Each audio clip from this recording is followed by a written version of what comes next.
solo.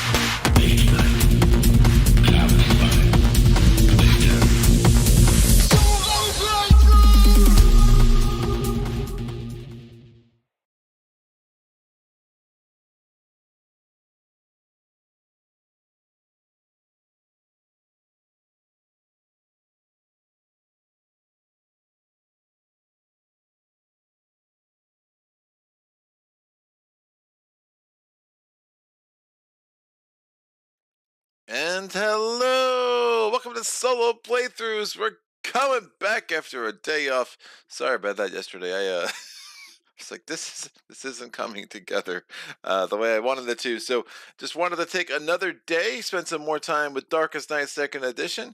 Get this on the channel today. This was a patron challenge from Phillip. Thank you, Phillip, been a patron for a long freaking time.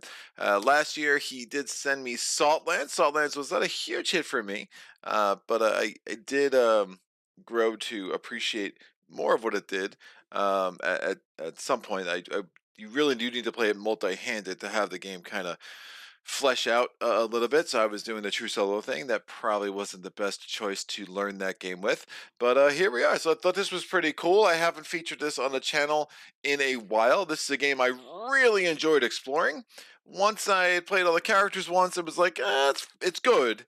It just wasn't something I was taking off the shelf very much. And then I did look to sell it a couple of times and just didn't sell it.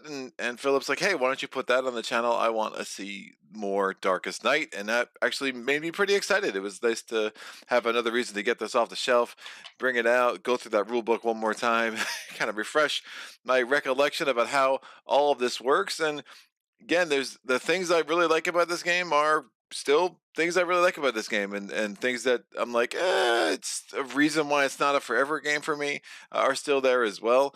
But I could see, this being someone's like, this is their favorite game, right? I could see this game does a lot of things really well. All the characters are really interestingly developed. Again, this is one of those games I said before that just exudes a content a designer's passion, like the dude who made this game, and I'm forgetting his name, and it's not on the rule book because why would it be? Jeremy Leonard clearly spent years developing this thing, just the little nuance and how all the characters flesh out. 13 unique cards for each of the characters, 29 different characters, just an absurd amount of artifacts and quests and mysteries and darkness cards, and you're never going to see them all unless you play this game a billion times. And I really think all of that is super, super cool. The wide variety of map decks that you can build just going in. I mean, it's just a very, very cool game. And I love, all of it, really. No, I love a lot of it. I don't love all of it. There are some parts that drive me nuts. This game can really get stuck in the mud. Sometimes getting clues is not the easiest thing to do, but that's one of the things I really love about Philip's Patron Challenge is that he's going to force me to find clues. In that there are two ways to win this game. The one way is to get all the blights out of an area. First get 10 clues, get a holy relic, get all the blights out of an area, and attack the necromancer there. And if you roll a 6, which with the holy relic becomes a 7, you win. The other way to win is you have to get 10 clues 3 different times, and then spend 3 actions to get the holy relics, and then spend actions to get the holy relics back to the monastery. I have never won that way until I got this challenge. I did win once off camera getting ready for this afternoon, and I'm super excited to try to do it again now on camera. Mike Owens says, good morning, sounds good, glad to see this back on the channel.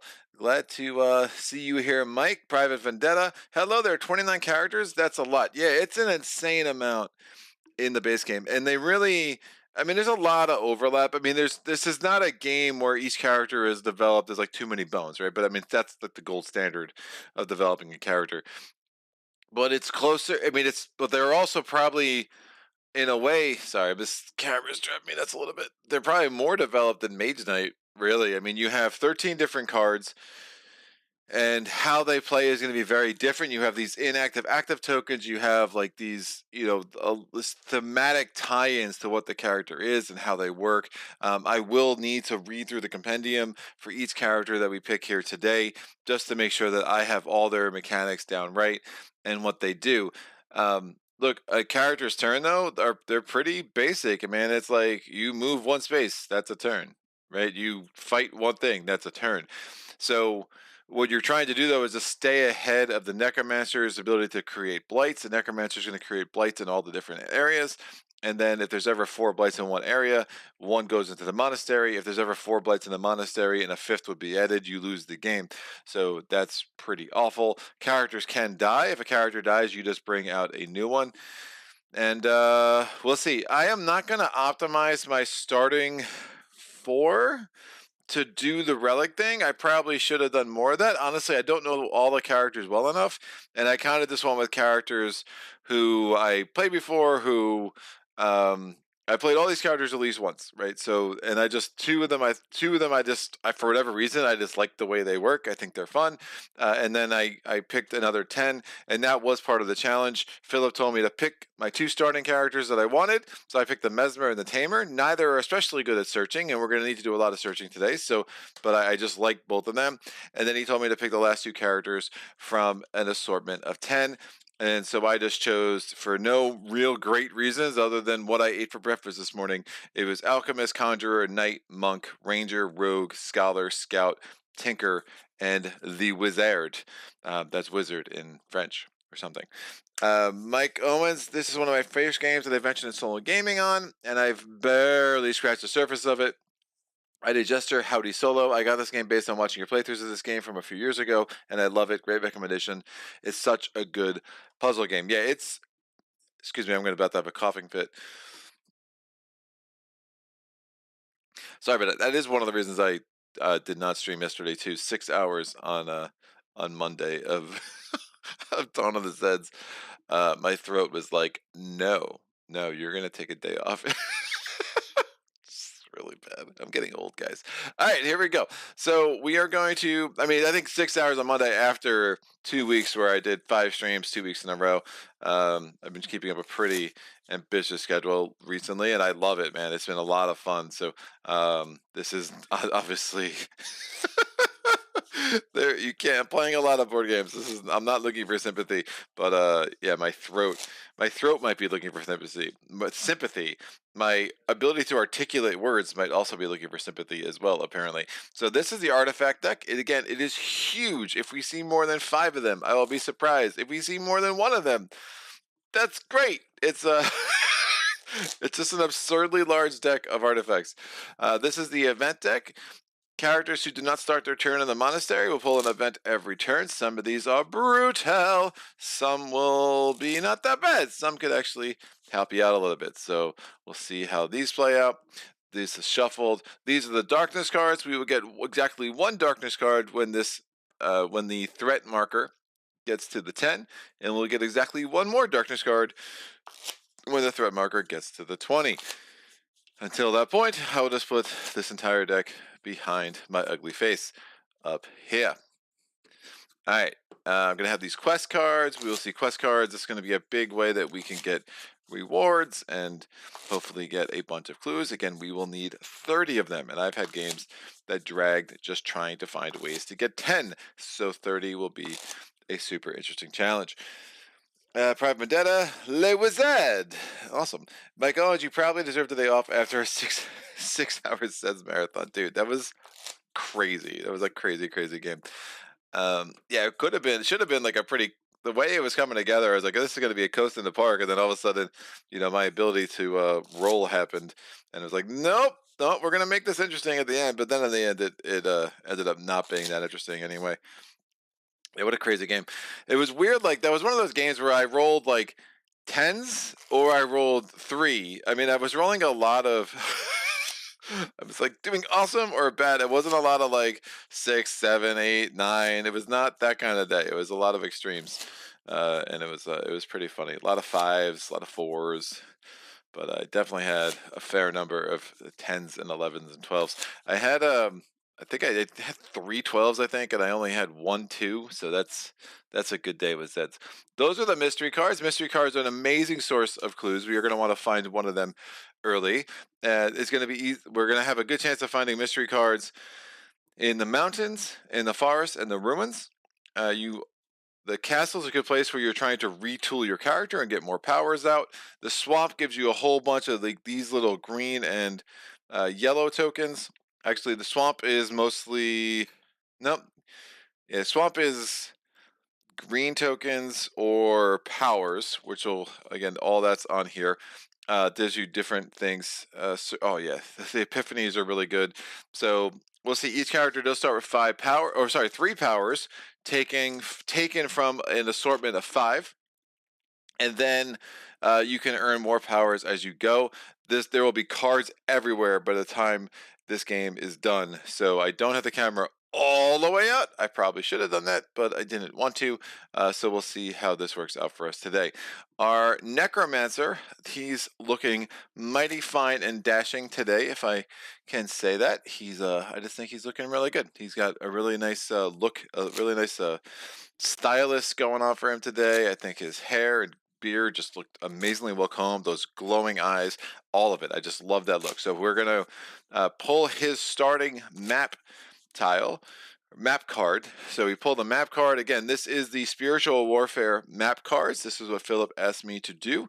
To know that they're the spiritual warfare map cards, we're going to look in the bottom left here, and there's a circle of circles, and as all of these cards will have the purple circle filled in. There are 20 cards that are related to the spiritual warfare set, and I don't know why I was trying to do like Chris Farley quotation marks there, but it is what it is. So we're gonna take a look, and this is gonna be what's going to start the blights that start on the game board. We're gonna have, is there a better way I can set all of this up? Because I want to keep as much of this real estate as possible for the, well, the events need to be in play. The artifacts, I'll just move all the way into that corner. The events are going to need to be, we're going to need a discard pile for the events. We're going to need a discard pile for the maps. How about I do this? That should be good. All right, so our starting blights in the mountains, we're going to have an omen.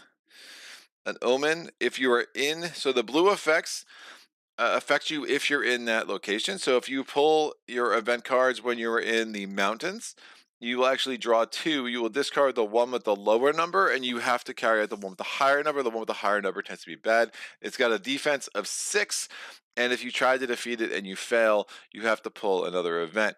So not the greatest. Yeah, 6 is going to be hard to kill a guy. We'll see how that goes. In the castle, we're going to have the crows. There are not any monsters. Actually, I'll read this right from the rule book. The spiritual warfare deck has the following tweaks. Boo-doo-doo. Enter a battle of wills in this subdeck containing no monster blights. So there are 20 different blights. Now the crows are kind of a monster, but not really, I guess, according to the game. So they're going to go in the castle. The crows have a defense of 5. If you try to attack them and you fail, you will lose 1 secrecy. If you try to attack a blight, you always lose a secrecy on top of that as well. If you have 0 secrecy, it's fine if you're at 0. I mean, it's not fine. You got problems. But you can't lose what you don't have. If you end your turn where the crows are, at the end of your turn, you will have to deal with them. And in that case, dealing with them is you have to make an elude roll. If you don't roll at least a 4, you will lose 2 secrecies. So the crows are really trying to kill your secrecy pretty emphatically, and we'll talk more about that as we go. All right, the swamp is going to get a webs. The webs are another blue effect. So again, as you leave where the swamp, if the webs are still active, you will lose a turn while leaving. To kill it, you have to attack it. It's a 5. If you defeat it, if you try to attack it and you fail, you will lose 1 secrecy. In addition, again, every time you attack a blight, you lose a secrecy. So secrecy. Having a hard time speaking today, apparently. The village also has the webs. So we'll put that there. Yeah, losing a turn while leaving is not a good thing. So hopefully we can avoid that. The forest has an omen. Again, higher fate draws. It's not awful, but the fact that it's a 6 to kill is going to make that really hard. And the ruins has a webs, so there's a little of a theme here. We are going to be in the ruins a lot. It's a great place to search when you're in desperate need for some clues. So that's fine. Again, Necromancer starts there. This game does come with a mini of the Necromancer. It's potentially the worst mini I've ever seen in a game, so we will not be using that. All right, so I'm starting with the Tamer and the Mesmer. Let's figure out my last two characters. So I'm down to these 10. I'm going to roll a d10. Do. So, one on the bottom. No, how might we have one on the bottom, 10 on top, just because it is what it is. So 10, 9, 8, Monk. That's good. 9 left in my hand. I rolled a 1. The wizard. Le wizard is here. He's like, you were calling my name. I have shown up. I don't know what that accent was, so pay no attention to my weirdness. All right, so we have the wizard. I'll put them in alphabetical order just because it's fun. So, Mesmer, Monk, Tamer, Wizard. And we'll see about, just try to maximize space here. So I need to go through these insane number of cards. I need to find the 13 cards for the wizard. What? Wizard is W, should be after S. So someone doesn't know their alphabet. I think I know what I did. Yep, I know what I did. All right. So this can go scholar. Yeah, there's a lot of S's. It's crazy. All right, so the wizard cards are here. Little orangey tint. Put them on top of them. We also need his thing. There we go. All of our heroes start in the monastery. We need the monks cards. I have the mesmer's cards out already. I have the tamer's cards out already. I just need the monks cards. Actually, I need to. Those are discard piles, Greg. Don't do that. And the monk starts with M. So really, I mean, I give you guys math lessons for free. I give you alphabet lessons for free. I just don't know how any of you would get along on your days without me. And that's going to go there. I am going to do a lot of reading to make sure I have all these characters down. So just bear with me for a little bit, or, come back in a half hour if that's not your thing. So I'll put this deck up there. I think that will be fine.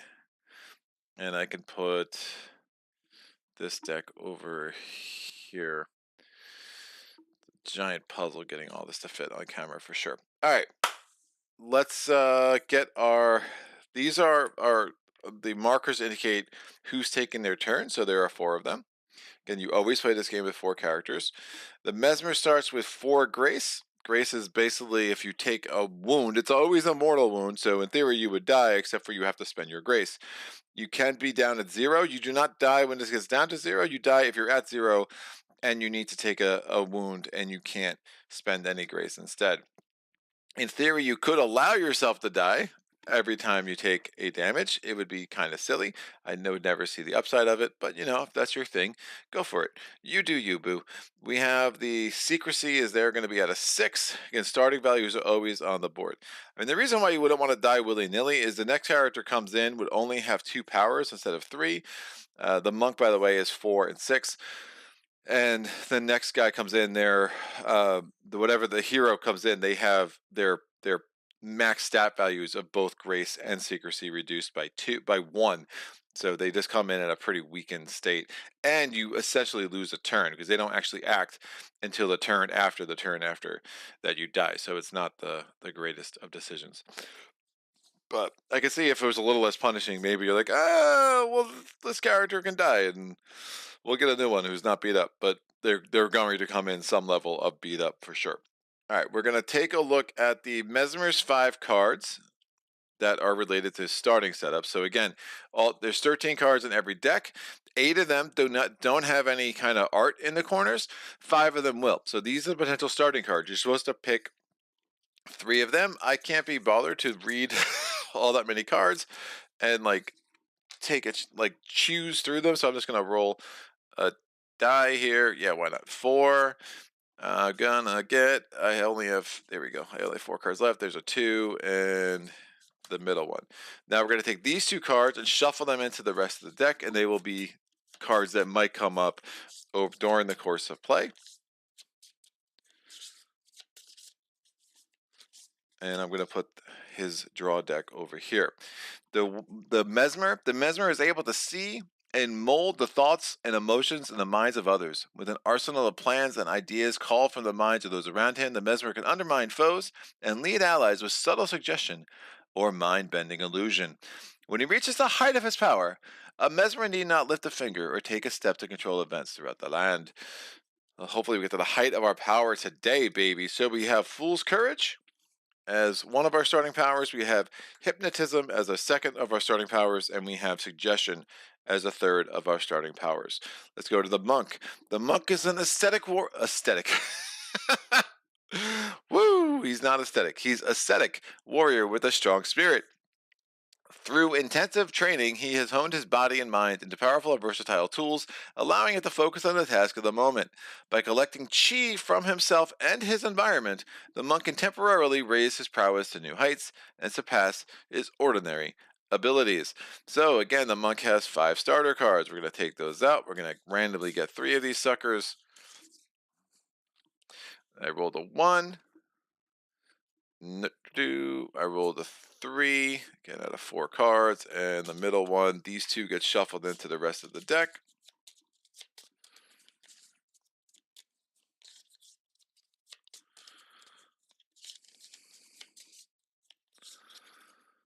Goes here. We have Chi Burst. We have Clarity, and I'm going to go through what all these powers do as I go back through like how these characters build in a second. All right, so a little more than a second, but we'll get there, I promise. Those are going to be his starting powers. We're going to go to the Tamer. We're looking for the 5 cards with the art in the corners. Mike Owens, you probably just Jester. I saw your Zeds game ran 5+ hours, and I decided to watch that. I decided to watch that was too big a commitment. Oh yeah, dude, we are not that great of friends yet.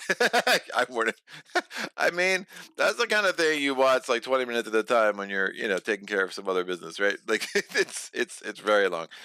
Mike Owens, I only saw parts of it, and at least the board state at the end made it look like one of your easier wins, despite the length. Yeah, it was pretty sick. There was a lot of conversation too. There's a big conversation about Elder Scrolls near the end and stuff like that. Jester, hit that like button to help the Necromancer survive Solo's brutal attacks. Let's see if we can get another 5-hour marathon. Mike Owens, this could last 5 hours by virtue of him not finding clues. And Private says, Le wizard este arrive, or something like that. Este arrive? I don't know. God, my accents are so bad. Let's go. Let's make it happen, kids. So that's a 2. We have the Tamer. I think it'd all be French, right? 2, 1, 5, 6. The Tamer is a friend to creatures great and small and understands their skills and motives to a degree few could imagine. Whether in field or forest, hill or mountain, she is never without allies, for all the wild things of the world are her companions. Forming bonds that appear nearly telepathic to others, she can set them to tasks that seem miraculous, so deep is her understanding of what they can do. Oh, as a benefit, a little boon that Phillip, he loves me, clearly. He's like, there's the Eric Royce loves you blight, and then there's the Phillip loves me charge sparks. So I am actually going to start the game with 3 sparks on each hero. Again, your max spark limit is 3, so he's just letting me start at max capacity. Sparks can be spent to add dice to rolls. It's super nice, and I will probably spend them too aggressively early because that's what I do, but it's nice to have them. So we're going to go ahead and take my sparks before I forget. Again, patron challenges. You tell me what you want me to do, and if you want to make things easier on me, I won't. I will not complain, especially for a game like this that I had not played in quite a long time. So it's nice to have a little bit of a benefit on my side going in. Again, we need 30 clues, people. 30 clues will not be easy to get. What are the Tamer's starting cards? We have Perform, we have Stalk, and we have the Tame Sylph. I'm not sure what a Sylph is, but we're going to tame the crap out of it, apparently.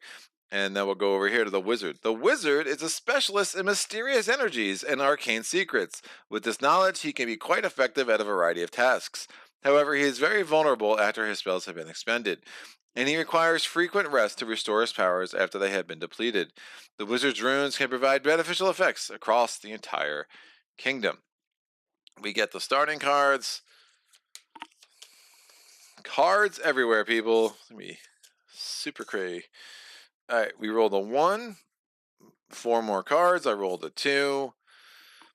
That's a 1, 2. We're going to shuffle these in.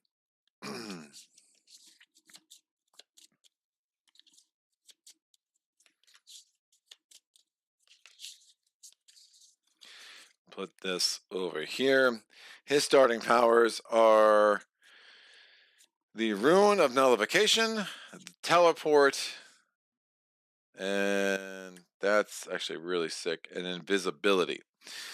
So, let's talk about our friends. The compendium in this game is pretty awesome. So, I'm glad it is as thorough as it is. It does take a little bit to truly understand each character. So, the Mesmer can alter other heroes' abilities by inducing them to strong emotions. And let's see, Fool's Courage does not have a special thing. So Fool's Courage, activate on the hero in your location or deactivate. You may use a Mesmer power as a free action. So a Mesmer power would be like I can then use Suggestion. So if I do Fool's Courage, then maybe I can do this as well. So active deactivate would be like, all right, I'm going to activate. There's another hero at my location. Oh, I need to get all of our dudes. Mesmer. Where is the monk? And then we need the tamer. Rogue, shaman, tinker, tamer. All right, so I could say I'm going to, as my action, I'm going to do Fool's Courage. I'm going to make this active on the tamer, and I could put it either on their card or on their thing. I'll probably leave it on their thing. That's better. These are all standees, but obviously for the overhead camera, standees are not the most helpful. And then I actually get to use a free power. As an extra, I can use the action suggestion. Like I couldn't use a tactic. A tactic adds an action I'm otherwise doing, but this would let me use another power that I have. While this is active, +1 die when fighting, but you lose 1 health after each failed fight roll. But this would be really helpful. So it's like, who's going to be my fighter? Right off the game, I can make sure that they're going to have an advantage in fighting. Again, dice rolls, you roll a bunch of dice, you take your highest die, your highest die, or multiple in certain situations, which we'll get to, and then you apply your highest die against the value you need to match. Ties are favorable, and then if you win, you win, and then you accomplish whatever you're trying to accomplish, whether it's a search or whether you're trying to defeat the thing. There are a lot of global effects, which we'll see. We haven't seen any of these blights. So any red blight, you're going to want to kill those as soon as possible because they do affect the entire board in a way that's pretty rough. All right, hypnotism, suggestion, none of that appears to be a thing. Why is borrowed memory over there? That's really weird. All right, cool. Patience, clarity, redirect. Yeah, I think we're good. All right, the monk. The monk embraces the effects of his powers through a unique resource called Chi. Most of the monk's power cards list both an ordinary effect, and a Chi effect. That Chi effect cannot be used normally. Oh, these are for the monk, actually. Got it. The Chi effect cannot be used normally, but is enabled through the use of his other powers: Chi Burst, Focus Chi, Gather Chi, Harness Chi, and Spark Chi, with each allowing a Chi effect to be used at a certain cost. So I have a Chi Burst here, so I can exhaust this card. Oh, let me go through the rest of these. By the way, hypnotism is a tactic. So when I elude, I get to elude with 2 dice. That's just always active unless something says I can't use tactics. And then suggestion is an action. Move a hero at your location to a location adjacent to them, or a hero at an adjacent location to your location. That hero gains 1 secrecy up to 5. So all my heroes have more than 5 to start the game. So it's good in the first round to get someone out into the world, but it's not going to actually gain us a secrecy. So that's actually a good first turn for the Mesmer. All right, so Chi Burst. So I get to exhaust to use a Chi effect of one of my other powers.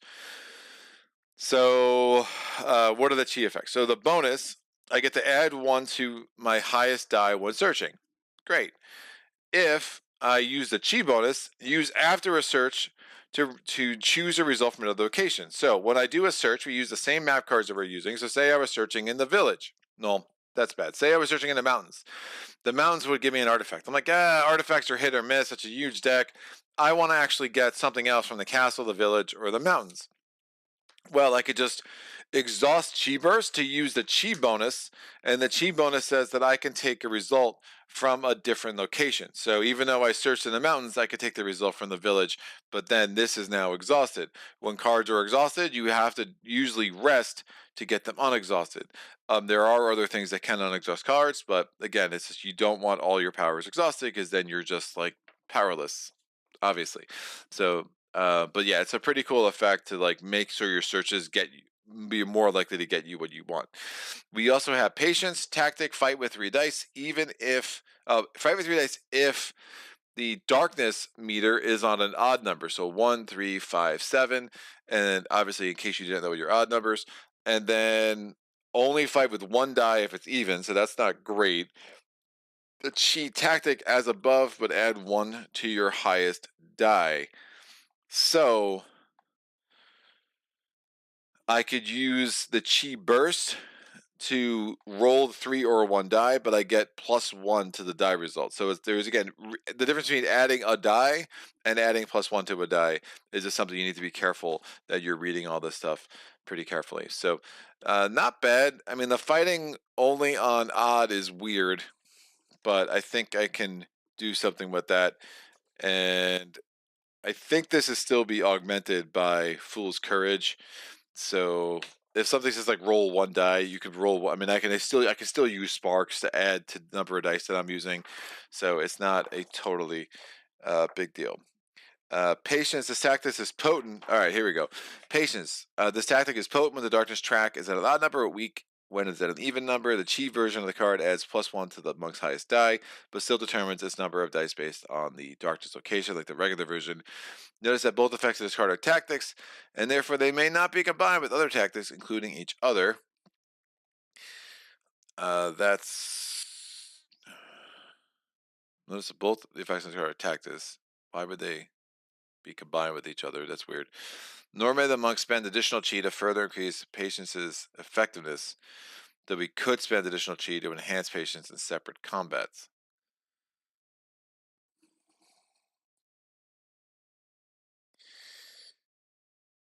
I'm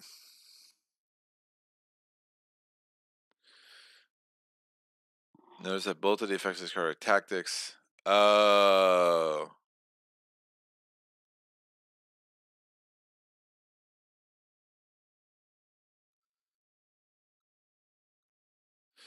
interesting.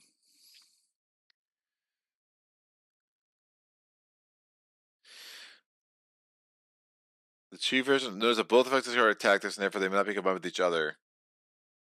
They may not be denied. Oh, so okay. So basically, if I'm only rolling 1 die, I can't get roll 3 dice and get +1 to my highest die value, even if I did this. But I could do this, and I roll 1 die, and I'm assuming I can do it after the roll. So if I rolled 1 die in the even rounds, I could then do this to add the chi tactic, which is interesting. All right, that's gonna be a little confusing, but I think I'll get that down. As we go, clarity. The chi bonus on this power is used during a successful search action after drawing a map tile to claim the search result on another card at your location rather than the location you're actually in. You could look at the map card before deciding to use it. I would assume I could look at my die result before I decide to use chi tactic. Or do I have to decide tactic ahead of time? Oh, Darkest Night. Yeah, I don't know why I wouldn't be able to. I mean, that's going to be expensive to use chi bursts to add 1 to a die. That seems like a really bad idea. Actions, tactic, die rolls, combat, powers. This rulebook is simultaneous. It's like the standard, what's the victory point games where it's like, it's great, but then it's confusing. Sparks, Grace, Sorcery. I'm looking for the section about tactics, Greg. Where would that be? Activating powers, target, actions. Tactics provide more options. Look at 12.0.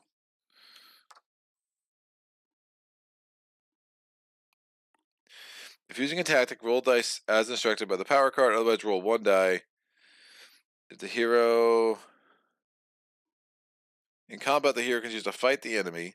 To do so, the hero can utilize one and only one tactic from a power card. If the hero has no tactics, so they do not use any, they can fight only with 1 die.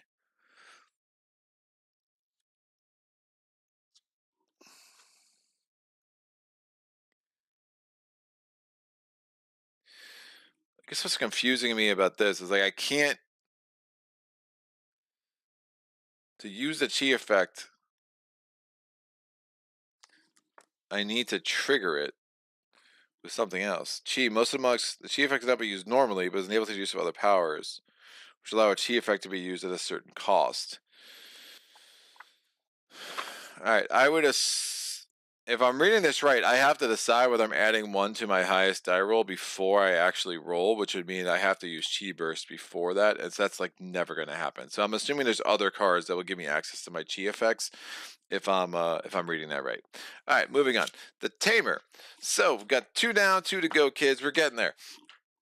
This is the normal start for me for a game of Darkest Night. I mean, there's just 29 characters. The chance of you actually being totally on board with all 4 that you pull is pretty small. The Tamer can spend an action to simultaneously use an animal's special talent and also ready that animal to do a further effect at a later time. Okay, Tame powers. These powers, Tame Boar, Tame Sylph, Tame Magpie, Tame Nightingale, and Tame Unicorn, can each be used as an action against some immediate effect and also activate themselves.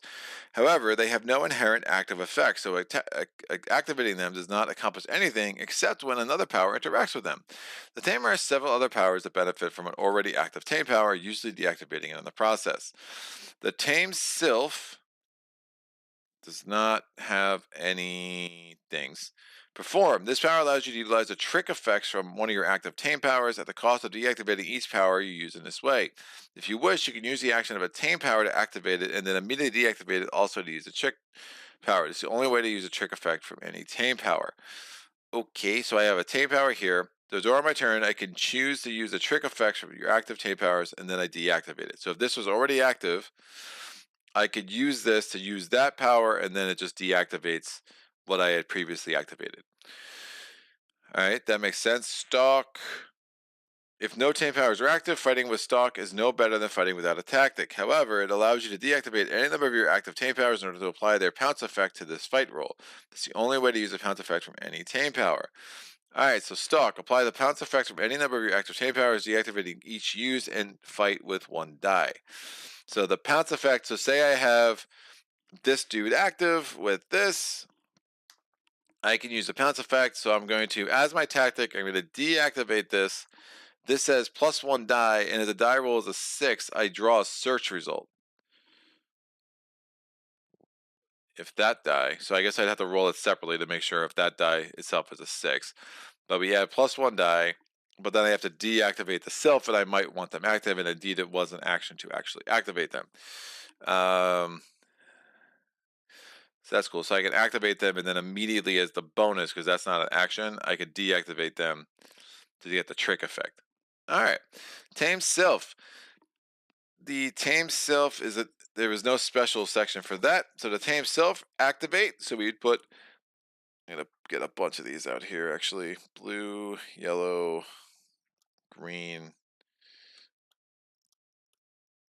purple, red, and orange. All my items down here in front of me, which we'll see as the game goes. So if I wanted to activate the Sylph, swap the location of 2 blights and or swap the location of 2 heroes. Super interesting. And now the suckers activate, and then I can use this bonus to deactivate it to draw a map card and gain 1 green backed item it shows for any location. That's really sick. That's a really sick combo. If I'm reading that right. So basically I can activate that, switch 2 heroes or 2 blights, both of which are awesome, and then I can deactivate it immediately with perform, and I would immediately draw a map card to gain a green-backed item. Now, the green-backed items are all of these here. So the green-backed items are Bottled Magic, Charm, Cursed Ashes, Skull Token, Waystones, Vanishing Dust, and Soothing Lyres, all of which can be really, really good. We'll talk about what those powers do as the game progresses. Alright, now we have to learn the wizard, and then we'll be good to go. The wizard controls runes with map-wide ongoing effects. He also has many powers that exhaust when used. So, his first power here is invisibility. The rune, so I do have a rune. So runes, Rune of Nullification, and other runes can be activated as an action. Activating one rune deactivates all others, so only one rune can be active at a given time. Each rune provides a different benefit while active. Invisibility. Using this tactic makes it active, and it gives +2 dice on elude rolls while active, which typically means the wizard will elude with a total of 3 dice. It remains active after the combat and can provide its benefit for multiple combats. Invisibility is deactivated or exhausted if the wizard fails a combat or uses a different tactic, such as lightning strike. The wizard can still fight while invisibility is active, but invisibility provides no advantage when fighting, so the wizard will typically only roll 1 die, and if he fails the fight roll, the invisibility will end. So, active. While active, +2 dice when eluding. Deactivated is also if you fail a combat or use another tactic. Excellent. We have no other tactics, so that won't be a problem for a while, but failing a combat is definitely possible. The Rune of Nullification. Deactivate all runes. We only have one rune out. Activate and choose a type of blight. This type of blight has no effect. Oh, that's really sick. I'm a fan of that. And then teleport. No special section on teleport. Action, exhaust and move directly to any location, gaining 2 secrecy up to max of 5. Up to 5. Woo! Alright, we got through all that. Private Vendetta says all efforts I have has to suffice. Now the wizard dies first. I'm going to pause for a second.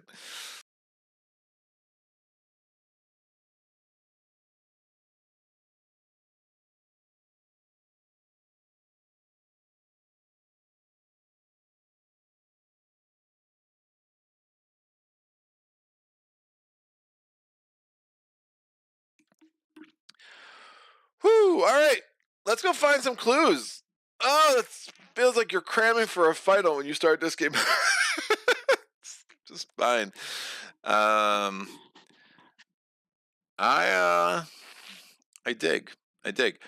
Well, we're just gonna try to get some things set up here, right? So I'm going to. It's really, really strong. I mean, these webs are really bad. I don't mind the omens as much, but the webs are bad. All right. So what I'm gonna do is I'm going to again. I don't have to draw. We go to. I'm gonna do the wizard's turn. Beginning of the turn, he has to draw an event card. Well, actually, he can't because he actually doesn't because he started the turn of the monastery. For the action on his turn, I'm going to activate the Rune of Nullification, and I'm going to actually make sure that all the webs everywhere, it's a global effect, but I'm just going to put it on that web there, they have no effect. All right? But that's my action, so I'm done with the wizard. We're now going to go to the Mesmer's turn. Mesmer draws an event card. No, he doesn't because he's in the monastery. You don't draw event cards when you're in a monastery. As his action, I'm going to activate on a hero of my location. So I will do this. And while it's active, +1 die on fighting, but you lose for each fight roll you fail. And I will add this sucker to. Who is fighting? No one's. I guess my monk is my best fighter, and that's only going to be on odd turns, and right now darkness is 0. So that's awesome. So we're going to.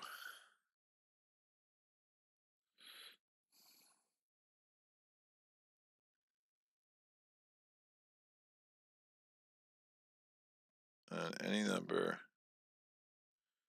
So I'd have to deactivate that sucker. And it's not active yet. Woof.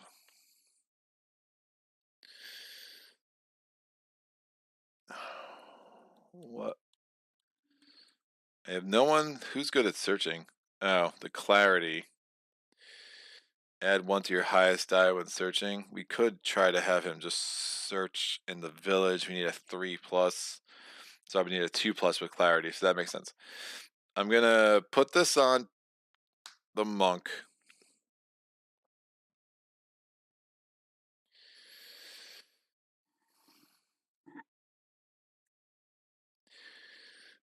And then we're going to send the monk forth into the world. I'm sorry, it says I'll just put it on his thing so we just know he's got a power which is activated by the Fool's Courage. You may now use a free Mesmer power as an action. So I'm going to, sorry, you can use a Mesmer power as a free action. Suggestion is a Mesmer power. And so it's a free action. I'm going to move a hero at my location to a location adjacent to them. I'm going to move the monk into the village. And that hero gains 1 secrecy up to 5. All right, but that's my turn. Now, abilities and powers don't exhaust inherently. They only exhaust if something says they exhaust. So again, most of them, it's like, oh, I used it. That's my turn. We now go to the monk's turn. The monk is not in the monastery anymore, so he will draw an event card. The event card is Electrical Storm. It's a 4, so it can be pretty nasty. I'm rolling 3 dice. I'm going to spend a spark to actually roll a 4th die. So every time it says, hey, roll 3 dice, you can augment that. And I'm going to pick and resolve 2. So I wanted to give myself some extra actions. And if I roll a 6, I can get a spark right back. So I'm just rolling 4 dice to hope I roll 1 6. I did. So I'm going to use a 6 and the 4. Had I not added a thing, both of these ones, I would have had to use them to lose a grace. That would have been terrible. So I'm going to pick and resolve 2. I'm going to resolve 6 and 4. So the 6 gives me a spark. Again, you're limited to having 3 at one time. And the 4 means I lose a secrecy. So this goes from 6 down to 5. So not bad.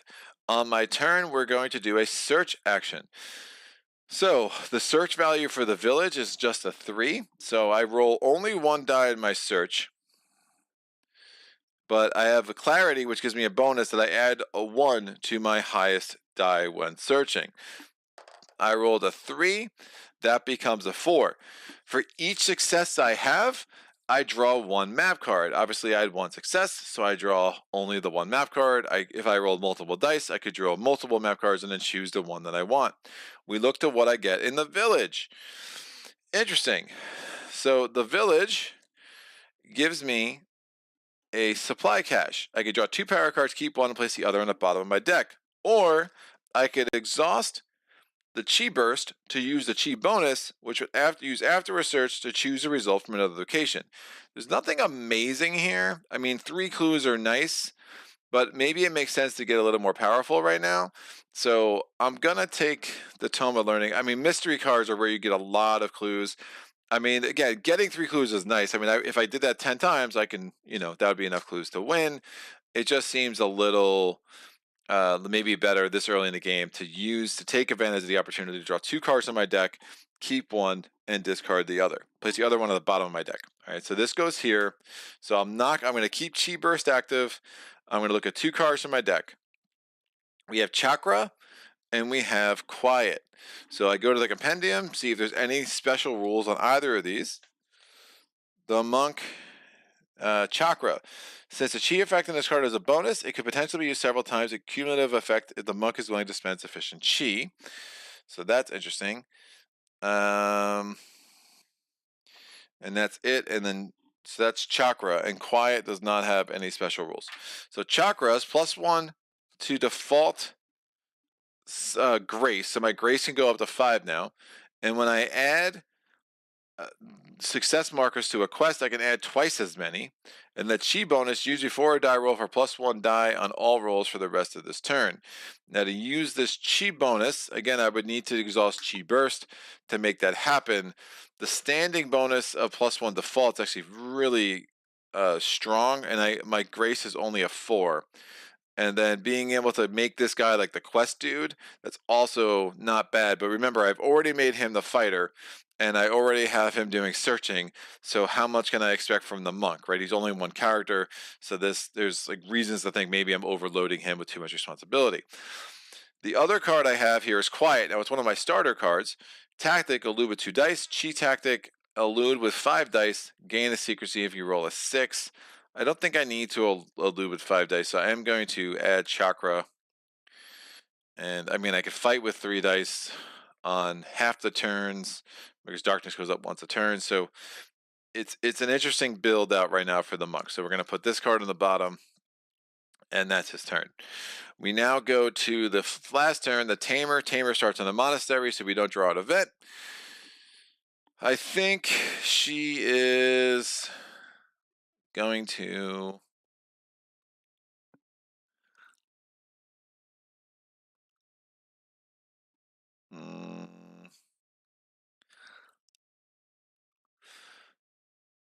active trick. The webs have no effect, right? So yeah, we're gonna do this. So I'm going to activate the tame sylph. So that's now active, which is super good. I'll just put the 2 greens on top of that. And I'm going to swap the location of 2 blights. So I'm going to swap this omen over here with the webs, because again, the webs have no effect thanks to the wizard. And +1 die on pounce effect. I can get a pounce effect if I use stalk. And if I use a trick effect, I can get a green backed item. I don't think I want to do any of that just yet, because I would need to. So if I choose a trick or the pounce, I would have to deactivate that. So we're just gonna kind of chill for now. So these 3 stay in the monastery. The monks in the village, like, hey, where you guys at? Because I'm gonna try. I'm doing everything over here. Clearly, look at him. But that's the end of all of my heroes' turns. We go to the Necromancer's turn. The first thing we do is increase the darkness. So now that's an odd number. That's important because of the monk, right? So it's good to remember that. Now this stone I have here to remind me that when I get to 10, certain things effects trigger. There are 4 triggering moments on this track. It's 10, 20, 25, and 30. Whew. So if there are any desecration blights in play, you'd actually have to increase the darkness by more. They're pretty bad, so hopefully we avoid those for a little bit. I remember this. It was good that we searched this tile was pretty bad. It would added 3 of those 4 things add global effects, and global effects are indeed the worst. So if there were any quests in play, they would all get a time marker indicating that we're running out of time to get those done. There are no quests in play, and now we're going to roll a die and see where the Necromancer moves, if he moves. We rolled a 1. So the Necromancer, if his die was greater than, not equal to, just the 1 time or equal to is not enough. If it was greater than any of our secrecy values, he would immediately start moving toward that person. Indeed, it's not greater than, a 1 is not greater than a 5, and again, he ignores any dudes in the monastery, so he wouldn't possibly see us anyway. So since he rolled a 1, instead of chasing after who he spotted because he rolled higher than a secrecy, he's just going to move according to these dice values on the board, and he's going to move over here to the forest because a 1 is right there. So he rolled a 1, he goes over here. While he's there, he now is going to add another blight. So we're going to take this off. What are we adding to the forest? We're adding another webs. Well, funny that webs have no effect. Oh, and also funny that we have no more webs. They're all on the freaking board. I think we draw another card to get another effect, is I think how this is supposed to go. We're pulling off a lot of cards that have mystery cards, and that makes me a little nervous. But, Alright. Necromancer movement, blight, creating blights. If no more tokens in the stock of the blight, discard that mapped card and draw another. And we get ourselves a flux cage in the forest. The flux cage, you lose 1 secrecy when entering and lose 1 secrecy when leaving. Not as nasty as the webs, but still pretty bad. And you need a 6 to defeat it. So, good times will be had by all. That is the end of the Necromancer's turn. And we are now going to take all these tokens off and get ready for round 2. Looking at the chat, we love stories with Mr. Atkins. So sad this game is virtually impossible to buy in the UK for under 200 if you can find it all, and that's 200 pounds. Yeah, man, that sucks. It's really good. I mean, again, I'm trying to sell mine. I'm going to be in Ireland and Scotland in a couple of months. Maybe we can meet up. I'll throw it in my suitcase too.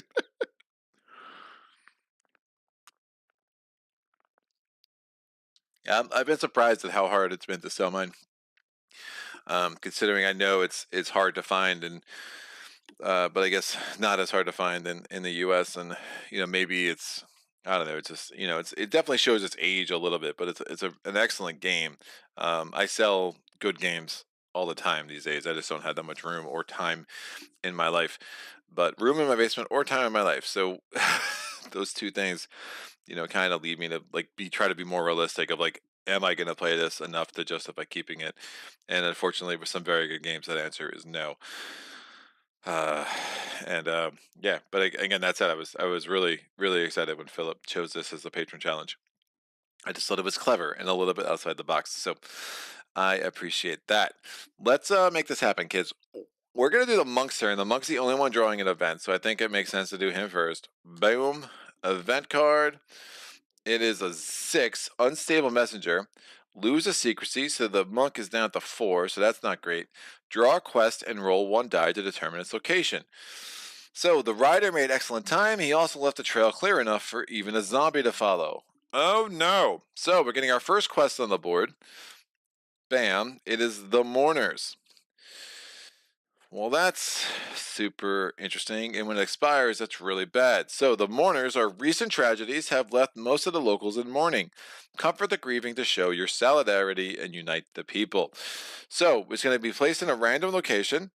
I rolled a die, I rolled a 4. 4 from the village indicates over here. So, now we have this quest up in the castle. We're going to add a timer marker to it. The timer marker when it expires is 6, so now we're on to 1. And actually, I'm just going to use dice for this because it's just too much to keep track of. So that's at a 1. If it hits a 6, then we take that off the board, and that is the end of that event. So how do we deal with that? Spend a spark to gain 1 thing. I could do that super easily with the monk thanks to my chakra, and that is amazing. I think I said chakra before. I meant chakra or something like that. I don't know. There's a lot of weird things happening. And that's not an action, so you can do that as many times as you want. I do want to start getting rid of some of these blights and taking advantage of the fact that it is an odd turn. So I am rolling 3 dice because darkness is odd. And I'm going to try to combat Wolf. My secrecy is already super low, but we can't just keep letting blights get on the board without starting to take them off. So I have concerns.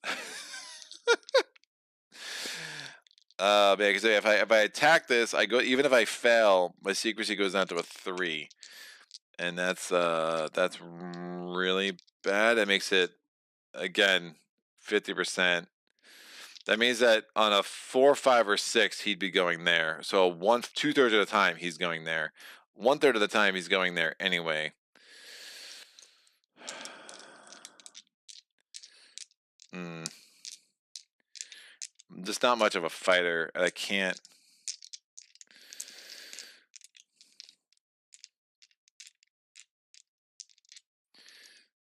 Use a die roll. I could use this to roll 4 dice. I just think I have to try to kill it. I'm attacking it, and it's get killed. I know the webs have no effect, but I do need to start clearing some of these suckers out. So I only hit on a 5 or better. I rolled a 3, 3, 4. Woof. That was a whiff.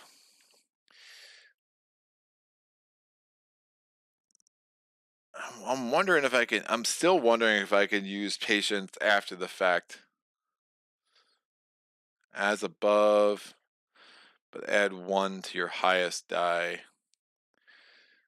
I mean, I do. Usually 4, but that says use before a die roll. That's add 1 to your highest die when searching. It's a bonus.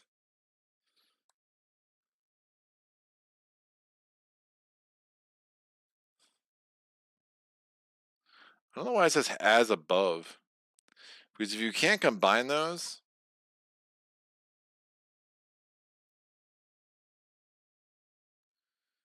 I'm super confused by the word of that card, and I'm super confused by how the compendium says you can't use them both at the same point, because it would seem that since it says as above, that I could.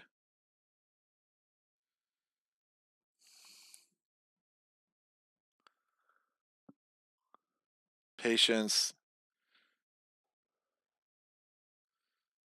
It's wanted amongst highest die, but still determines this. Oh, but still determines the number of dice based on the thing value, like the regular. Okay, got it. Notice that both effects on this card are tactics, and therefore they may not be combined with other tactics, including each other. That's the including each other is really weird because this tells me to combine that with this. I think. Oh, so they're saying I can't get 3 and then 3 more. That makes sense. So it's just telling me I do get 3 dice. All right. I would have made sure I did that. So I read the chi burst. So I get the 3 dice, and I get +1 to my highest die. It doesn't make sense to risk losing that. So I think giving myself a coin flip with 3 dice made more sense than just giving myself even money with 3 dice. So I will go ahead and destroy that, especially since I know I'm losing that secrecy, and that's pretty bad. So we're gonna just wipe that out. So sorry, I just didn't understand how that card came together. Um, so on odd rounds, I really want to make sure I'm using the monk to defeat blights because I don't have a lot of other fighters. So again, if for clarity's sake, what happened here was I went to fight before I fought. Understanding this die now, I used the chi burst. I still roll 3 dice because that's why I didn't do that because I was like I want to roll 3 dice and I was understanding that wrong. As above, so I still roll 3 dice. I get +1 to my highest value. I rolled a 3, 3, 4. I add +1 to the 4. That becomes a 5. That's enough to kill the webs. The webs are still not active because of the rune of nullification. But again, I just didn't like. You need to start getting blight off the board, and you know, it is what it is. Getting a web back into supply will also reduce the risk of adding worse blights as we go. So I do lose. I lost the secrecy, so my secrecy went from 6. It went down to 5 because of the electrical storm. It went down to 4 because of the unsubtle messenger, and now it went down to 3 because I attacked and defeated a blight. We now go to everybody else's turn. I still have all these sparks too, but again, I'm using those sparks. Actually, I can take care of that right now. I do not want to take care of that right now. The darkness is not at high enough. And actually, I'm not even there, so I have to move there to take care of that. So totally ignore me. Oh. Oh, I have +1 die when fighting too. Oh, maybe I don't do that. But that'd be. But if I fail, I lose a grace. Woof. This is a fight. So I'm fighting with 3. I'm fighting with 4. I don't think I would have used that. I would have just had my extra die over here. And now that I remember I had that, as I was trying to remember why that was there. That's a 1. So I would have failed. If I'm being real, rolling 4 dice, I never would have used that chi burst. Which sucks. So then again, it's still inactive, but since I failed, that applies whenever something's active. Any text applies to the person it's active on. So I lost a grace because I failed rolling 4 dice against the webs, which is, about how you would expect. So I retconned it, then I unretconned. I unretconned my retcon and retconned it again. So woo! All right, we still lost. That's great because again, I would have rolling 4 dice. There's no reason why I would have used chi burst. I have 4 dice. Only one of them needs to be a 5, so that would have been a pretty dumb use of chi burst had I thought through all of that. Moving on, the mesmer is not going to pull an event, and we do want to get on the board. God, I really hate. Move a hero on your location to a location adjacent to them. I think I keep using suggestion to get these heroes around the board so they can start searching the village aggressively. So I'm going to use suggestion. Who do I trust to search? The wizard, +2 in eluding, no. The teleport I can get anywhere, which is really strong. So I'll use this on the tamer, and I'm going to move the tamer into the village. She's now hanging out with the wizard, which is a little gross because the necromancer is probably ending up there, but maybe I'll roll a 2 or a 3 and get lucky. We're now going to go to the tamer's turn. The tamer is going to draw an event card because she's no longer in the monastery. It's a 6. Spend a grace or exhaust all your powers. Everything is white, then everything is pain, then everything is blank. So spending 1 grace. For sure. She's going to search.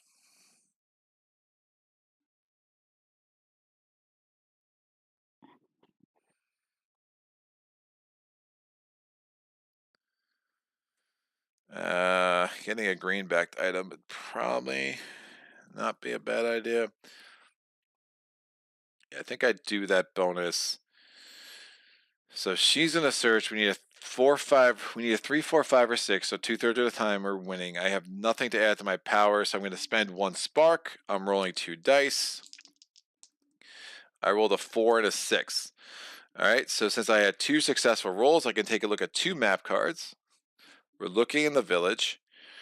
One gives me the same thing where I can draw 2 cards, discard 1. This one actually gets a mystery card on the board. I need to do that because I absolutely need to start getting clues. So I'm going to accept this result. And since I accept this result, I draw the top mystery card. And here we have the common cause. It tells me I get 1 clue right off the bat. There is strength and unity, but by coming together in common cause, you accomplish things none of you could do alone. Where does it go? Well, it goes in a random location. We determine random locations by rolling a die. I rolled a 3. That means it goes down into the forest, which is not a great place for it right now. That's fine. While there, if there are 2 heroes there, we gain a clue. If there are 3 heroes there at once, we gain 2 clues additionally, and 4 clues there at once. We gain an inspiration.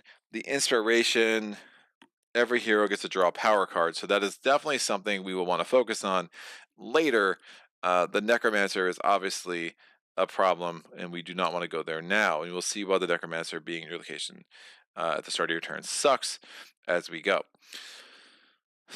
So that was the Tamer's turn. A successful search. I think I'm going to actually use the trick power.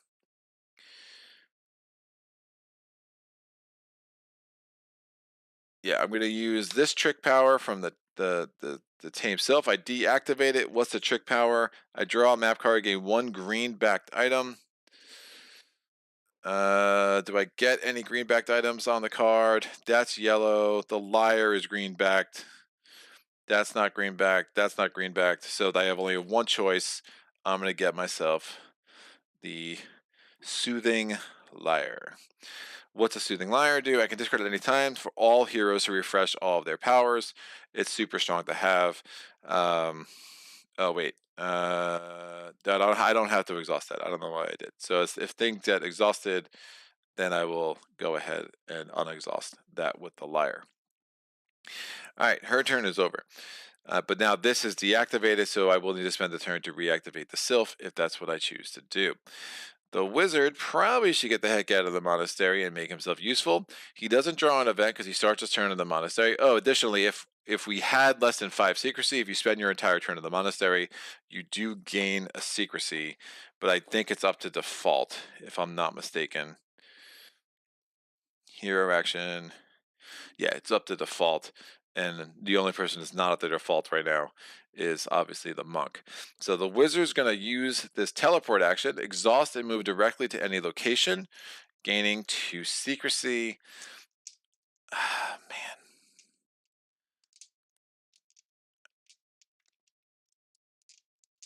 man. Seems also excessive. The omen isn't great. I just don't like where the necromancer is. I could go to the swamp, but then I'm drawn 2. Again, the webs have no effect thanks to the rune of nullification. So not that worried about that. I will teleport.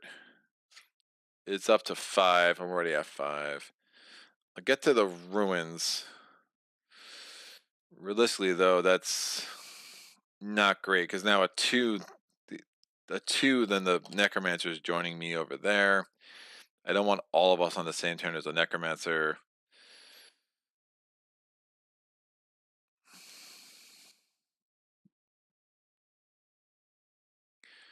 Active.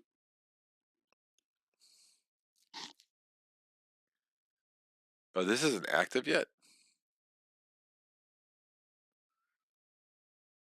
tactic. That's weird. It doesn't even take an action to activate. That's confusing. There's a lot of things confusing about this game. Wizard. Invisibility. Using this tactic makes it active. Alright, so that's fine. I will go up here. I think it's a good place to be. We can start searching in the castle, starting getting more powers and stuff.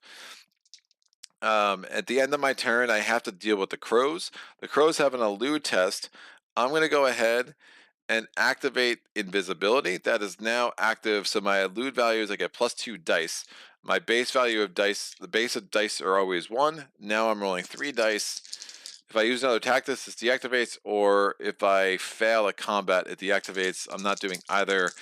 So I'm rolling 3 dice at the end of my turn just to avoid the negative effect of the crows. I rolled a 1, 2, 6. I got 1, 6. The 6 is higher than 4, so I can ignore the bad effect if I had lost that little showdown there. Alright, all my heroes have gone. We go to the Necromancer's turn. The Necromancer is going to add to the darkness. The darkness goes from 2 to 1 up to 2, so now it's odd, which means the monk's fighting powers are not as good.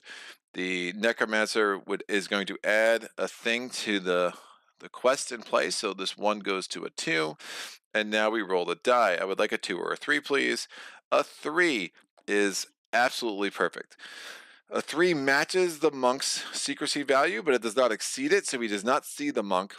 A 3 means that he stays there, which means that this forest is getting a little sketchier, but like we'll be able to deal with that later. We're going to want to go there anyway because of the common cause. We draw the next map tile, and in the forest, we are adding an omen. An omen is the higher fate events. So again, when we start our turn there, we draw 2, we discard the lowest one, and then we have to deal with the other one. So now there's 3 blights there. If a 4th blight gets there, that's fine. If a 5th one would get there, instead it goes on the monastery. Mike Owens, with your rolling skills, this feels like a game that could be less than kind to you. Yelp. It's fine. So that's the end of that turn. I think we got all the rules things mostly down, but we'll see. I'm sure that will change in like 5 seconds. All right, what's going to happen? I mean, the monk, the mesmer feels a little lonely, but I think the rest of these turns are going to be mostly self-explanatory. So the monk's going to pull an event. These are all upside down. So the ruined golem, I can attack him with a 5. I can try to elude him with the 5. If I fail, I lose a 2nd grace, which isn't good. Then my default grace is now a 5, but I'm already down to a 3. You may not use powers other than tactics during this event. Well, it's not good. I'm basically just rolling 1 die, and I need to roll a 5. No, I cannot use. This is not a tactic, so I cannot use powers other than tactics. Is that a power other than tactics? It appears to be, so I don't think I can use Fool's Courage. But if I do a fight roll and fail, I lose a grace on top of the fact that I'm about to lose a grace. So I think I just try to elude. I'm only rolling 1 die, and I need to roll a 5 or a 6. This is a bad card. The hum of runework mixes with the grind of stone as it catches sight of you and starts to build up speed. The way to get grace back is to be at the monastery and spend a turn praying. So we're going to have to do that at some point, but a 5 or a 6, please, would be super helpful. A 6, that was a very most excellent time for a good roll. We're now going to use our action to move. When we move, we get a secrecy back, so it goes from 3 to 4 whenever you travel. So that was a travel action. I gain 1 secrecy. You gain secrecy up to 5, even if your default is higher than that. I'm going to spend 2 sparks. Remember, whenever I add markers to a quest, I add twice that many. So each spark would only add 1 of these. Now each adds 2.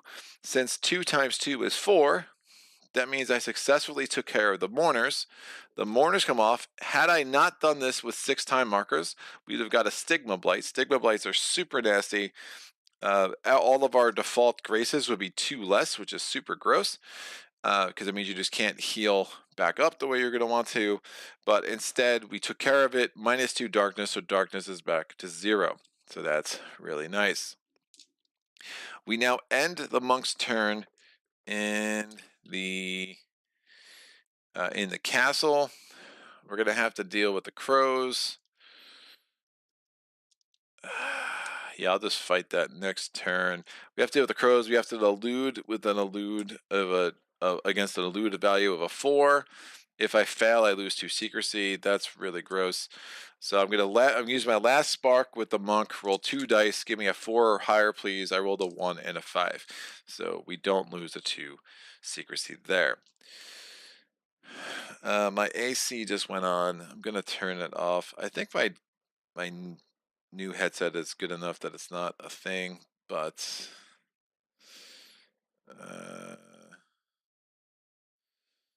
sorry, clearing out some stuff. System off. Just don't want to risk the background noise for sure. All right, the tamer would like to do some tame things.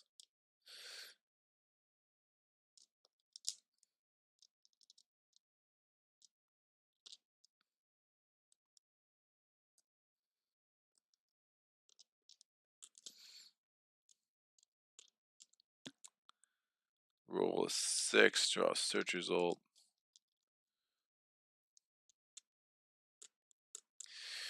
Tame Phillip is interesting because again, you're only using tactics when you're fighting, I think. No. Could I apply attack? It looks like I just add a die to anything. And if I roll a 6, I get a search result too, which is really sick. I think we get the tamer down into the ruins. So if this comes in, we draw an event because she's not in the thing. And the unfriendly eyes at the 5. Count the blights in your location. 1. If there's 1, I could spend a secrecy or lose a grace. The Necromancer spies are everywhere. So I'm going to lose a secrecy. And then I'm going to move into the ruins, get that secrecy back. And that's my turn. Webs, again, lose a turn when leaving, but remember, webs are not active thanks to the ruin of nullification. We're going to go to the Mesmer's turn. The Mesmer's like, well, maybe I should stop being a lazy ass and head out into the world. I'm going to hope that the Necromancer moves. Gets the heck out of there. He only stays... Yeah, I mean, at some point I need to start... Oh, man.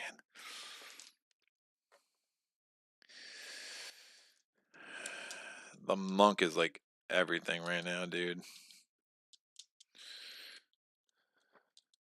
Oh, that's end or. Wow. Swap location of 2 blights and or swap the location of 2 heroes. It's amazing. Yeah, I want to get the Mesmer into the forest and hope the Necromancer moves is what I want to do. So he's just going to go move. He's in the forest.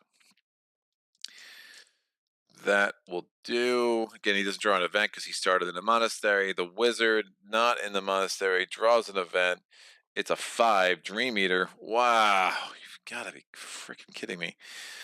So, some nasty ones. A beat of wings, a screech like a sinking ship, the feeling of an irrevocable mistake. That's another word for me, I guess. I can roll 3 dice when eluding. I need a 4 or higher. I rolled a 1, 3, 3.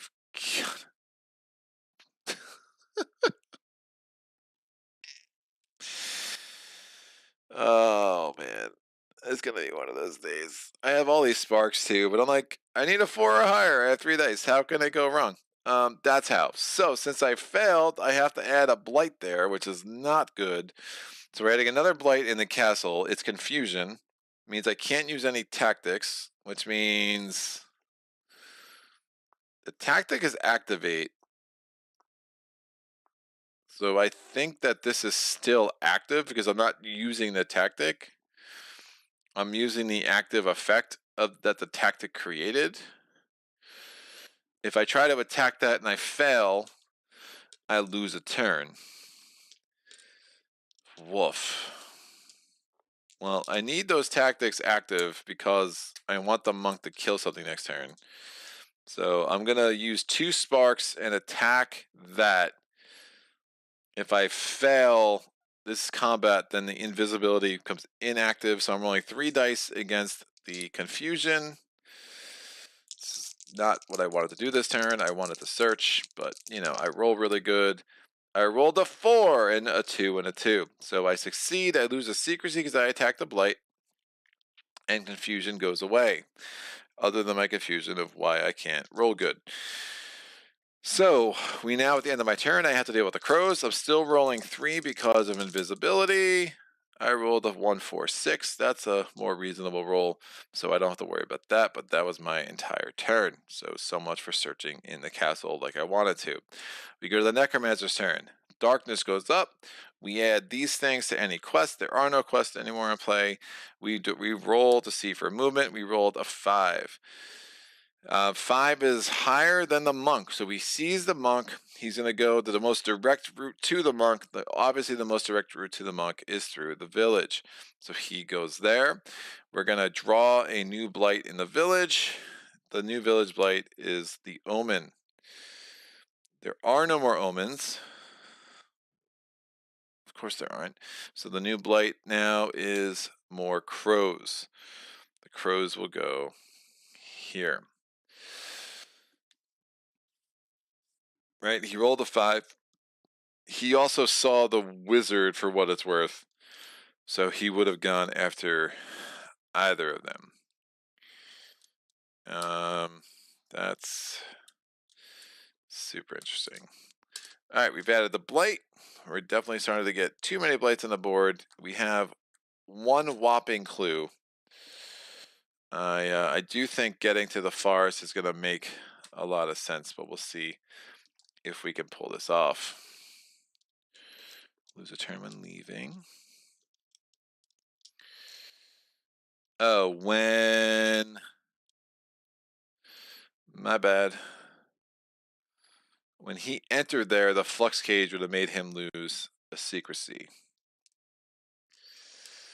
So lose 1 when entering and leaving, and I really just don't have anybody who's great at combat.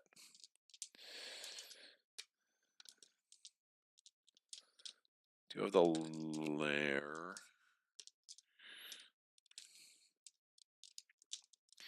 I think I want to kill those crows. Let's kind of sucker the Necromancer in getting to the castle, and maybe he'll just chill there for a little bit. Get away from where there's a lot of activity. So I know I want to kill the crows, so I think first step is going to be to start with the monk. On the monk's turn, he draws an event. It's Evil Day, exhaust a power, or draw 2 more events. Something has stirred the dead to frenzy. Well, we will definitely exhaust a power. I'm going to exhaust the chakra, which is fine. And now we're going to attack the crows with it's at an odd number, so I'm attacking with 3 dice because it's odd, and then I'm going to just exhaust. I'm probably going to use this lyre soon. Lyre, lear, I don't know. Speaking is hard. So I'm going to get 3 dice, 4 dice because of Fool's Courage, and I add 1 to my highest number die because I just need a 5. I have 4 dice. It is what it is. I rolled a 1, 4, 4, 6. I lose a secrecy because I attacked this dude. The crows are out, so I no longer need to worry about them. Again, I'm trying to sucker the Necromancer up so I can get all my dudes here a little bit more safely. So that is fine.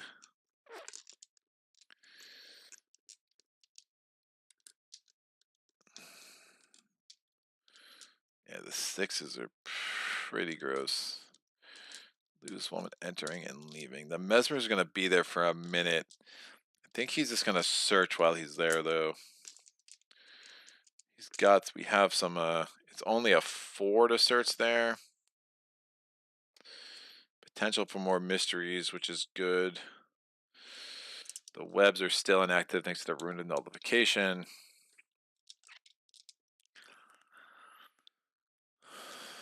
Although maybe I just switch. Do the omens stack? That would be weird if omens stack. I'm assuming they don't. Whenever the hero and effective draws an event, draw an extra card. Discard them with the. I guess you would just draw 3. I don't know if they stack or they don't.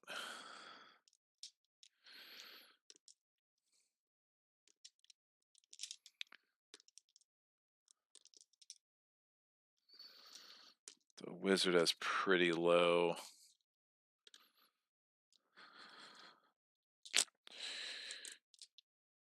I don't know if it makes. Yeah, the wizard I can teleport. The monk's gonna be the funnier one to get into the forest for sure.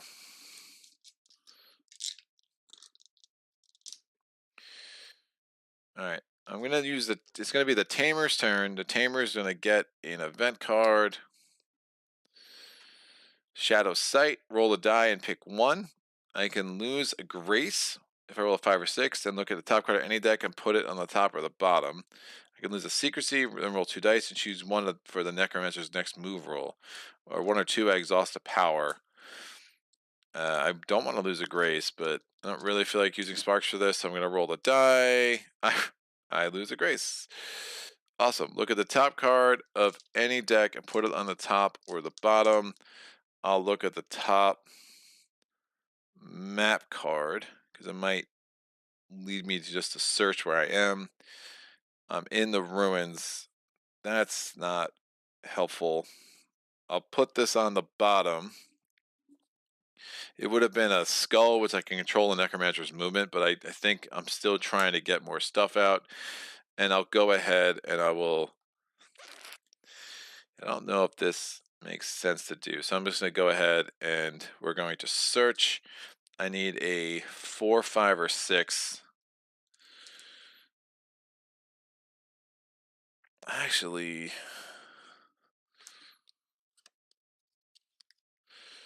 if I'm searching in the forest, what the heck is that? Discard after making a roll to reroll all dice. I'm searching in the forest for the mesmer for sure. So, and I don't like that result. So I would move that anyway. I am going to go ahead and activate the sylph. So swap 2 blights and or swap the location of 2 heroes.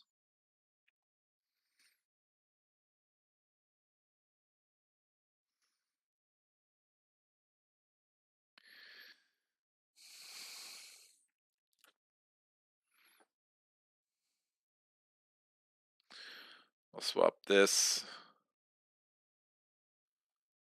I'll swap this and I'll swap this. The webs have no effect, so that's nice. And I don't want to swap the location of 2 heroes. I do think I want to get the tamer in there, but that's going to be pretty ambitious. But this was my action, I'm sorry. And now I have a pounce effect, so I can add 1 to a roll, which I think makes more sense. So I got the sylph active. That's super friendly. We're good to go. All right, tamer is done. The mesmer is going to draw 2 cards because the omen's going to affect. We're discarding the lowest one. So we discard 4, and we take care of 5. Only 3 people knew about the rendezvous. When you arrive, it is swarming with the dead. I lose a secrecy because of this. That's super pleasant. And now we're going to go ahead and do a search action with the mesmer. He definitely has some better cards than this. I'm going to discard. Let's try to get some better powers. I'm going to discard 1, roll 2 dice. I have a successful search on a 4 or higher. I rolled a 6 and a 4. That means I can draw 2 map cards, choose the one I want the most. Again, we're in the forest. I either get a mystery card or a mystery card. So I cycled 1 with the tamer. It didn't matter. I drew 2, but I'm just going to get the 1 mystery card. Obelisk, we had 2 clues right off the bat, so it gets us to 1 to 3, so we're outpacing darkness. That's good. A monument of weathered stone from a bygone era, that's another hard word for me, covered in strange markings. Will this lead to answers or only another mystery? The location is random. It goes to 2. 2 means that it is placed in the ruins. As an action, you can draw another mystery card and then discard this card. It's good that my tamer is still there. She will indeed do that on her turn.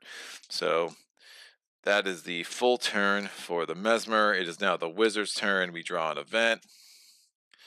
The Desperate Bargain. So it's number 1, choose one, destroy a blight any location, or draw a power card, or raise your secret sheet to default, and then choose one, spend 2 grace, discard an item, or +1 darkness.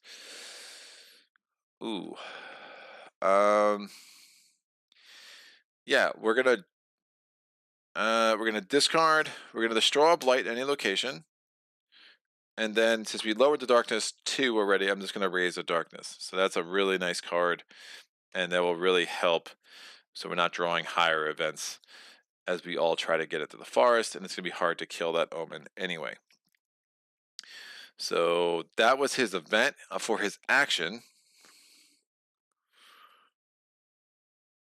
I think he's going to search. We only need a 2 in the castle. Getting more items could be very helpful for him.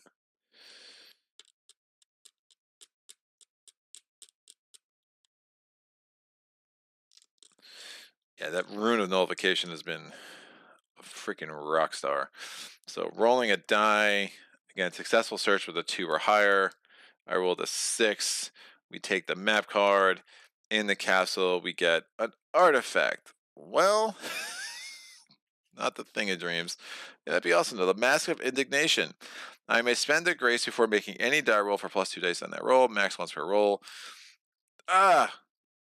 Shoot. 5. Was that not a 3? No. When the heck did she lose health?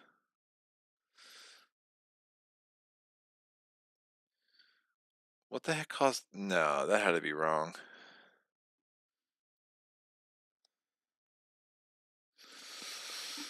Sorry, I lost some stuff. I lost a grace.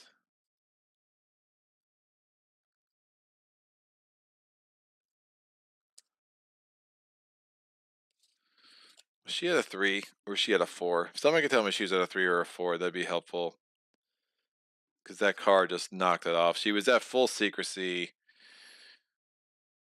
I know she lost 1, because I rolled a 5 or a 6. Maybe she was at a 3. Woof.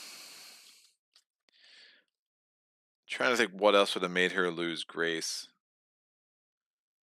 I can't really see it.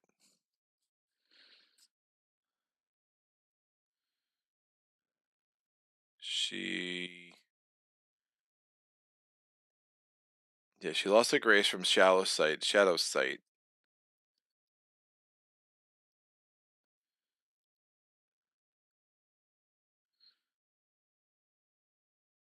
We won that. Oh, was it Mind Blast? I think she lost another grace because of Mind Blast. 3's probably right. 3's probably right. All right. Things are not as they are made to be. Wear this mask and make them anew. Yeah, spending grace when I only have a default of 3 is not great. Now, you could always trade. Trading is pretty liberal in this game. I do want to check it out, though, just to make sure I'm doing it right. So artifacts are weird in that they count as powers and items. So you can give any item to another hero at the same location, and that's all free action. So I could just give this to someone else, but again, none of these dudes are super high in grace, so that's not absolutely great. Sagitt, well, hello. I unfortunately missed this shit again. It's same day at work. Plus, we may actually try playing something tonight. STH. What the hell is STH, dude? Hope everyone is going well. Greg's losing convincingly. I don't know about Greg's losing convincingly yet, but given his need to roll well, he might do so. Laugh out loud. I might catch the VOD later, but I'm so far behind on the game, I will have no idea what is up. Yeah, no doubt. All right, dude. Good to see you, Sagitt, as always, sir. Hey, Mike. Great to have you around. Always helps to balance the force.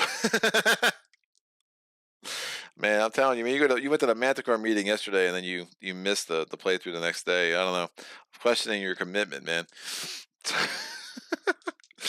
So that is that. That is not the search result I wanted. I wanted one of those things. I wanted more powers, and that's what you're supposed to get in the castle. Instead, I got an artifact which is not a great fit for the wizard, and that makes me a little bit sad. All right, darkness goes up. We're at the Necromancer's turn. We'd add quest things to any more quest in play.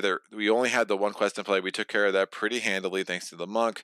We roll a die. It's a 4. Does he see anybody? Yes, he sees the monk. So he goes to here. And we'll see the effect of that next turn. We have to add a blight now in the castle, which is good because the castle's been mostly cleaned out. We get the unholy aura, -1 die in this location when fighting.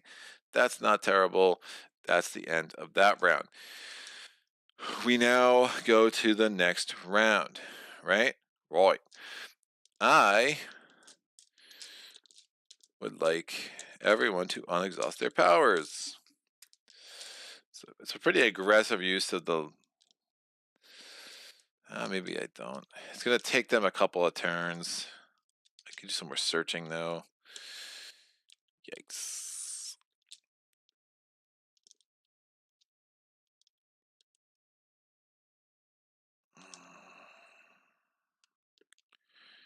If he moves... Yeah, I'm about to start losing secrecy.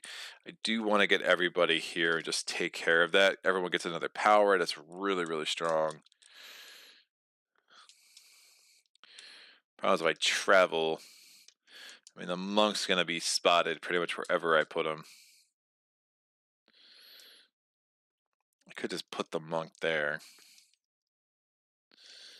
Have him start searching. Start moving with the mesmer. The mesmer is down to 1. Oh. That's an interesting idea.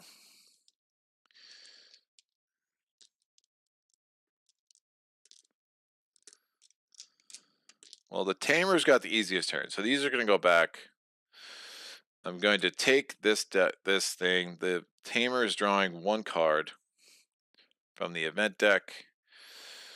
Raid. Count the blights in your location. There is 1. Lose to secrecy. Woof. The dead are seldom organized. When they are, it's not good. Yeah, well, I'm getting a lot of high numbers here, so her secrecy is now in the toiletto. As my action, I'm going to discard this card and draw another mystery card. Remember, mystery cards are our primary way of getting clues. Smuggler's Tunnel. We get 1 clue right away, so that's up to 4. These woods once hosted a clandestine trade route. The old tunnels would make superb hiding places, and may contain long-lost books and maps. This goes in the forest. Well, funny that. I like the forest. Permanent. Once the task is complete, heroes gain an extra 2 secrecy when hiding here, up to 7. So you could always hide in your turn, which refreshes all your powers, and you gain a secrecy. And it's up to 7, which is pretty sick. You get 2 clues on a 5+ rolled while you're searching there. So if you search, that's super helpful. And the rolled is funny because I think the cheat bonus, the bonus of clarity makes that really weird. Because if a 4 is rolled but it's +1, I assume that becomes a 5 for the purposes of the smuggler's tunnel. But it does mean that we're going to want to do a lot of searching in the forest, which is fine because the webs are there, and the webs have no effect thanks to the rune of nullification. So that is the tamer's turn. I was thinking, yeah, because I was thinking I could have swapped the location of the mesmer and then used suggestion to move a dude in here. But now that just got less interesting. Plus the sylph, I could, well, the crows are rough. I mean, I could, the flux cage is awful.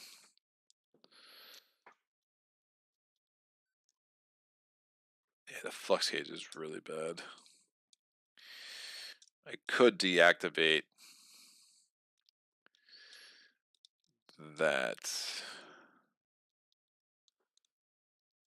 Could deactivate the Sylph and get a tame power. Get a green thing. What's the waystone?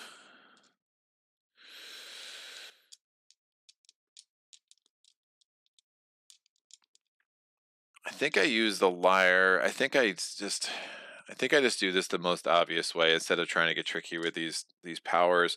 I am gonna spend this, which is pretty aggressive, but everyone refreshes all their powers. And I did that on the tamer's turn. And then on the wizard's turn. And actually I could use this on another player's turn too. So there's no real reason to use it now. But I will probably end up using it to maybe save the trade between heroes. I'll probably end up using this. Let me get the wizard over here. He'll get 2 secrecy back. I think that would make the most sense. So let me do the wizard next. The wizard starts his turn in the place of the necromancer, so his secrecy goes from a 4 to a 3. These events are brutal. Dead servant compared to secrecy. My secrecy is a 3, so I'm facing an archer. So I'm facing a dead archer. 4 attack or 4 elude. If I fail, I lose a grace. The rotten smell informs you that this one, like most of Necromancer's minions, has been dead for some time. When I elude, I roll 3 dice because it's plus 2 dice. I need a 4 plus. I rolled a 4, 6, and a 2, so we're good there. Now I'm going to, the tamer is going to spend the lyre. I'm pretty sure those can be spent on anybody's turn. Just again, trying to clarify all these things for you. I just want to make sure I'm giving the right information. Holding an item. All these things are free. Permanently increasing abilities, artifacts. They fall into 3 categories.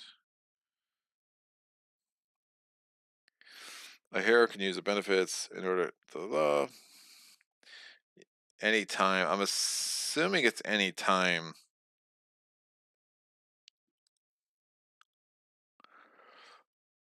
It says you can pass another player's turn. One time instantaneous effects. It doesn't specifically say you can't. There's a whole bunch of conversation about like how anytime, but it doesn't. None of these things say anytime. When it affects us anytime, items.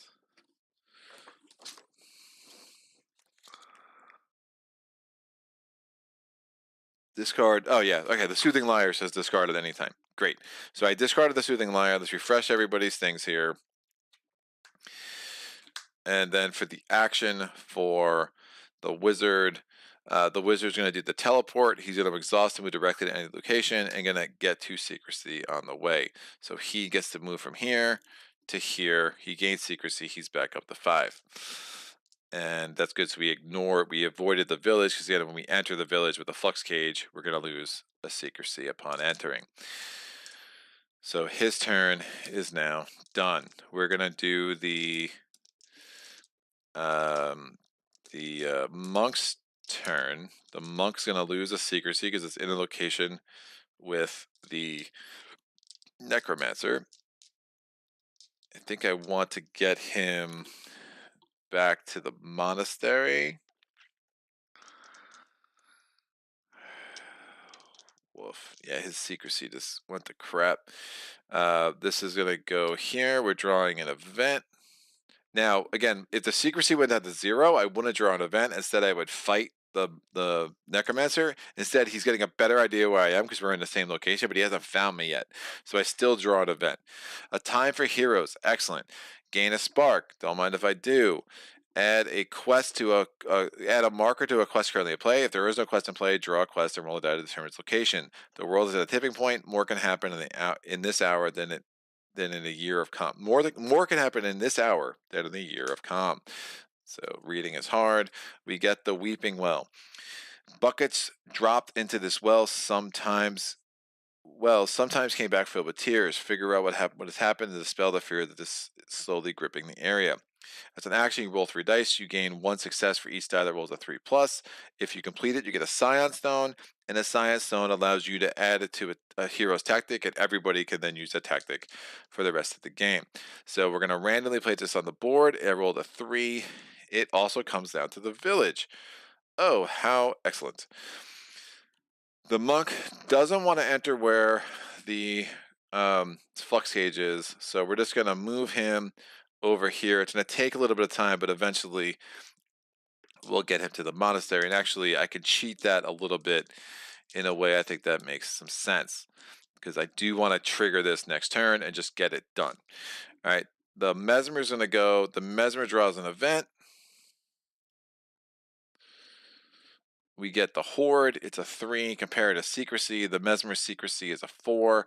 I get a small Horde. I can try to elude against a 3 or fight against a 4. The recent bloodshed has swollen the ranks of the dead with lesser spawn. So I will try to elude against a 3. My hypnotism tactic gives me 2 dice, so it's elude with 2 dice, not plus 2 dice. Unlike that, I don't know why it's plus 2 instead of just saying 3. It's a little confusing to me, but I'm a simple man.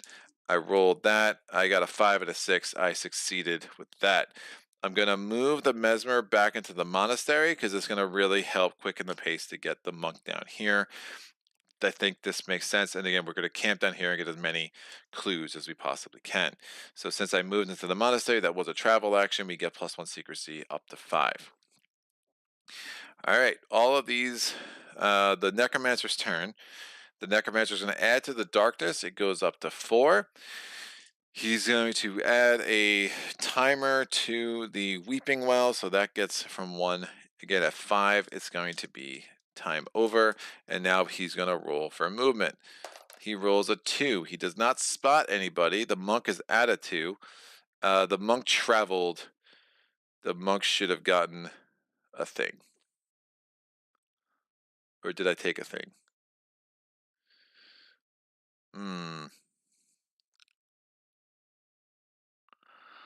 I forget if I took a thing or not. I think I took it. I think I went down to 1 and I got 1 back for a 2. What's it down to 1 already? That seems impossible. I can't remember if I added to the monk when I traveled with him, and that's going to drive me a little nutty.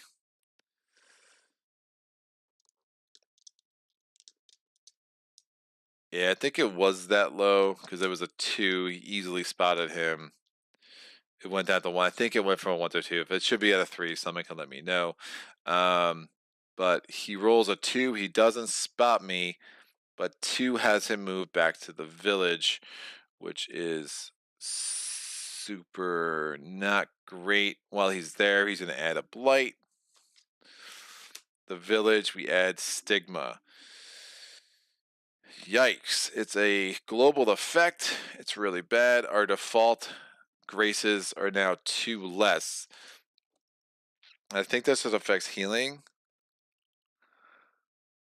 So we stay our grace where it currently is, but in healing, like I can't heal the tamer anymore because her default's now only 3. So when it says heal up to default, we're stuck. The default for the wizard is a 1. The default for a monk is a 2. The default for, actually, it's a 3 because chakra gives +1, then -2. The default for the mesmer is now down to a 2. So that's something we're going to want to deal with sooner rather than later. That is the end of the turn. All right, next turn, we're going to start with the monk. The monk is going to draw 2 cards because the omen is there. We're discarding the lower one. There's a 3 and a 3. The omen tells us that if they're the same, discard the last drawn. So we keep the first one, we discard the second one. That would have been bad for us, so this is better. The dead servant compared to secrecy. Secrecy is only a 2. It's a dread, so I have to up against a 5 or a 5. It is on an even number, so I can't use patience, which is super bad. But remember, I do get +1 to fight because of the fool's courage, which is on me. This rotten smell forms this one, like most of Necromancer's minions, has been dead for some time. So this is there's multiple dead servants in the thing. If I fail, I lose a grace. I'm rolling 2 dice. Oh, but if I lose a grace. Oh, that's terrible. So I'm not gonna try that. I'm just gonna roll 1 die and elude. I do not want to lose double grace. That would be really bad. So just rolling 1 die. Another good time for a 5 or a 6. I rolled a 6. Excellent. Who was worried? I'm going to travel, get myself into the monastery. All right. On the Mesmer's turn, he doesn't draw an event because he starts his turn in the monastery. And then he's going to use this action, move a hero at your location to a location adjacent to them. So both of these guys are going to go here. Oh, the Mesmer. Ah, shoot. That doesn't. I don't move with them. That would have been nice. But we're going to give him another secrecy on the way. Wait, I keep forgetting to. Now I know for sure. When he traveled, I didn't take that. I'm still not sure I'm supposed to be at. We went from 1 to a 2. We just traveled again. It should be at a 3. I don't know if I should be at a 4 or not. Either way, I'm going to move him here and give him. So I should have probably just searched with the Mesmer last time. That was probably my a weird mistake on my part. I read this as I move with them, but I don't. But when I move him, at least I give him extra secrecy back. I spent my whole turn in the monastery at least, so the Mesmer does get up to a secrecy because every time you spend your whole turn in the monastery, you get a secrecy up to your default. So at least there is that benefit. Hopefully, I roll a 4 or less. Hopefully, I roll a 1, 2, or a 4 when I am on the Necromancer's turn. Otherwise, we might have some problems. But again, I'm not attacking a lot of these blights, so it's like a totally different kind of game than when you're just like attacking blights like left and right. Wait, the monk is already gone. The Mesmer went. The tamer, I'm missing. Oh, I already put one on the monk. The tamer's turn. She's gonna try to get over. Well, technically, we're gonna do this now. There are 2 heroes here at once, so we take this key, we cover this up. We get a clue. We can't get that bonus again. We're up to 5 clues. The tamer's going to draw an event. Panic. Add a thing to a quest currently in play. So this is going to get a second marker. If there are no quests in play, then instead draw a quest and roll 1 die to determine its location, then add a thing to it. He tells the story quickly and out of order. Dude is panicking, man. It's a thing. So now we're going to leave. Again, the webs have no effect thanks to the rune of nullification. We now have 3 heroes in the forest. I gain a secrecy because I moved there. Since there are 3 heroes there, we get 2 more clues. We go from 5 to 7. We put a key on there. And once we get the 4th hero there, we all can do the inspiration effect and all draw a power card. And I think that is going to be super good for us. We get to the wizard's turn. We draw an event. It's a 2. Roll a die and take the highest. Okay. Rolling a die. I got a 4. No effect. They clearly did not know how to look. It was a sloppy search. That's right. They were trying to find me and they suck at it. So I can roll 3 dice for each 3 plus. I can add a success on there. Otherwise, if this gets to a 5, that goes away and that's super bad. Now remember, the monk can do this in double time, so I think I'm going to let them deal with that. But I also don't have a great search ability. I really hate this artifact. That is not the artifact that I wanted, but I might use it right now anyway to do some searching.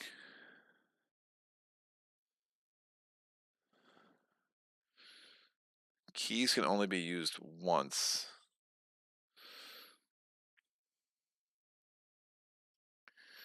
And then covered up. But permanent, once the test is complete, you get an extra secrecy when hiding there. That's really interesting. Up to 7 too, so it can go way past your default. And that can just let us chill there for a minute. Alright, I want to do that quest. I want to do a search, obviously. Yeah, fine. I'm going to use the massive indication. I'm going to spend a grace. I'm going to roll 3 dice. I'm going to search in the forest. A 4 plus means a successful search. Again, these boards do get crowded. There is the other side of this is bigger. It opens up, but it's way too big for the camera. So I spent the grace. I'm getting 2 plus 2 dice. It'd be really bad if I don't roll at least a 4, because that'd be super expensive. A 5 plus would be good, because then I can actually finally finish that quest. I rolled a 3, 3, 6. So good, I rolled an extra die. So I successfully did this. That key covers up that. I get 2 more clues. That gets me up to 9. I get, since I successfully searched, again, that was while searching, so that's not instead of searching. So I can take a map card for my wizard. We're in the forest. We get another mystery card. Don't hate that. Next mystery card is the Secrets of the Past. That gives us another clue. So we are up to 10. We can get our first Holy Relic. Where does this go? It goes in the ruins. There's a key there. Great treasure still lie buried here, remnants of a time long forgotten. Plus 1 clue and gain an artifact if you roll a 5 plus while searching here. So obviously we want to get back there. Now, once you cover up all the keys, normally the card is discarded. This has a permanent effect, which means it stays on the board. Hence permanent. I know, super, super fancy. That's just how it works. All right, so that's good. Done, wizard. Excellent, excellent job. We're all very proud of you. All right, so everybody has gone. We're going to get this guy back here next turn early, get the inspiration. The monk is in place to take care of the weeping well. I like all of this. What I don't like is if I roll a 5, a 6, or a 3 now for the Necromancer, but it is what it is. Necromancer's turn. Darkness goes up to 5. We add another ticking time bomb to the weeping well, so that's up to 3. Please do not roll a 5, a 6, or a 3. I rolled a 4. That's most excellent. 4 is not good enough to see any of these dudes, so that's fine. And he's going to move where? He moves back to the castle. You go stay up there. That's most excellent. I don't know why I'm saying most excellent a lot, but go with it. And the castle gets a void. Counts as 2 blights. So that's not great. That means the castle already has 3. If another one adds, that'd be 4. Another one adds, it goes in the monastery. If there's already 3 and the void comes out, the void still stays there. It just means that there are 5 blights in one location. That's the only way you get 5 blights in one location. Who said I was committed to Saget? My actions speak for themselves, not me.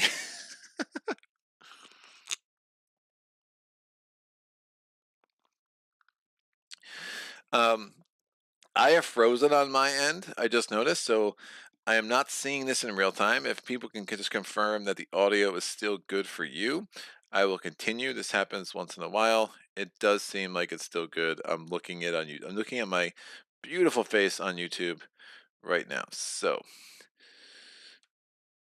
I'm not going to be too worried about it. Whoa. That got funky. Did the screen just shift for everybody? Shoot. Someone tell me the screen just shit for everybody, just for me. I'm assuming that's for everybody. That's not great. Why? Why OBS? Alright. I'll wait for someone to pop in the chat here.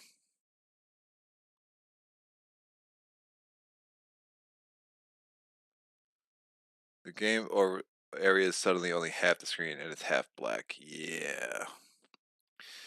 That happened for me too.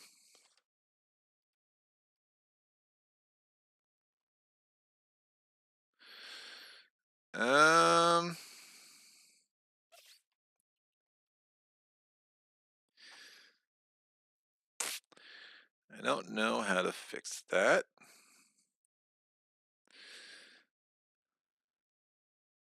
Because I can't even access this.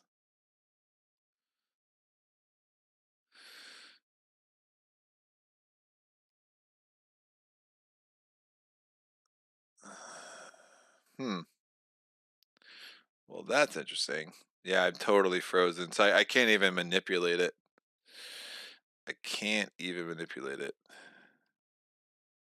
Think we're gonna have to It did move a bit. Huh. Really? Let me try this. Is it? Let me know if it's good, guy. I think I can find a way. Okay. Oh, yeah. All right. Here we go. I'm back. Hey! All right. We should be good now. That was really weird. I don't know what's going on in my OBS sometimes. Who knows the ways of the OBS? Let me just make sure. Let me make sure. Just 20-second delay is so trippy. So funny. All right. Well, I don't know. Some mysterious necromancer powers clearly at play. And we're back. Well, that was exciting. Woo! What did I just do? What have I, dear God, what have I done? He's up there. We talked about the void. I think that was the end of his turn. We go to the next thing. Most excellent.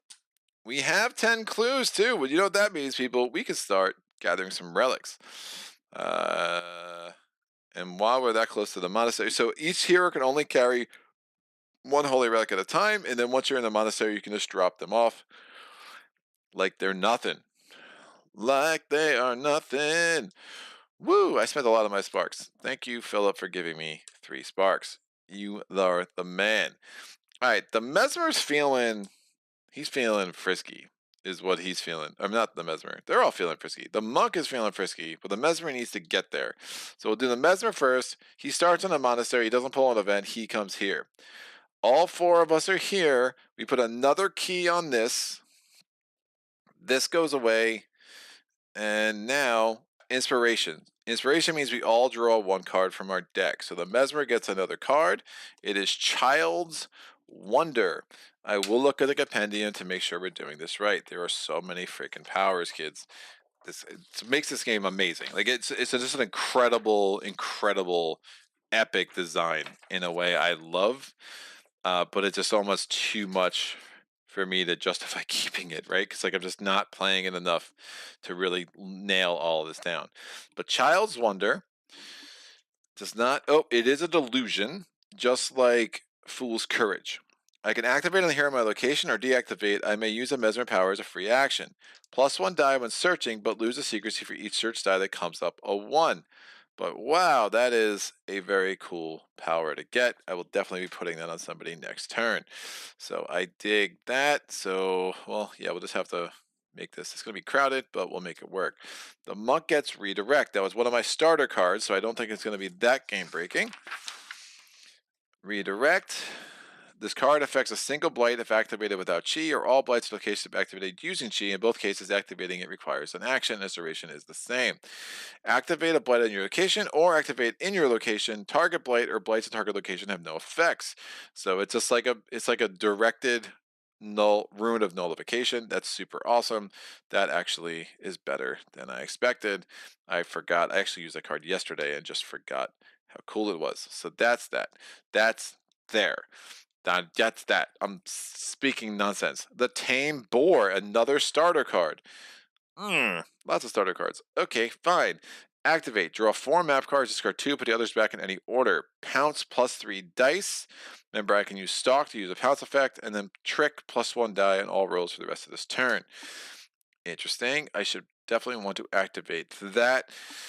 And finally, the wizard, he gets a power. It's arcane energy bonus, exhaust at any time to refresh all of your other powers. Don't mind that either. So look at us, kids. We have powers. We have options. We have choices. What a beautiful day in the Necromancer neighborhood. That's right. I said it. So I have no room. I can't fit this anywhere. All right, we're gonna make this work. So a lot more power, like 4 more powers now to keep in our little brains, or my little brain specifically. Let's make this happen. So the Tamer, the Mesmer is just trying to do this quest, right? I think that's gonna be a thing that I want to do. If I can roll 2 3 pluses, great. If I roll 1 3+, fine. Let's just make this magic happen. So we're gonna draw an event. Notice I put the thing sun side up, and then I flip it after I actually use the action. It's just a little thing that I've started to do to help me remember. The looters. If I win, I get a secrecy. If I fail, I exhaust all my powers. Panic, fear, greed, they grab everything that's not nailed down. Woof. So it's a coin flip to exhaust all my powers. Well, isn't that just the most wonderful thing? I can hide with him to get them back. I just would prefer not to. But remember, if I hide here, I get a bundle of secrecy, and it's an extra 2, so I would gain 3 secrecy. So hiding here wouldn't be the worst thing. I do hope to roll a 4. Oh, but if that's exhausted, I wouldn't even get my chakra. Oh no! All right, 4 plus. I'm gonna do it. Oh.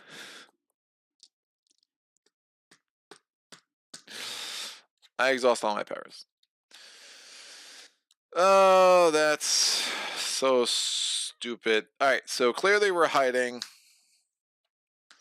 I get a secrecy, and then because of that, I get 2 more secrecies, so we're up to 7 secrecy. It is up to 7, even though my default is only a 6. Woof. So I'm running out of time to do the weeping well. Oh, it's actually 3 dice. Oh, man, I guess I just do it now with the others. That's gross. That's fine. I do want to get that done. I don't want to add another blight for no reason, and a Scion Stone could help. So, the wizard, again, sunny side up, like an egg. The vengeful spirit, compared to secrecy. My secrecy is a 5. I can do a fight action for 3. If I fight and I lose that. If I fail, I do a thing. I can do a loot action for, I need against a 5. I don't want to lose another grace. A breath of wind, a darkness among the trees. Something has ceased its repose. So 2/3 of the time I'm going to win on a fight. I might as well just do it. If I fail, that'd be super bad. But, you know, I got a 5. I would have won either of them. I chose the fight. I felt lucky. Done.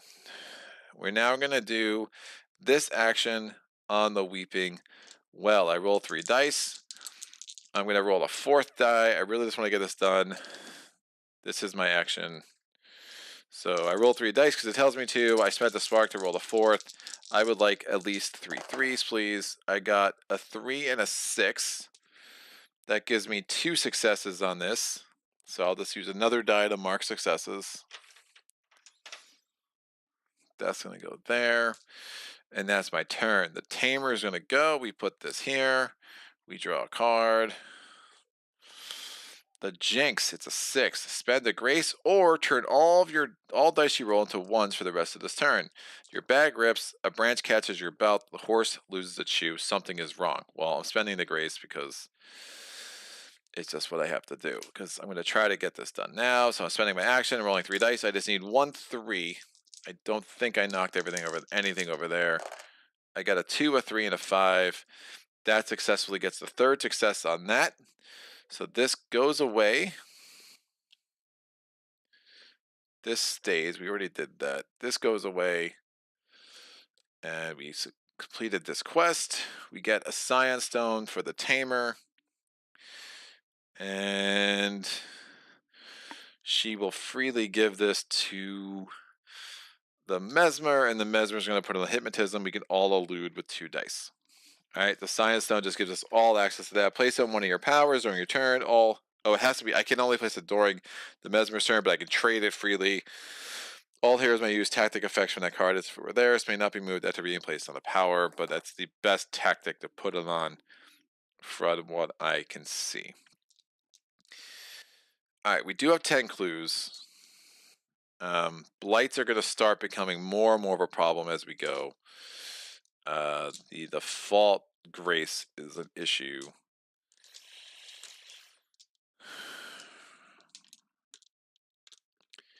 But I just don't see.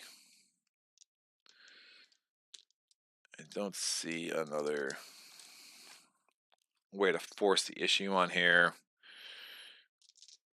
We're outpacing the darkness, which is good. But yeah, that was a really lost term in the monk. Remember, the chakra makes the quest actions like super easy for him.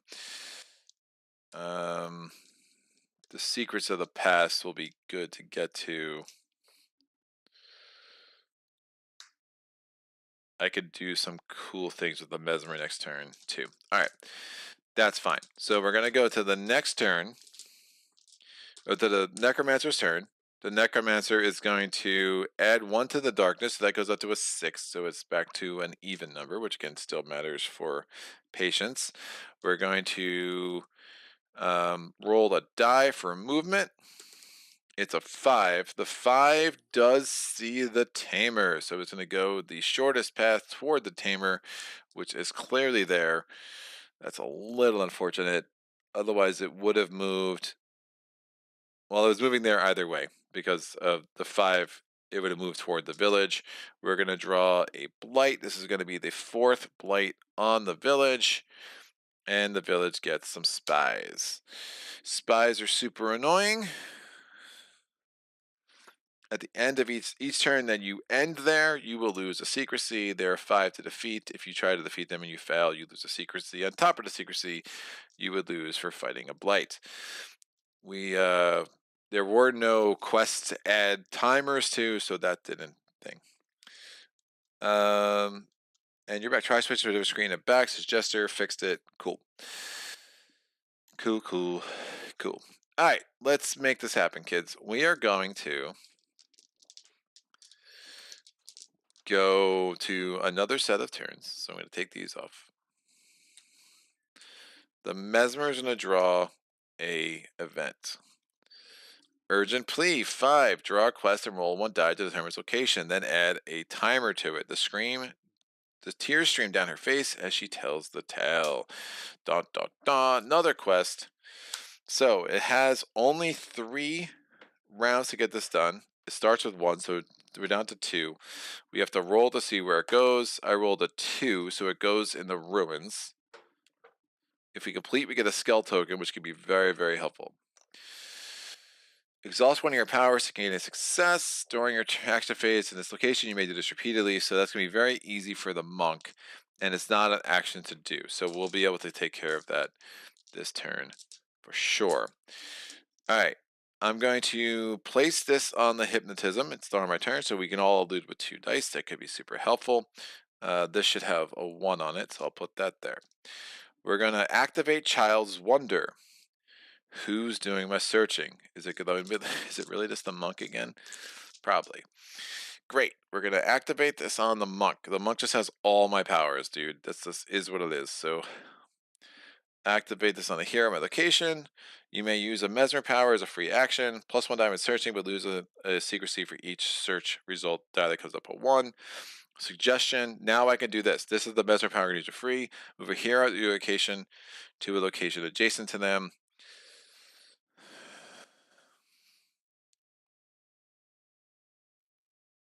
No, I'm going to activate this on the tamer.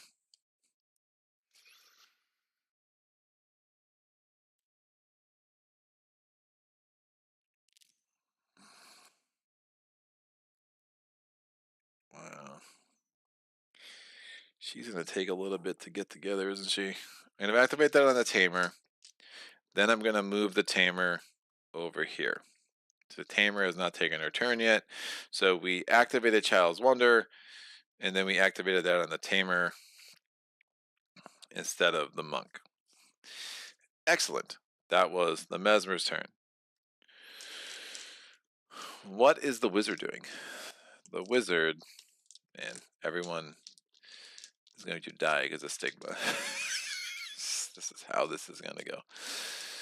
All right, we're going to do the monk's turn because I know what I want to do with him. So that goes there. We draw an event. We have not gotten respite. We have not gotten renewal. We're just getting a bunch of high pointers here. Setback.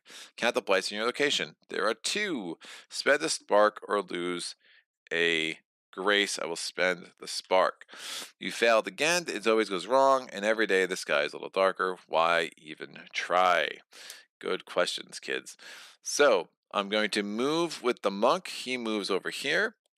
And while he's there, he's going to exhaust 2 powers to gain 1 thing each. So we're going to exhaust redirect for now. And I'm going to exhaust patience because I'm most likely It's going to be odd. We need to start killing some of these things. I'll keep that. I'll exhaust this, and I'll exhaust clarity, because apparently we're not searching with him anytime soon. When we do that, that adds 4. We get a skull token. It says as an evil spell is homing in on the heroes, making some mystical noise to send it in the wrong direction. So that's out. We get a skull token. And what's the skull token do? The skull token we can spend after the Necromancer's movement roll to move him to any location except the monastery. So super useful. Probably want to use that this turn for sure. So glad to get that. Just came at the cost of exhausting a few powers. And by a few, I mean 2, so really not that bad. We now go to the Tamer's turn. The Tamer's going to put this here. She's drawing an event. Upheaval 2. Remove all blights at your location and create equal number of new blights. Dark magic is notoriously unstable. Who knows what it will be next? Oof, interesting. This is going to go here. So the webs come off, which I have avoided their effect. We draw a map card, and the ruins get a flux cage, which is worse. -1 secrecy when entering or leaving, and it's a 6. Hopefully I can kill that next turn with the monk, and then we'll probably have to rest with him again to refresh all his powers, which is fine. It's going to be at odd numbers, so it's not too bad. This die can come off. That was for the quest. We go to the Tamer. The Tamer is going to actually do a search action. She's searching. Remember, she has the Child's Wonder, so she has +1 die. So she has 1 die base, +1 die because of Child's Wonder, and we'll spend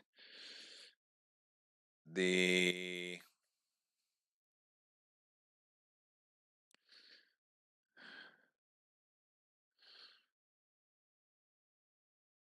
That's fight. Yeah, it's not helpful.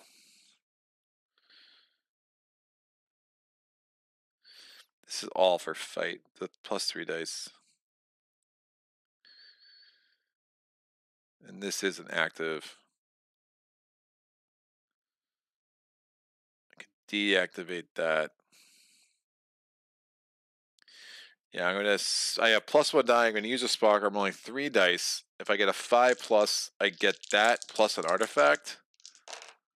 I rolled a 3-3-6. Woof, don't show off. So we get +1 clue from that. So we're at 11 clues. I also gain an artifact, and then I'm going to gain the result of a map card. The map cards are, we're at the end, so I need to reshuffle these. I could have done the tame boar effect too, which I could have put these in any order, but that's fine. Remember, it's only 20 map cards. You can use them for the Necromancer movement, you use them for searches, so you go through them a couple times in a game. The ruins gives me another mystery card, so that is perfect. And I will also take my artifact before I forget, and we'll read that in a second. The mystery card, we get 3 clues because of this, so we're up to 14 clues. Almost halfway there. It's like, whoa, we're halfway there. All right, within this hole, so the pit, within this hole are imprisoned terrors and banes of ages past. It is filled with an infection, darkness, yet it holds much forgotten lore. Rolling this, random location is a 6. That's probably a bad location for it. It goes here. So while the pit is in the village, I could spend, for the rest of the game, I could use an action to spend a grace to get 2 clues. That is not a place I want to be, but if I need like 2 more clues to round out the game, maybe not the worst idea. Right? Right. I already got... I took the 1 clue for that, right?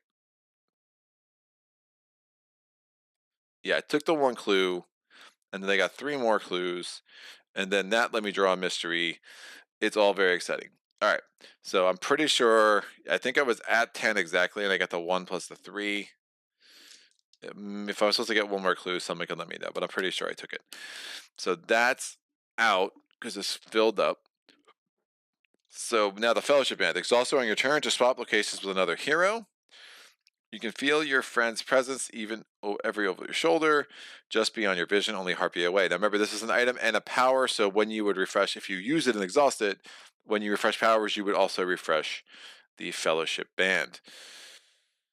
Not terrible, but again, if I leave the Flux Cage, it's going to lose a secrecy, so we are going to want to kill that Flux Cage. For sure, I'm going to try to do that next turn with the Monk. Alright, exciting times. Let's go to the Wizard. I need to start picking up these relics. We only need 3, remember, so I can get 1 from here, and then there's 1 there, and there's 1 here. That makes some sense. We should have... Oh, wait, the Mesmer's already gone, so the last one to go is the Wizard. So let me stop thinking, because it's definitely the Wizard's turn. A 2. I can fight against a 5. I can loot against a 4. I have +2 dice for the looting. I can only use 1 tactic at a time, right? But this tactic just is activate. And once it's active, it's always active. Right, so I'm pretty sure I can use this tactic over here because of the Scion Stone, which gives me 2 dice, +2 dice, so 4 dice. Again, I can only use 1 tactic at a time, but I'm not using that tactic. That tactic was already done. It activated this. That was a long time ago. So it's a little weird, but I'm pretty sure that's correct. This is what the Vile Beast. Is this what the Necromancer has wrought? Such an abomination was not meant to exist. All right, so I'm spending 4 to elude. I need a 4+. If I win, I gain a Stark. I got a 5 and a 6, so I get 1, not Stark, a Spark.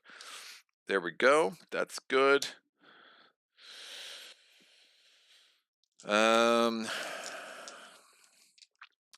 think I spend 10 clues to get myself the relic. Or do I search? Nah, I'll spend the 10 clues. Goes from 14 down to 4. We'll take this relic off the board. It goes here. Remember, we have to get them all back to the monastery anyway. Woo! Alrighty then. Let's go to the Necromancer's turn. Necromancer's going to add 1 to darkness. It goes to 7. He makes a roll. We'll see what he rolls. He rolls a 3. He does not see anybody, but 3 would move him into the forest. And maybe that's not terrible.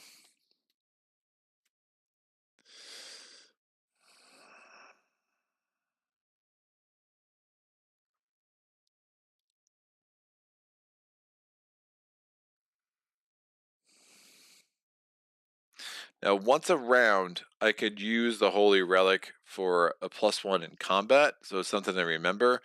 Additionally, what's interesting is, like, if I use it for me, I can't then pass it to somebody and they use it, so you have to decide if you're using it before the roll once a round. So I'm guessing that's where Chi Tactic would be the same thing. You have to decide if you're using it before the roll. Remember, that was a really bad misroll early, but we've had ways to work around it, but you can see the number of blights on the board getting fairly concerning. The question is, do I just keep control over this board a little bit, give myself a chance to do some more searching while I'm in a good spot? Yeah, I'm going to use the skull now, and I'm going to make the Necromancer go up here. I know that's a problem, but again, I could kill things in the monastery as they start amassing too, so it's not the absolute worst. I still have these tactics here too, so I am going to want to start using the Tamer. Maybe we shouldn't have picked up that relic. Probably better to get the relic that's further away. But I do want to activate.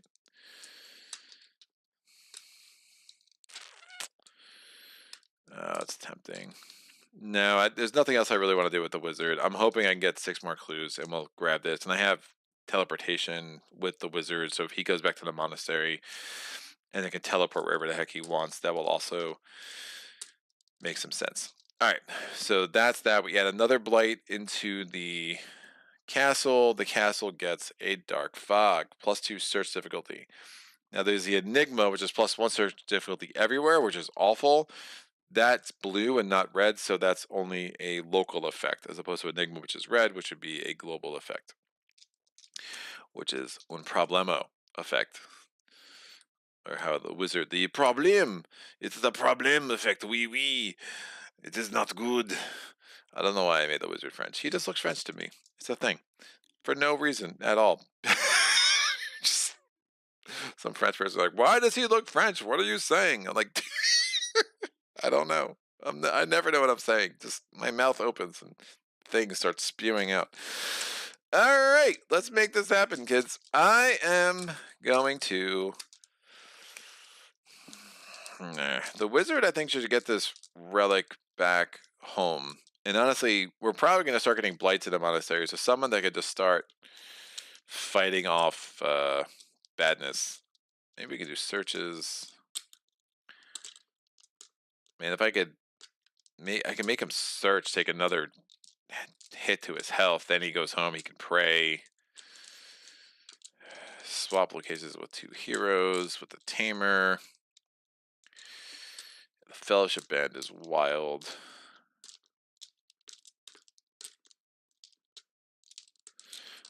I'm going to do the tamer first.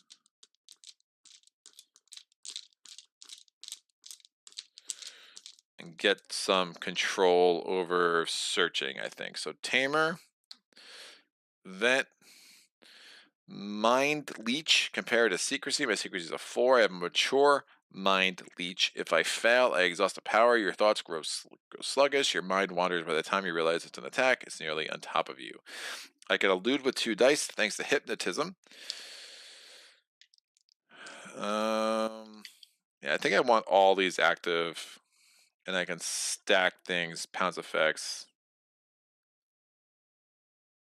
Stocks. I'm finally getting stock. That's really kind of sick. Yeah, we're gonna roll 2 dice because of hypnotism. I need a 5. I got a 2 and a 3. I have to exhaust a power. I'm gonna exhaust perform, which is fine. I really love the art on these in this game too. It's another thing I just really like about it. So cool. Done. That's not terrible.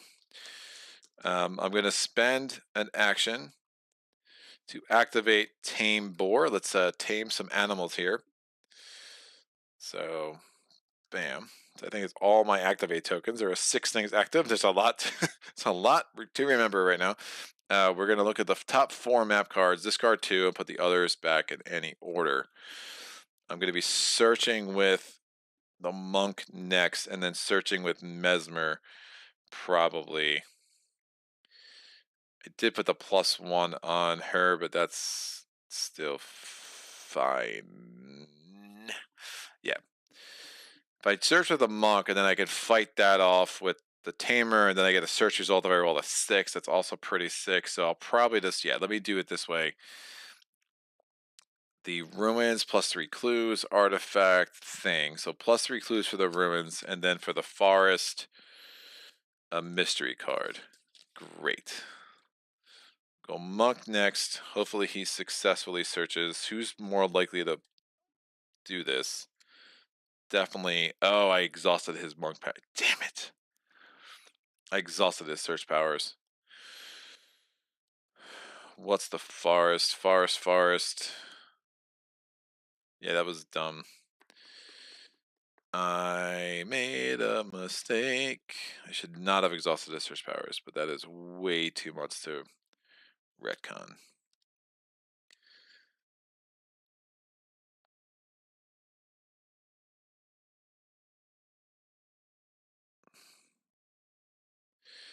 Chi burst, +1, roll 2 dice. That's for a fight. It's fine. 2 dice. I'll do the Mesmer first. He's more likely to succeed. Because well...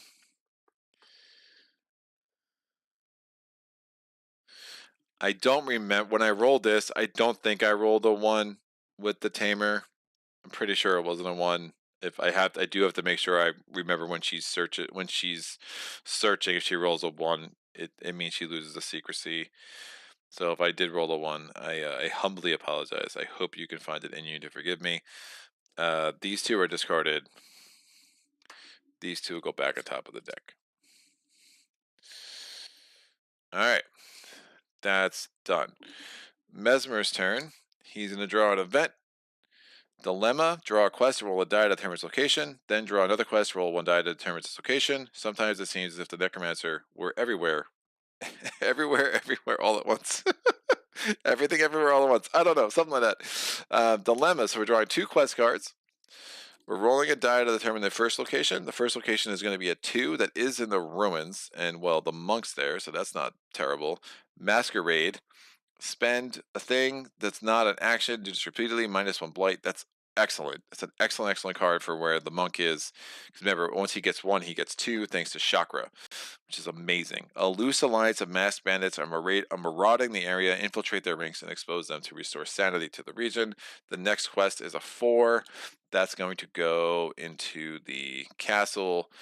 That's probably not happening. Fight versus a 2. Each success is a 1. Every hero gets a spark. Taint blight if I fail. Some local nature spirits have been twisted by black magic. Drive them away before the Lancet comes to their poison. That dude is poisoned. Alright, that's done. The Mesmer's now going to take this. He's going to discard a spark. Should have activated Child's Wonder on me. I need a 4+.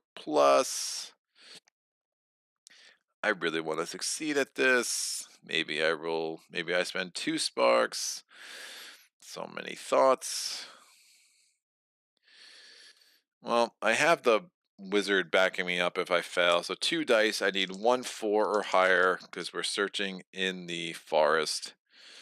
This would be super bad. To fail, a 5 and a 6. Excellent. I get to draw 2 search results. Well, maybe the monk does something different anyway now.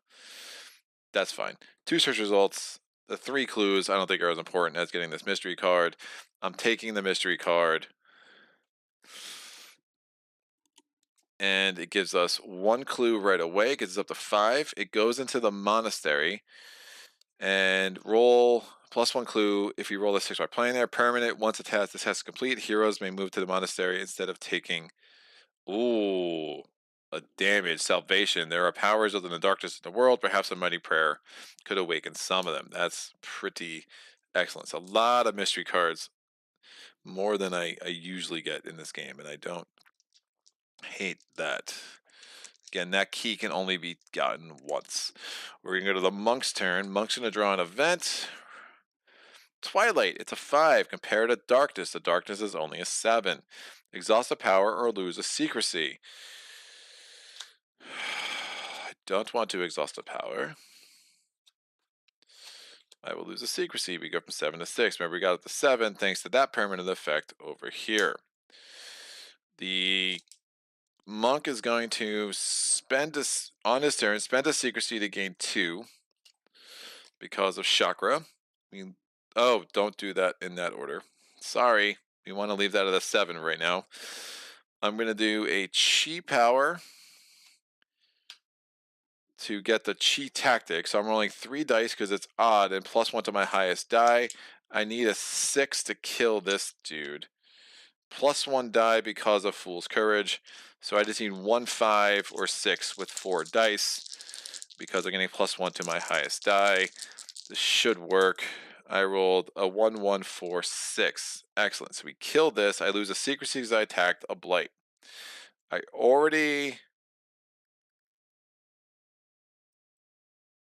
was at a 7. I lost a secrecy because of that. Great. I killed Flux Cage. So I don't have to lose things when we enter or leave the ruins. I'm going to spend another secrecy, so I'm from a 7 down to a 4 because of 3 effects. 1 because of the event, 1 because I attacked the thing, and 1 because of this. This is not an action, so I can do this on the same turn.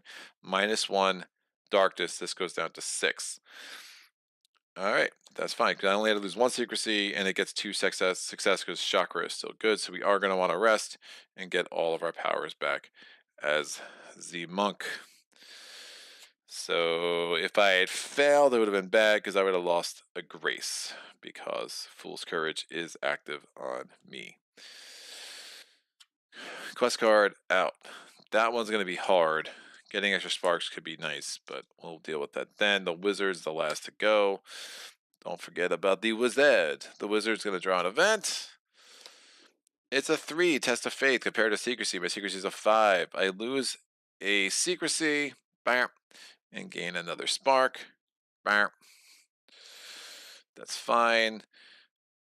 Exhaust all. Alright, it's a bad situation, but you know what you must do. What do I must do? What must I do? Arrgh. That's a technical term. And my default is 1. I think, oh, we really need to kill that. It's super bad. It's really bad. There are 2 locations. If more blights are added, they're gonna go into the monastery, so that's something else to consider. Getting the Wizard there with the Holy Relic just to start wrecking things is not the worst idea.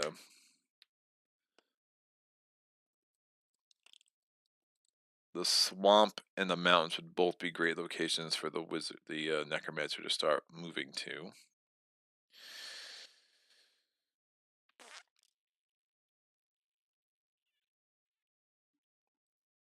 Here. The Wizard's going to give the Massive Indignation to the Mesmer, because he has 4 grace. So he's got the most grace left. I think that makes the most sense for him to have. Such a beautiful, wonderful tool. And then the Wizard's going to move, gets a secrecy back for traveling, gets to the monastery.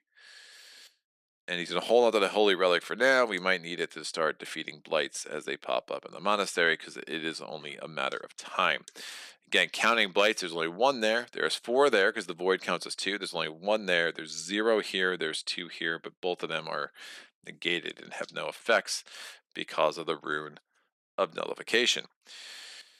We are now going. I mean, I could still pray. I just can't heal because I'm already above my default. If I get a 6 plus, we get a thing, and then we can move there instead of taking a damage. It's really strong, but that's we are going to need exactly a 6. Like, nothing's going to add to that roll. Monk needs to rest for sure. All right, we go to the Necromancer's turn. Darkness goes back up to 7. We're going to add a thing to the green no more. Monk probably wants to go there, because if you have to add a blight there, that's super bad, because it will actually add a blight in the monastery instead. I mean, the taint blight, you just can't gain grace, which isn't obviously our biggest problem right now. The Necromancer is going to roll. He rolls a 6. Ooh, interesting. So the Necromancer spots all of us, right? He doesn't have the Mesmer. I'm sorry. So he spots the monk and the tamer. There are 2 possible paths for him to get there, because the one path is this way, the other path is this way, and they're both 2 away from the ruin. So he spots both the tamer and the monk. We're going to look. There's like a tiebreaker rule, which I forget. His movement. If he detects any heroes, he moves 1 space toward the closest. If there's a tie for closest for his route, resolve it randomly. Otherwise, Necromancer follows the arrow shown on the board. Alright, so there's a tie for closest route, so we will resolve this randomly. So I'm going to roll until but that's not exactly random. So 1, 2, 3, 4, 5, 6 is how I'll do it. I rolled a 3, so he goes into the village. Bam. He's there. While he's there, he tries to make a blight. Well, there's already 4 blights here, so we're actually making a blight in the monastery instead. The monastery gets a corruption. no bonuses can be applied. In the monastery, that's bad because I think the Holy Relic is technically a bonus. Is that a bonus? Adds 1 die. Nope, it's not a bonus. Bonuses are a term of art. It's just a benefit. That's fine. So I can technically just kill that with the wizard, which should be great. So having the wizard there with the Holy Relic, just hacking away at corruptions as they come in, will be totally fine. 1, 2, 3. All this goes away. We have 5 clues shy from having 20 total for the game. Right, we're at 15 for the game. We've already spent 10 to get the first Holy Relic. The wizard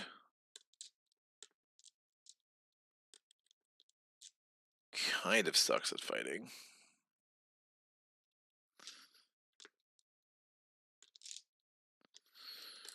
So he does have 2 sparks.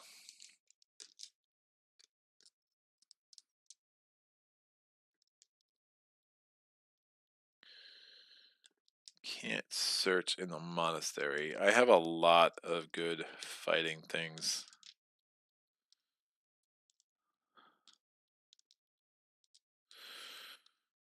Woof.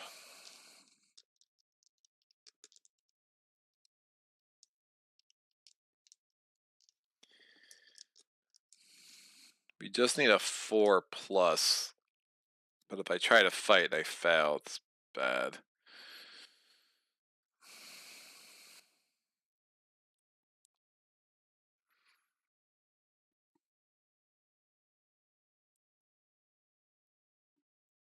Wow, that void's a 7. That's -1 die fighting for Hanoni Hora, +2 search difficulty.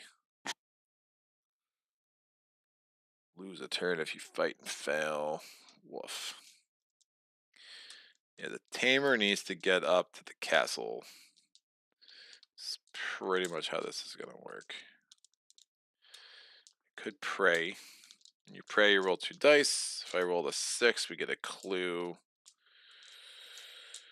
Do I try to kill this thing? I think I try to kill this thing.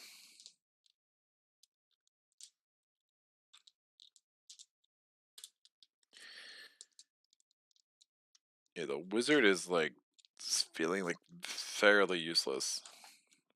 I could teleport with him. That's interesting.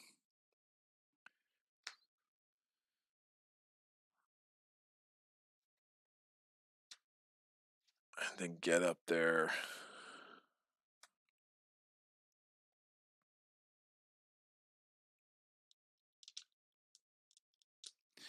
Leave the Holy Relic. Don't worry about the corruption.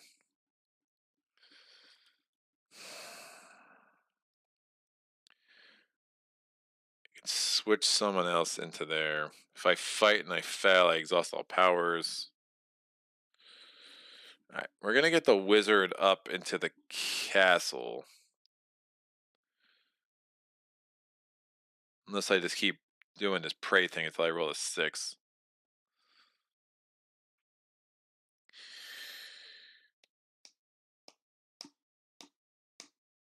Yeah, we'll do that.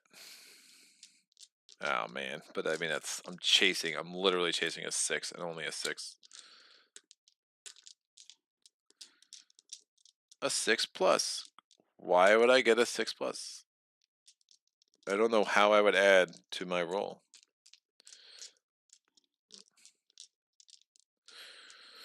Alright, we're gonna store the Holy Relic. Again, it's only +1 for fighting, but now we have 1 Holy Relic there. And then I will try to get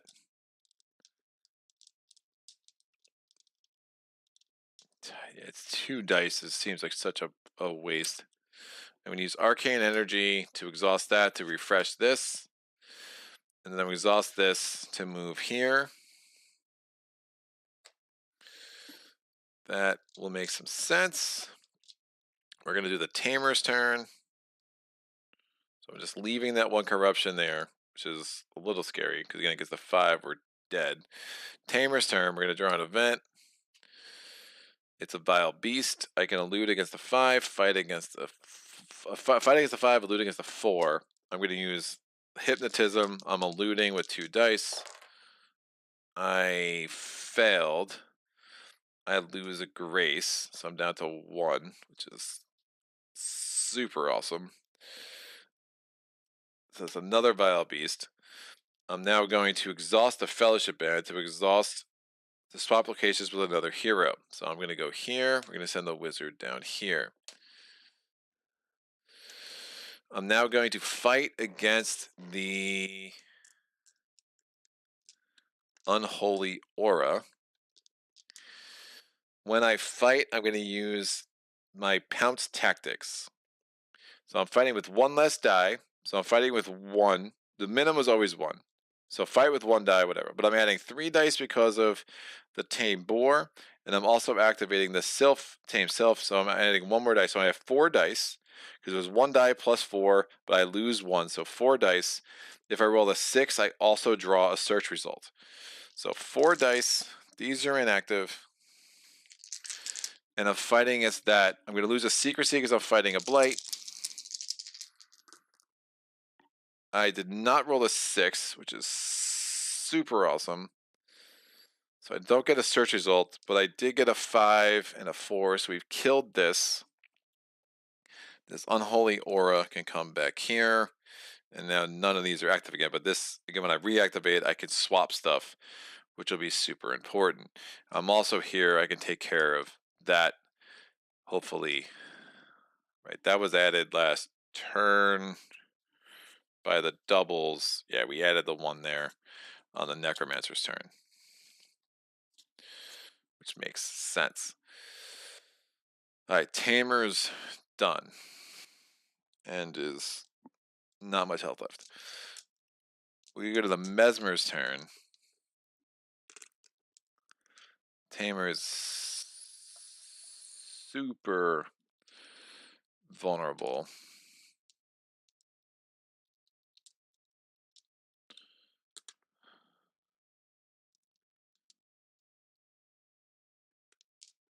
The wizard's already gone. The monk has not gone. The monk needs to refresh his stuff because he's hurting. Those are activated.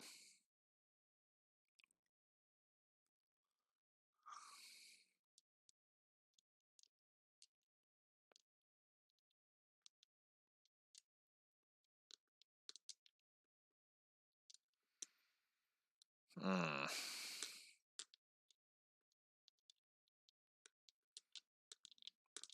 Yeah, we got 1 relic. We need 3 more. 2 more. And I'm like, again, I have 15 clues, and I feel like I've this is where this game is like, so it starts to feel like you just get stuck in the mud. I mean, 30 clues is so many clues. All right, I'm gonna draw an event. The shambling horror compared to secrecy. My secrecy is a 6, so it's a zombie. I'm eluding with 2 dice. I need a 3 or higher. I rolled a 1 and a 4. Its joints bend the wrong way, making an unsettling noise as it searches for a life on which to feed. It's so adorable.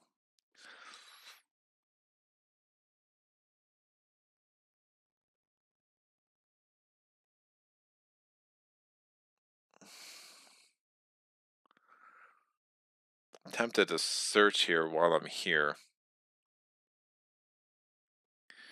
instead of moving.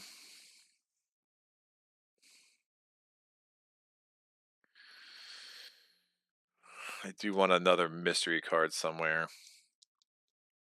That permanent action is just in like the worst possible place.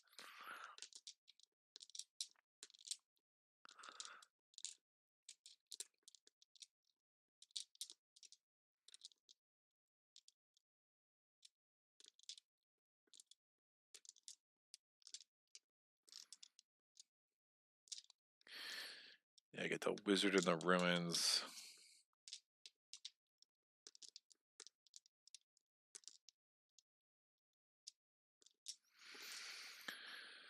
Alright, we're gonna do this. We're gonna spend a health because of this. I'm searching with 3 dice. I need a 4 plus. 3, 3, 5. So I succeed. I get 1 map tile for the forest. Excellent. Mystery card. Getting very lucky there. 2 clues immediate. So this does up to 7. Hold the line. Most of the villagers just want to keep their family safe. If you defend their homes, they will help however they can. This goes into the village. Ugh. Each time a blight is destroyed in the village, it's +1 clue.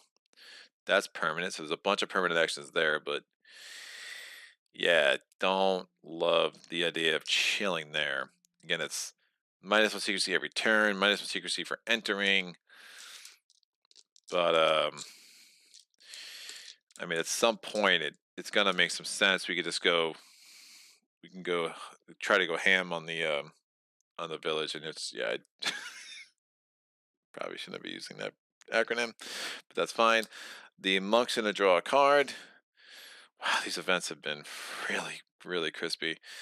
All right, I roll a 1 die and pick 1. So again, I could roll multiple dice if I have sparks. I'm out of sparks. I rolled a 1. I move to the mountains. I'm now over here. That's an interesting place to be. I need to get my powers back. I'm just going to rest, which when I rest, I gain. I'm going to hide. I'm going to refresh my powers and gain a secrecy. And that was moving. So moving, any movement doesn't give you secrecy. It's only the travel action.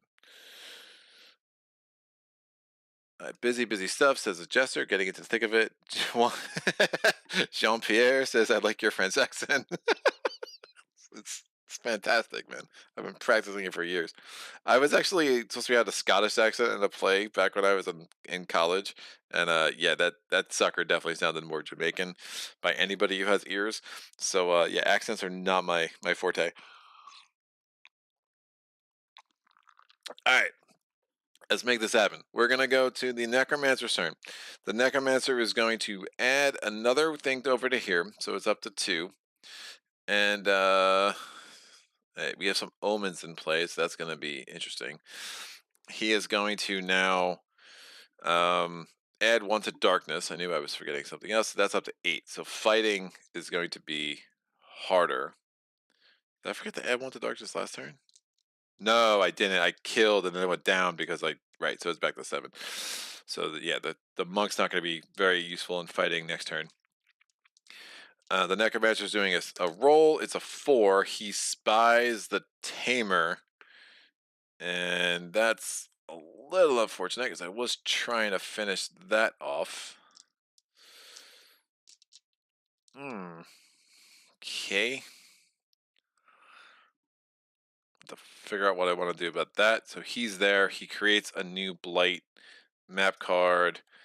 The new blight up in the castle is a crows. Haven't dealt with them in a minute, and they're back. They're back. So there's 4 blights there again. Remember, because the void counts as 2. That's the end of that round. We take these back, and we go to the next round. I need 3 more clues. I mean, again, I need to get one of these relics that are further away. I am super tempted to start messing with some things. Well, the Tamer's in the worst spot. We're going to lose a secrecy because we start the turn with the Necromancer. Then we're going to draw a event card with her. The Horde. Why, dude? I'm tasting a large horde. The recent bloodshed has swollen the ranks of the dead with lesser spawn. I have to do an evade action. I'm doing an evade action with 2 dice because of hypnotism. I need a 4 plus. I rolled a 1 and a 5, so that was a success. Sorry, I'm getting the dice rolls very low on here. I know they're not on camera. It's just hard to. Again, there's so many cards, and I don't want to knock things any more than I already have.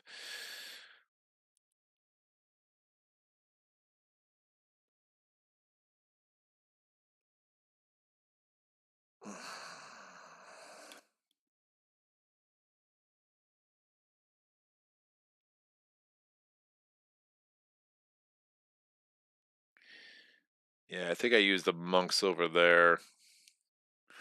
All right, I'm going to activate the Sylph. I can swap the location of 2 blights and or swap the location of 2 heroes.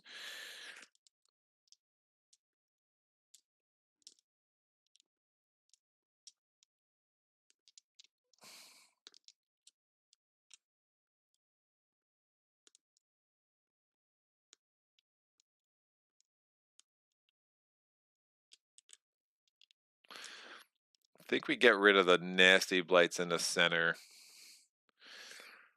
Entering or leaving, that's really bad.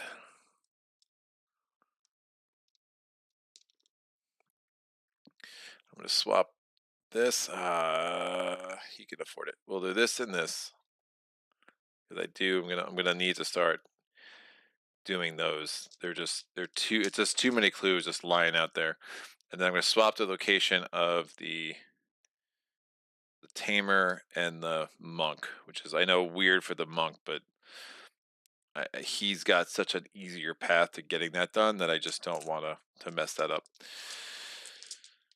All right, so that's the end of that. We're gonna go to the monk's turn. The monk's gonna draw an event. Respite, please. Renewal. Reshuffle the event deck and draw another card. This is not an event. I would have much preferred respite. Respite is that's it. You just get a break from the events. This deck is so huge, it's so sick.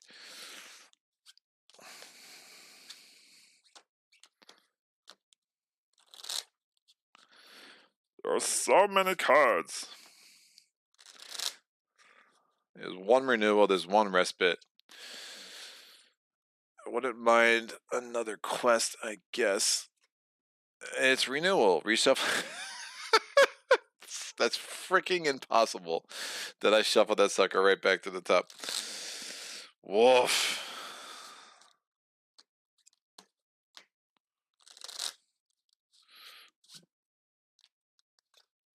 Alright.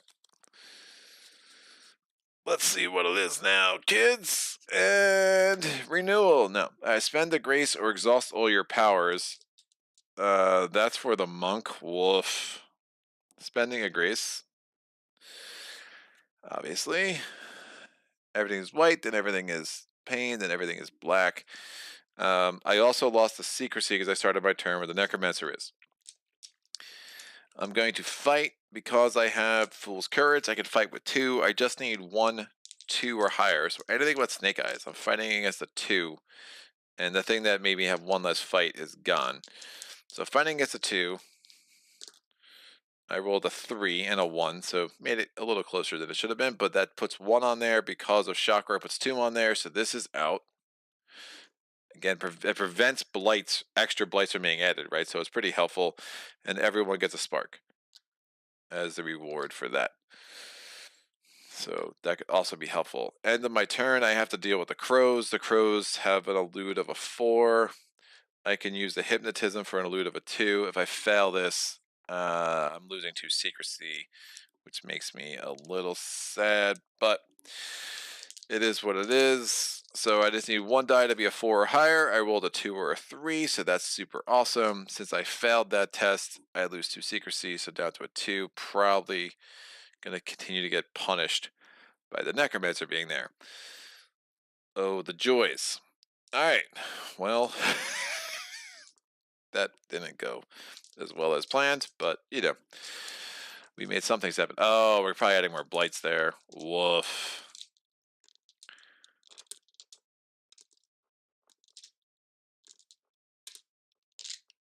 Yikes.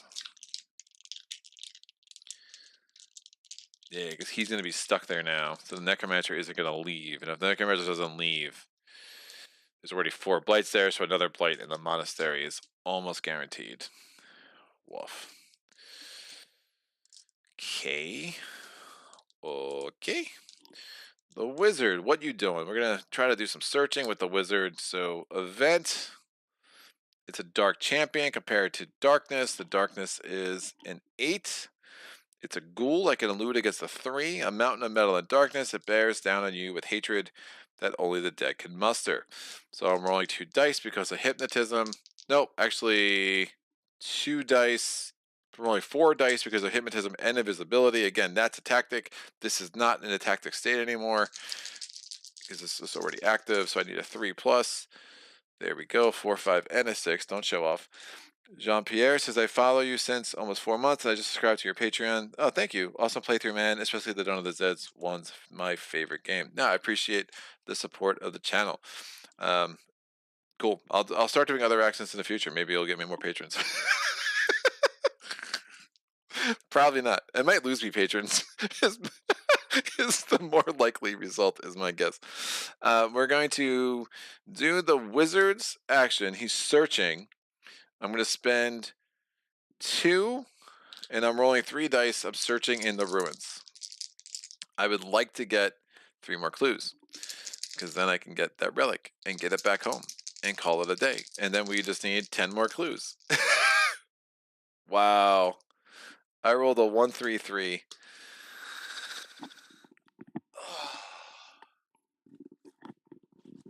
Okay, I fell. So bad. That was a bad roll. I spent 2 sparks for nothing. Wow. Way to lose 3 coin flips in a row, Greg. That's painful. Well, I want 3 more clues. So I still want 3 more clues. Mesmer's gonna go. We're pulling an event. It is the Watchers. A hushed word, a sudden stillness, eyes in the dark, a pair to darkness. So I have to elude. If I fail, I lose a secrecy. I'm eluding as the 4, 2 dice because of hypnotism. I succeed. I think we... And I really want to get 3 more clues. Oh, man.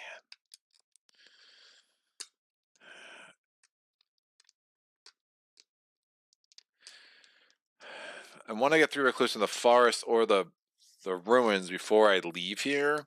But the monastery is about to start getting punished with blights, and that's a very real concern. But I like to get the wizard to grab this relic before he starts heading back. So I'm going to search. I'm going to spend both these sparks. I need a 4 plus. I'm rolling 3 dice. A 3, 3, 5. Don't show off. I get exactly 1 map tile. It's a mystery. All right, I've been very lucky getting exactly what I wanted. I would have preferred to get a mystery from the ruins too, because that was also there. Mystery, it's 1 clue. Woof. So only up to 8. And the castle, plus 2 clues if there are ever no blights here. Permanent. Once the test is complete, heroes gain +1 fighting there. The castle was a haven for your people. It is cleansed from evil. It can be so again. Like, getting rid of the void is just going to be so hard.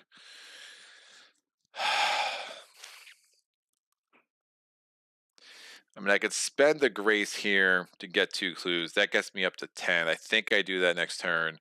And then just try to get everybody in a monastery to heal up for a little bit and see what the Necromancer does. But that's my most direct path to 2 clues is there. Killing those blights in the castle is going to be very, very hard. So +1 darkness gets up to 9. So we're about to get our first darkness card next round. We're doing a roll. The Necromancer does not see me because he rolls a 1. Because, wow, he rolls bad, which is awesome for me. Well, I roll bad for him, but I usually roll good for him. So he goes there. That's super lucky because now we draw a map card. We're putting another blight in the swamp instead of getting a second blight in the thing, in the monastery. But the swamp does get decay. So items have no effect. And what's an item? Yike. Wow. So yikes, yikes, yikes. So the artifacts are items and powers.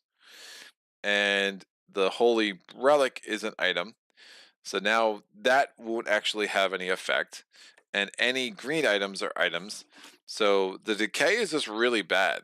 Decay is going to make that a lot harder to kill. I can't use the Holy Relic in essence to kill the things I'm going to need to start killing in the monastery. So that's probably artifacts or items, basic items, and holy relics. So I'm gonna probably need to take out decay at some point to make this a bit easier. But again, it's still better to have that second blight in the swamp than to start loading up stuff in the monastery. All right, the mesmer's gonna go first. I do think we get the second holy relic this turn, get back, kind of regroup, and see what's going on. Right, as soon as we get 3 relics in the monastery, we win. It's game over. So when I leave here, I lose secrecy. I haven't done that yet, right? Because I moved those two using taming the sylph. So event tracker. If I win a fight, I lose a secrecy. If I win a elude, no effect. But if I win a fight, I lose a secrecy. If I win a elude, I no effect. If I fail, I lose 2 secrecy. A rustle of leaves, a creeping silence, a hungry malevolence. Dogs your steps. I'm gonna try to go after the elude because I have 2 dice. It just doesn't. Losing 2 secrecy is not the worst thing. So I need a 5. I got a 4 and a 6. Most excellent. So this has no effect. So I'm gonna stop looking at this. I'm going to move. If I lost 2 secrecy, I would have gotten 1 when I traveled. I move into here. When I leave there, the flux cage means I lose a secrecy. The webs would make me lose a turn, but remember the rune of nullification has totally canceled that.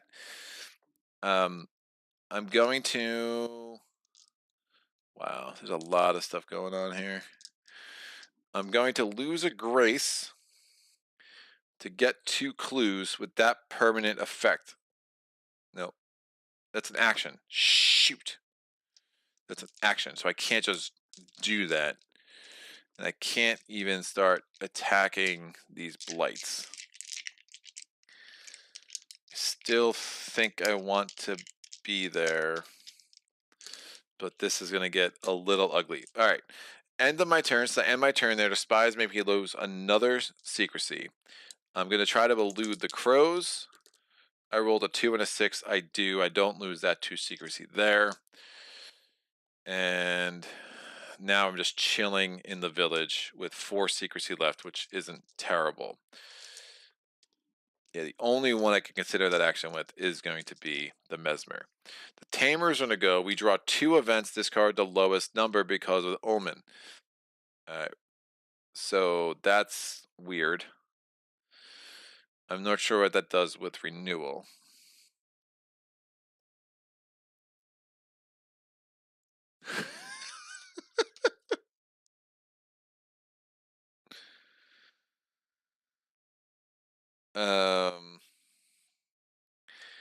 I assume renewal takes place and then I compare it to the next one I draw. This is not an event. So since that's not an event, I'm going to do what it says, keep out forbidden treasure. If this is wrong, like I can't see it making a huge difference in the end result of this game, so I'm not going to like stress it too much, but this is how I would rule it. It should be a little clearer, I hope.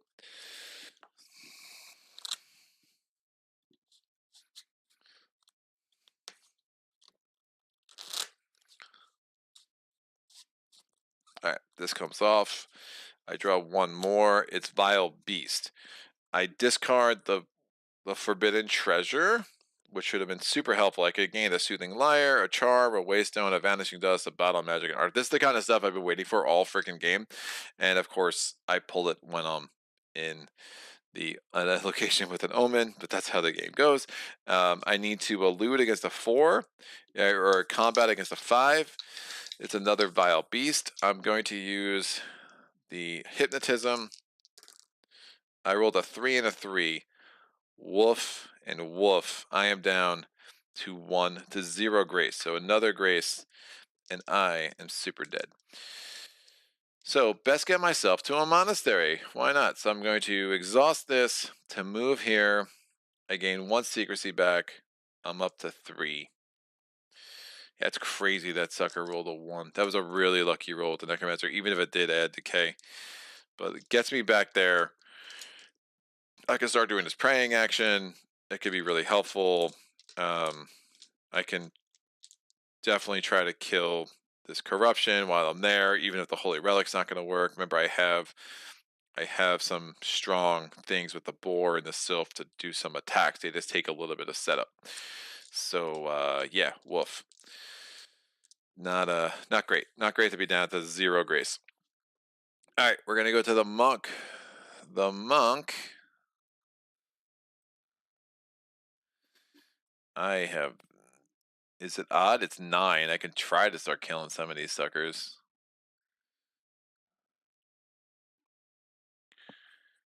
I mean, I just don't see a world where it ever gets down to none there. But I mean, it's 2 clues. It also prevents the chance of blight being added to the monastery. So I'm going to draw an event.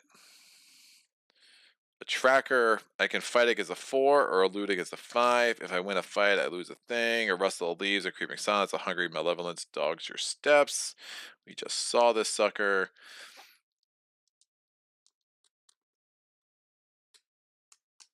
If I fail a fight, I'd be rolling 4 dice for a fight if I'm using this tactic.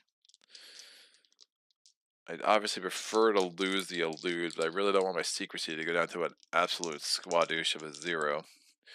But that's probably what's happening. Anyway.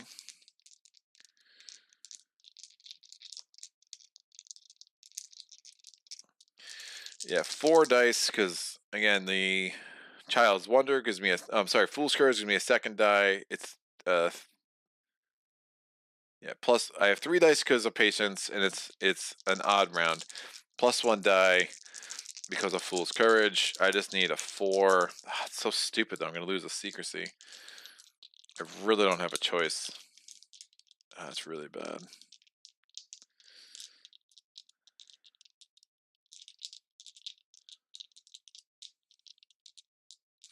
Maybe not to 0. I'm gonna have to start fighting with this dude. It's really, really dumb.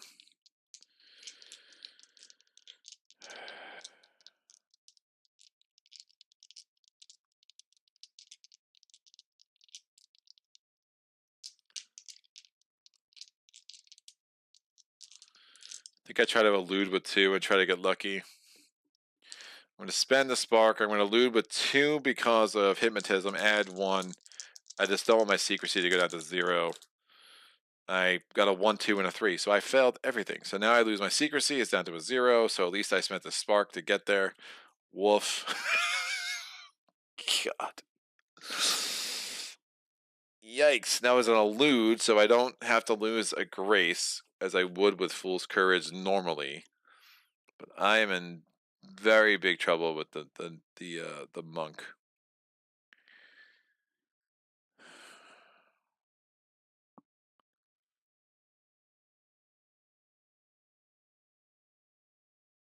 I think I still try to kill something up there.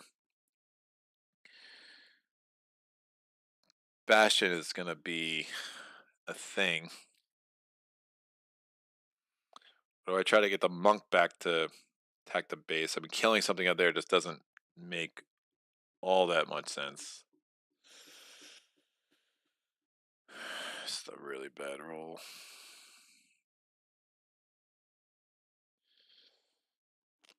If he sees him, like, guaranteed the Necromancer sees him, right? The problem is if I bring him here, there's a chance the Necromancer goes where the Mesmer is. And, as much as I like to start killing things where the Mesmer is, that doesn't seem very realistic either. I need like 7 actions with the Mesmer. That's what I need right now.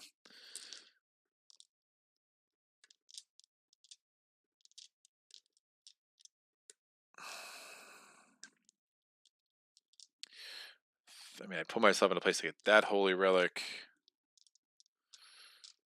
The Wizard's probably just going to search again. Alright. Monk just has to start heading back home. We get a secrecy back as he travels. That's done. Wizard drawing a card. Guarded Trove, 6 or 6. If I win, I lose a secrecy and draw a search result. If I fail a fight, I lose a health. If I fail at a elude, I spend a secrecy or draw another event. The clink of metal, a light under the door. What could be worth so many guards? I'm going to try to do an elude. I'm rolling 2 dice because of hypnotism. I need a 6. I got a 1 and a 6. Look at me, both ends. I spend, since I won, I lose a secrecy, but draw a search result. So that's super nice. Search result in the ruins is 3 clues. That's even better. It gets me up to 11. So that is going to definitely advance some things. So I don't even need to search now. So on my turn, my action is I'm spending 11 clues, or 10 clues out of the 11 I had to get this Holy Relic. Now, items are useless.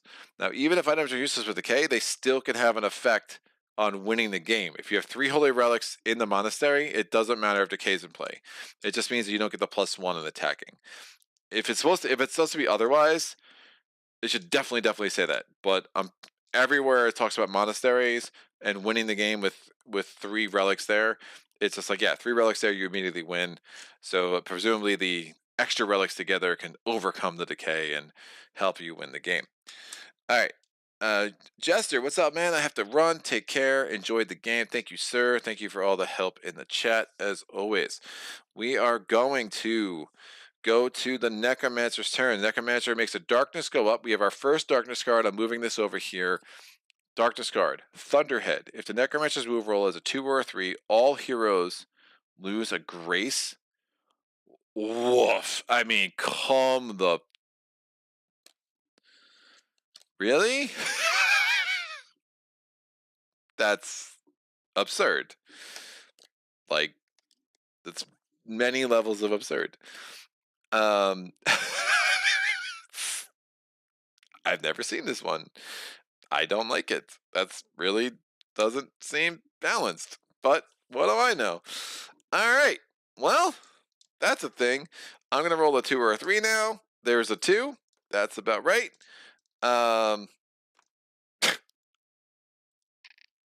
Okay.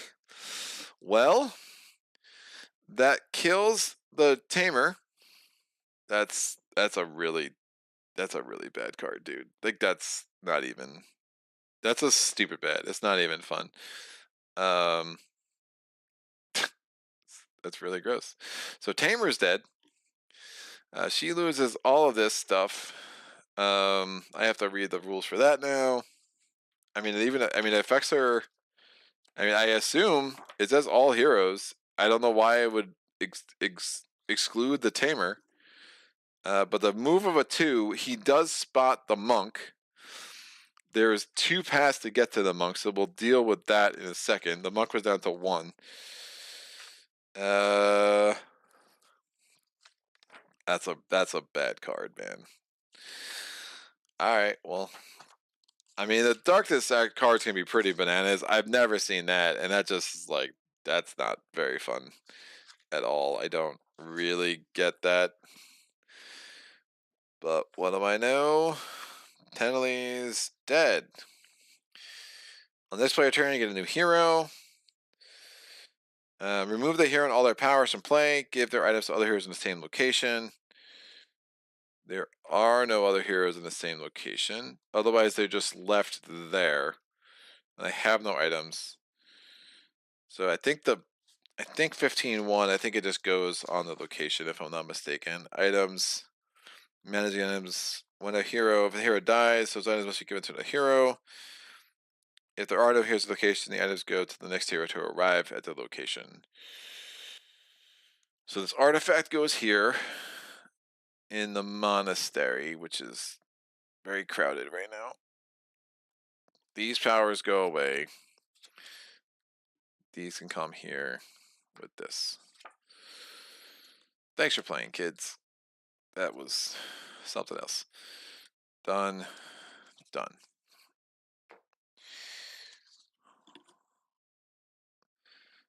Rip Tamer, you will be missed. Yeah. I mean, she's there. Like, it's just, I have thoughts that aren't great. something else. I mean, that's probably one of the strongest darkness cards. I mean, it has to be the strongest darkness card I've ever. Like something that has that game breaking of an effect, especially with the stigma. Like that's a really, really sick combination. And you know, my ass is gonna roll 2 or 3 friggin' every turn because that's what I do. So, wow, interesting. It could go here or here. So 1, 2, 3, 4, 5, 6. I rolled a 5, so it is 1, 2, 3, 4, 5, 6. It hey goes there where the mesmer is, which is super interesting. He tries to add a blight there. He can't, so we're getting a blight in the monastery. It would be super nice to have had the tamer there to start killing these dudes, but that wasn't meant to be. And instead, we get this. And I never completed that task, so I was already there, but it's really bad. So now the spies are in the monastery. And now like I have 25% less actions next turn, which is like really bad, dude. Like it's not good. All right, we're up. On the tamer's turn, nothing happens except we draw a new hero. Were these the 8 I had still in play? Great. I'll roll a d8 and figure out which one of these are coming in play. Their default is 1 less, so 3. Oh, that's not gonna work because she would be dead. I think you can choose because she would be dead. Her default's 1 less plus 2 less because of stigmas. It's just like she's just dead.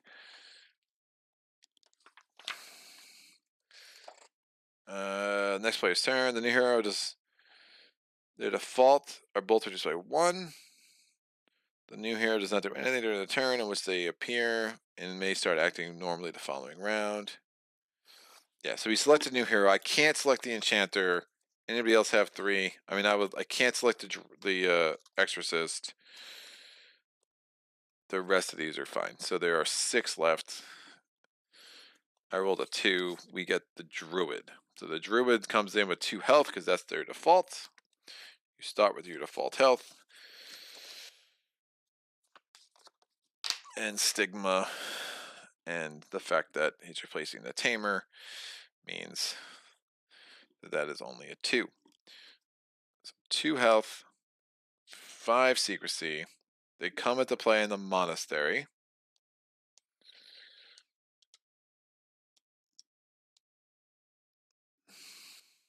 Tamer and the druid seem, pretty thematically linked, so there is that.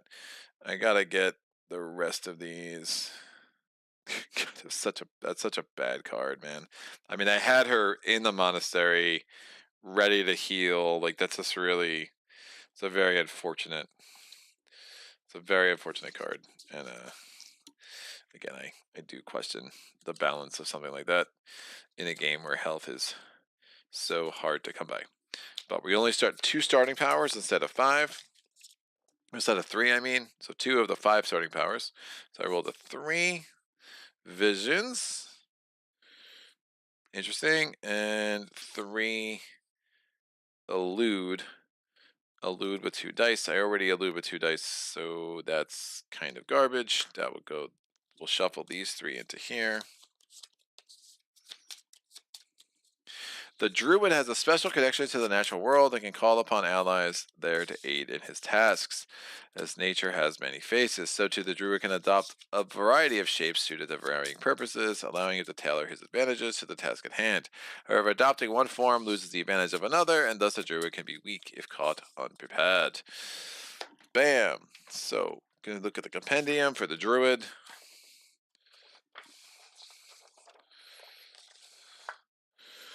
The druid has the ability to specialize for different tasks of shapeshifting into various forms. He also has strong survival abilities. Visions. The power allows users to anticipate and avoid any harmful event card. You can see the event you are drawing before choosing to use visions, but you must choose before resolving any part of it, which makes sense. And there is nothing with camouflage. We're good to go. All right. God, what a bad card. we're here. It's an item. We can pick up the artifact. I don't know if it's refreshed or not. I assume it would just come to us exhausted because it's an item in the power, but items have no effect anyway because of decay, because all of that feels super balanced and fun.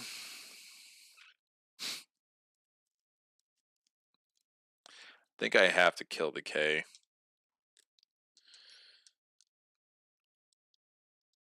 I could try to blitz the special action there. Alright, that's the turn for the Druid. The Druid's done. They will act normally next turn. Mesmer loses a secrecy because the... Oh, that's another thing too about the Holy Relic. I forgot. When you claim a Holy Relic, you lose a secrecy when you start your turn with it. So I should have lost a secrecy with the wizard as soon as, because he went there right away. As soon as so he should have won that secrecy. There's like no way around it. I don't know how that affects things. We rolled a 2 last time, so he wouldn't have been seen. Only the monk would have been seen, so I know that. But I'm pretty sure like it wouldn't have affected anything else based on the rolls that I had. Like I rolled a 1 the turn before that. So every time you start a turn with the Holy Relic, you do lose a secrecy. So there is some benefit in getting back to the monastery right away with them. So items had no effect, which is a kind of a misnomer because every other effect of it's still...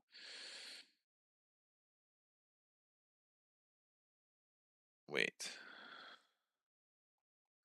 Heroes cannot use the effect of items, including relics.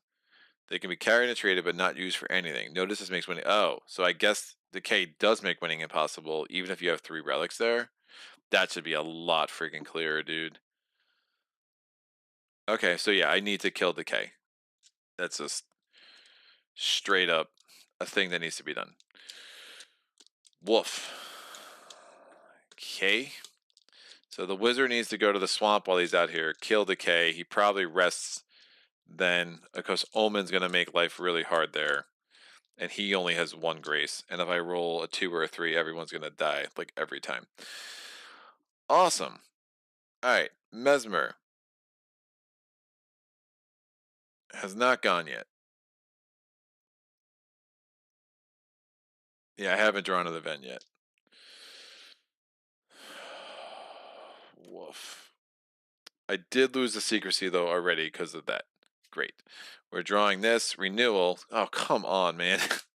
How did... that's crazy. Like, it doesn't make any sense. I used to deal with the World Series of Poker. I'm literally doing the exact same shuffle like you're trained to do for true randomization with the limited number of shuffles, but that's fine.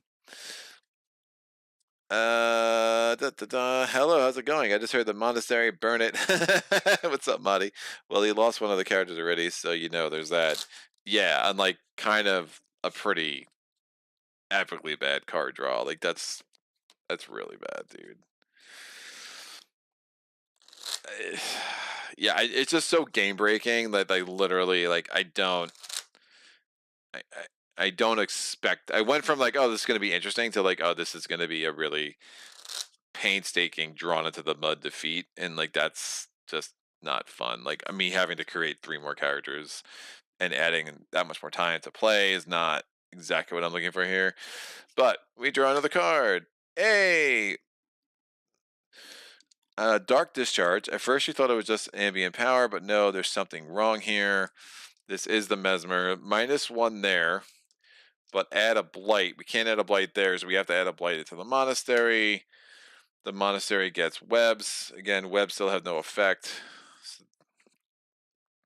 But now we have 3 of 4 blights in the monastery. I really need Holy Relics to start mattering again.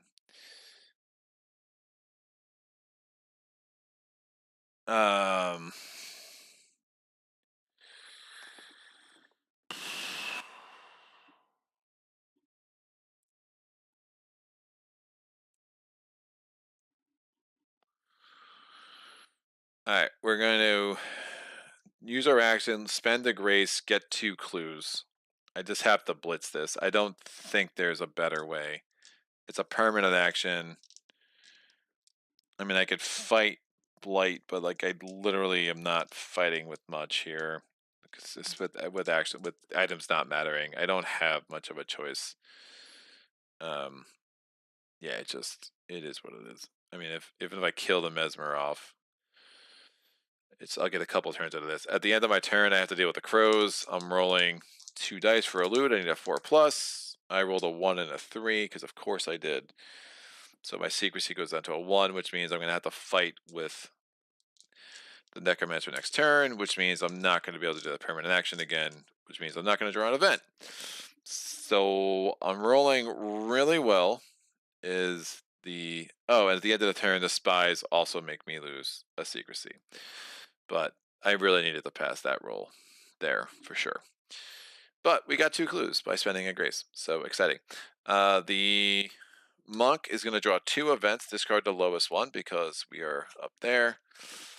Vile Beast is out. I roll 3 dice. I resolve 2. Please roll high. Oh, yeah, please roll high. A 1, a 3, and a 5. Exhaust the power. Don't think we're searching much. And resolve 2. The 3 is I lose a secrecy, so I'm down to 0 secrecy. Doesn't matter. The Necromancer's not going to leave the village.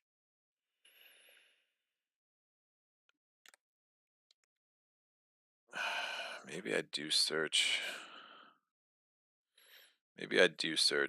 Actually, I'm not. I guess I don't think I'm gonna get rid of chakra because I don't think quests are gonna matter all that much.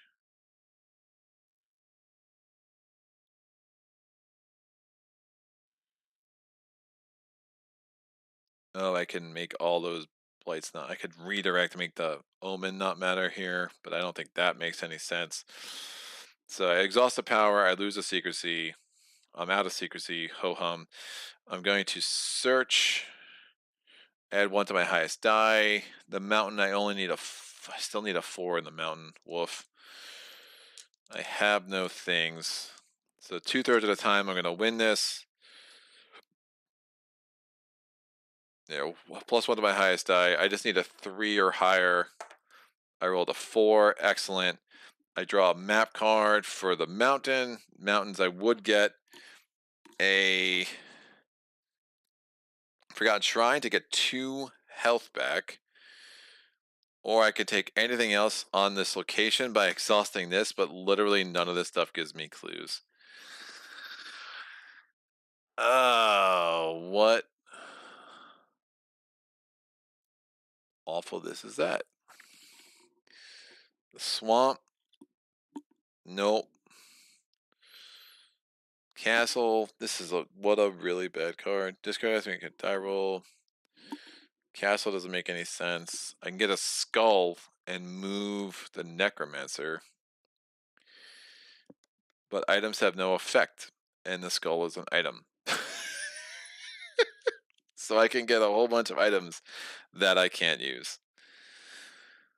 This is just an absolute terrible, terrible draw. I've been getting lucky with these. I can't complain too much, but woof.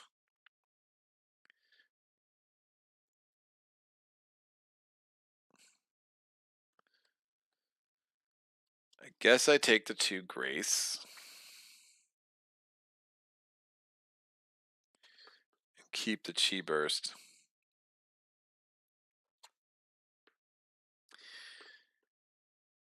But no, man, my default is only 2, so I'd be taking 1 grace. The chi burst gives me... I can't even use the treasure chest as an item, because I can't use items. Oh, that's really bad. I will gain the skull, because controlling the Necromancer in the future could be super, super helpful.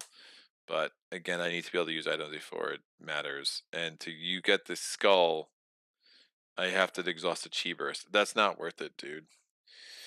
It's very much not worth it. So I'm going to just get 1 grace back. I can gain 2. Oh, it just says gain 2. It doesn't say up to my default. So I'm just gonna gain 2, which is fine. That's fine. That's better. I don't love it, but I would have definitely preferred something else. Wizard's turn. Wizard loses a secrecy at the beginning of his turn because he has the Holy Relic.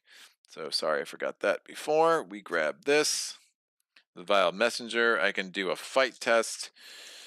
If I fail a fight test, I have to exhaust invisibility.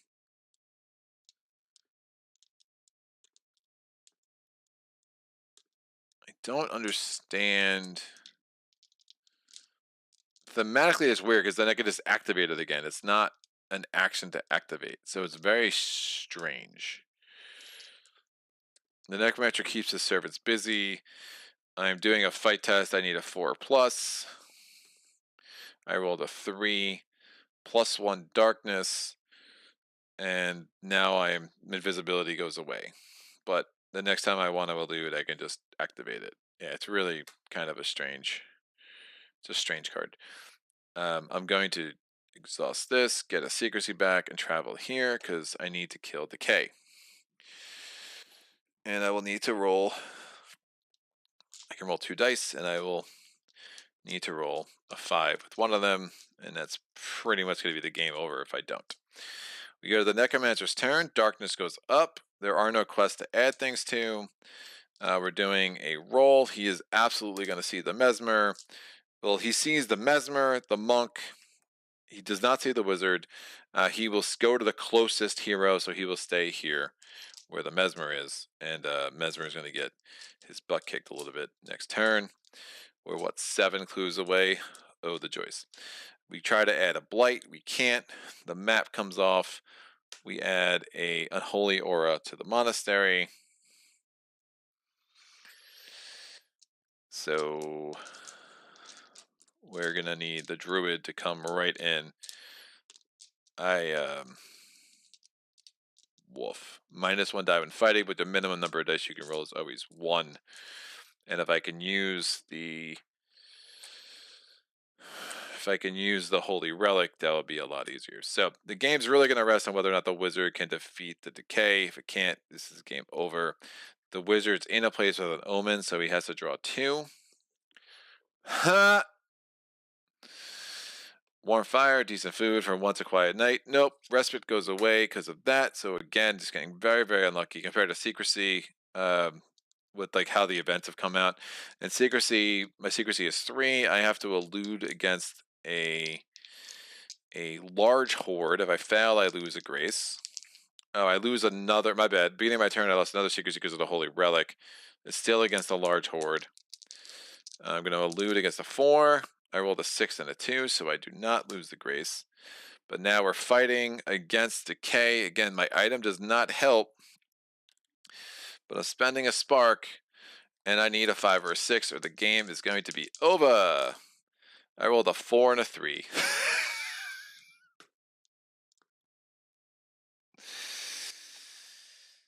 I attacked it and failed, so I lose the secrecy. That's if I could use the Holy Relic, that'd be great because I would have had a 5, but I didn't. Well, I mean, the Druid still has 1 die. I mean, he could try to kill something. He doesn't pull a thing. He's going to attack the Unholy Aura. We need a 4. We need a 4 or higher. The spies are there. You spend your whole turn in the monastery. I would lose a secrecy, but gain a secrecy. So there's what it is. When I'm attacking the Unholy Aura, I need a 4 or higher. I rolled a 3. Oh dear God. Yeah, that's game. There's no. Well, I mean, I could draw the Necromancer into the ruins, I guess. But this is going to be a painstaking way to try to pull this off. But yeah, I'm just rolling like crap. So I lose a secrecy because I attacked the thing. I lose another secrecy because of the spies. I gain a secrecy because I spent my entire turn in the monastery. I did not have to roll a thing for him. The Mesmer, I'm going to draw a card. It's a mind leech. I'm comparing it to secrecy, which is 0. I'm playing as a strong mind leech. I can roll. I'm trying to elude with 2 dice because of hypnotism. I rolled a 6. There we go. So I don't have to exhaust a power. We've already read that before.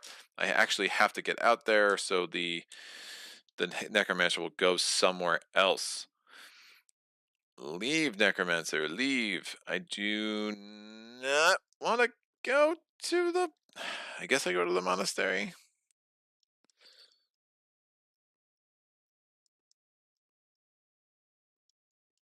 I mean, at least I can heal. I can try to get stuff there. So yeah, we'll move.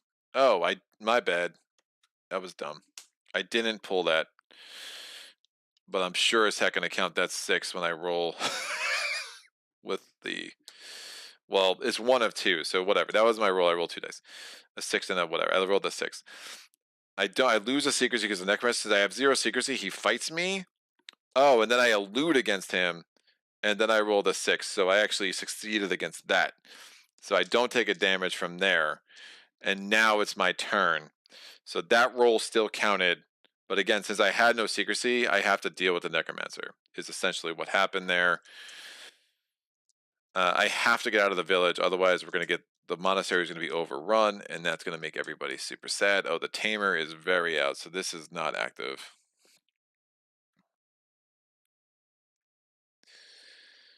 I could activate that on someone else for searching. Yeah, we'll just go to the monastery. I get +1 secrecy for when I travel. End of my turn, I lose a secrecy because of the spies. Awesome. And by awesome, I mean really crappy. Alright. Well... I'm rolling 1 die. I just need to get a 5. I have no way to combat very well right now. This is really bad. Yeah, losing the Tamer was just like the worst time. I remember because she had like the bonuses. I had at least one of my animals kind of queued up. Drawing 2 cards with the monk. We discard the lowest. Raid. There's 1 blight at my location. I lose 2 secrecy. I have none to lose, but that's fine. The dead are seldom organized. When they are, it's not good.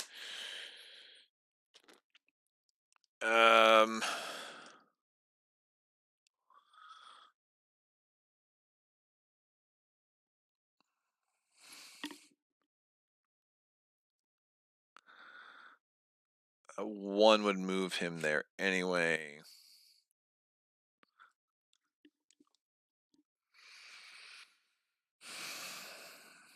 I think I want to draw him to the monk.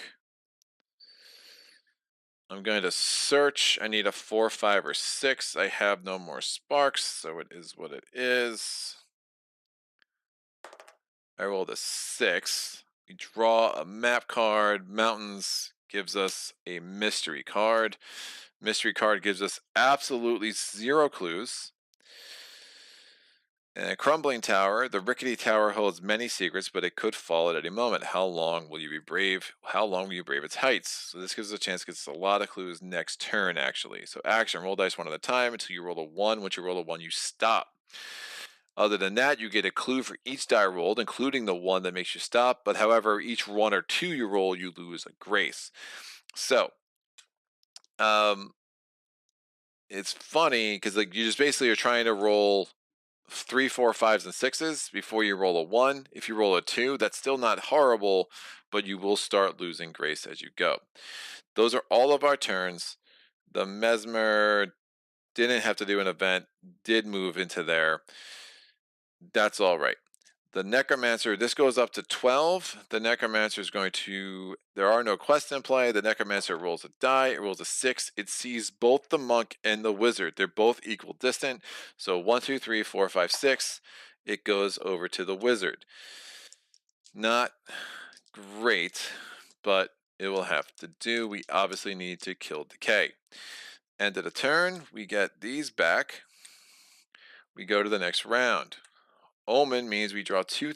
Omen... Oh, beginning of the turn, I lose 2 secrecy, 1 for the Holy Relic, 1 because of the Necromancer. That Holy Relic is going to get dropped there, isn't it? We now have to fight the Necromancer. I can elude with 2 dice. I need a 6. I do not get a 6. I lose a grace. The wizard is probably going to die. But we are going to try to do a combat action while we're here to try to knock out decay. I need a 5 or a 6. I have no way to enhance that. I rolled a 1.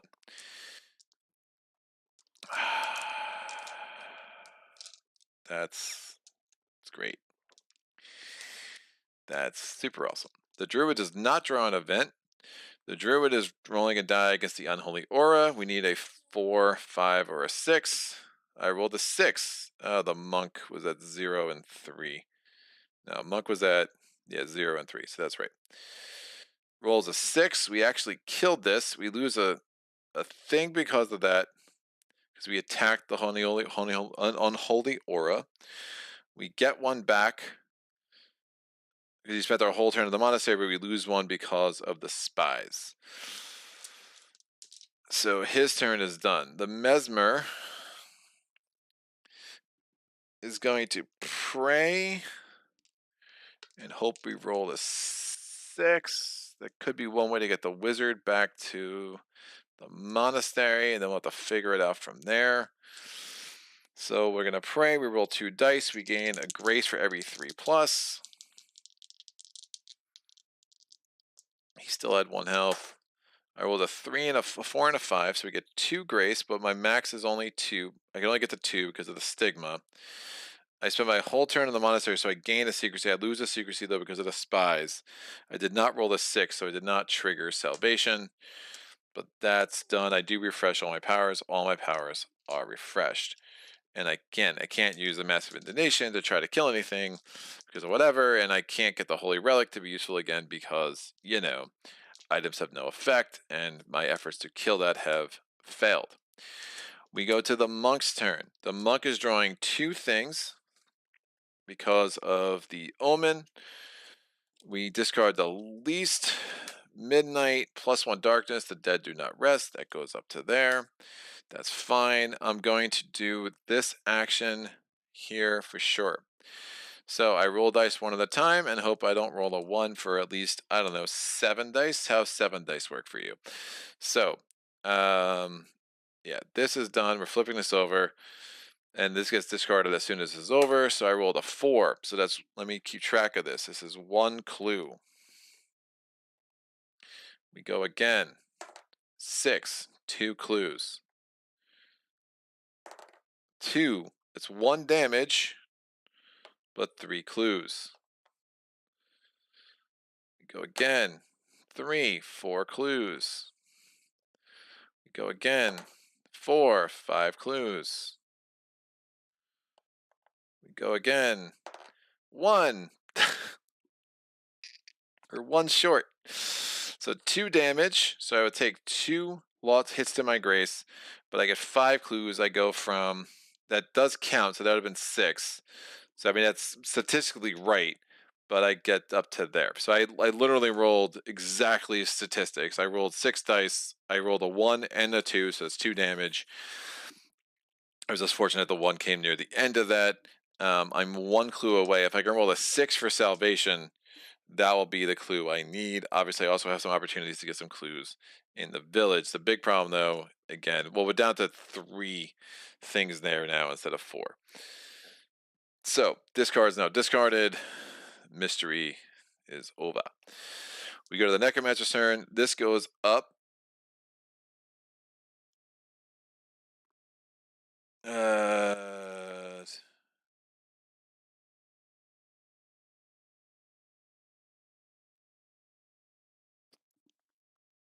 This goes up. There are no quests.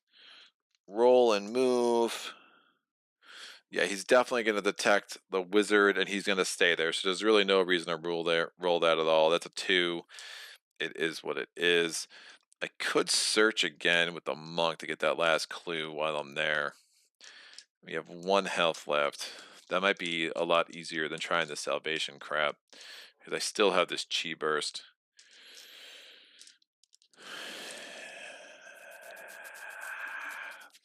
Garbage. All right, these all go. Oh, then we add a blight to there. Did I forget to add a blight there last turn?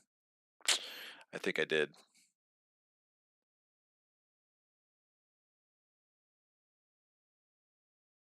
Did I forget to add a blight in the swamp last turn?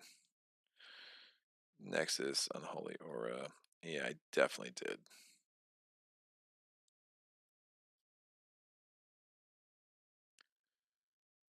Yeah, I forgot to add a blight in the swamp last turn, so I'm gonna do it this turn. And I know the cards are different. I'm not trying to refigure out what should have gone where at this point. So much has happened. So we have an enigma +1 search difficulty, and now this turn, what do we get? We get a confusion. No tactics. Well,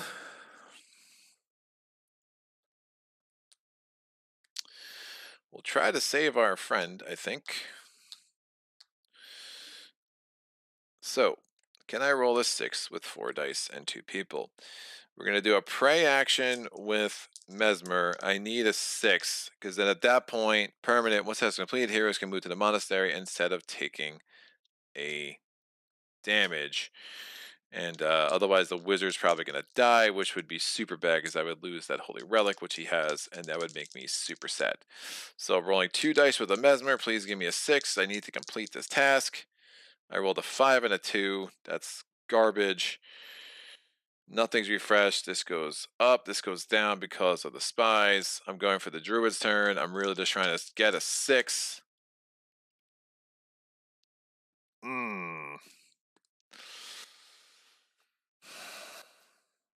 +1 is up to default.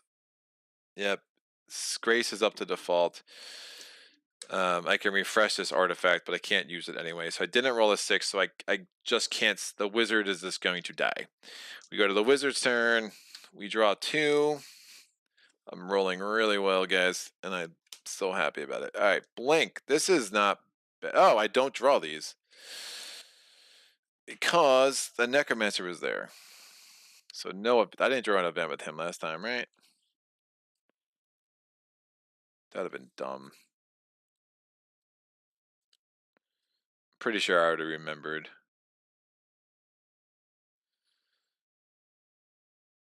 Yeah, I'm pretty sure I would have remembered not to draw an event. If I drew an event, someone could tell me. Easily the worst artist card I've seen. Yeah, that's pretty freaking gross, dude. Oh, I wasn't even. I haven't even paying attention. That's so funny. I haven't even paying attention to the rolls because like after the dude died, like it's also easy. Like some of the one thing I don't like about darkness cards, like they're easy. Like it adds to the rules overhead at the time when the game is like at its most complex. So like I don't know if I rolled a 2 or a 3 since. I'm not even sure I rolled a die last turn. I'll roll a die. It's a 2. Well,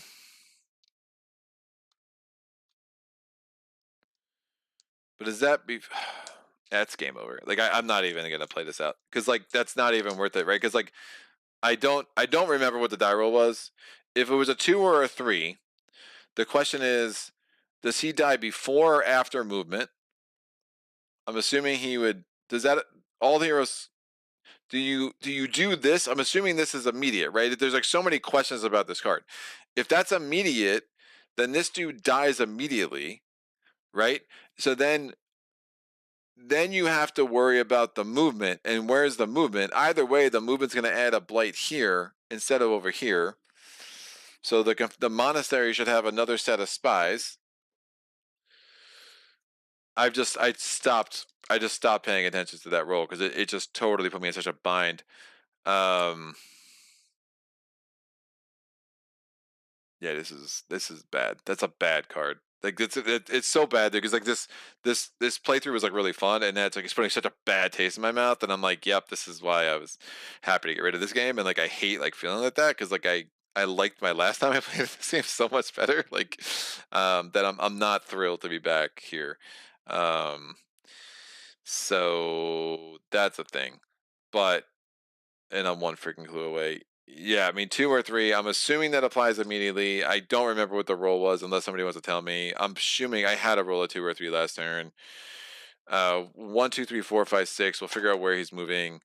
So he would have moved here toward the monk, And then instead of adding a confusion there, we're adding something in the monastery. We add another spies. Great. And then that means he loses. He would have gained 1 and then lost 2 because there's 2 spies there. It also means that the webs are now in effect because this dude is dead, and that on his turn this round, he doesn't have a turn, that we have to get a new character in, which is, again, super annoying. So that's out. This item just stays there, which is great. So we have to get there to get it. And now we have to worry about the webs, which is going to make winning this 100% impossible. That's fine. It's not fine, but it's fine. The monks are going to go. The monk's going to get 2 cards because of Omen. We discard the cheapest, and now we're going to have to move from here, which is really gross. Rolling a 5. A 5 gets me to not where I want to be. 5 gets me over here. Wizard's already out. Done. It is an odd turn. An even turn, so I'm rolling 1 die, 2. At least I can try to kill the decay, which will help. 1 die, 2 die because of the Fool's Courage. At least I'm also there to pick up the relic, which is pretty sick. But I don't have it yet. No, I guess the next time I think I have to pick it up. 1 die, 2 dies because of Fool's Courage. If I fail, I lose a health. And I'm going to use the chi tactic to get +1 to my highest roll. So I just need a 4 on either of these dice. I rolled a 5 and a 5. Now I rolled what I need. I lose a secrecy. We've killed decay. And I already picked up the relic. And now, can I get the monk back in time? That's not likely. That was his turn. The darkness goes up to 15. The necromancer is going to definitely spy the monk, but we have to roll. If the 2 or a 3, it's a 1. A 1 still spies the monk, and that's fine. 2 or 3 would have been bad. Did I lose health for everybody else? But then I did I did prayer actions, so I think that's all fine. Lose a turn when leaving is really bad. Yeah, that's fine. So we get another character out here. They're gonna have less health than ideal, so I'm gonna roll a d6. We're gonna grab the scout. The scout's gonna have effectively 1 default health and 7 default things. We'll get the scout cards.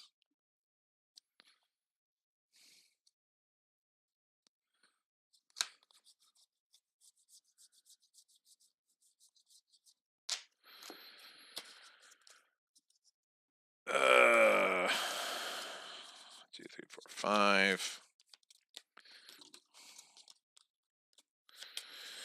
All right, taking 2 of these starting powers. Number 2.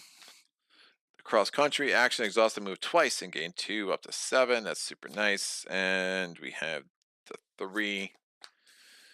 Speed, elude with 1 die and add 1 to your highest die. Exhaust after rolling up to 2 of your. Exhaust after rolling to add 2 to your highest die instead of 1. That could be nice. These all get shuffled. I don't feel the need to read those. The scout commands with unmatched knowledge of the terrain and civilization of the kingdom, allowing her to travel quickly and scrutinize the necromancer's forces unseen. While not much of a fighter,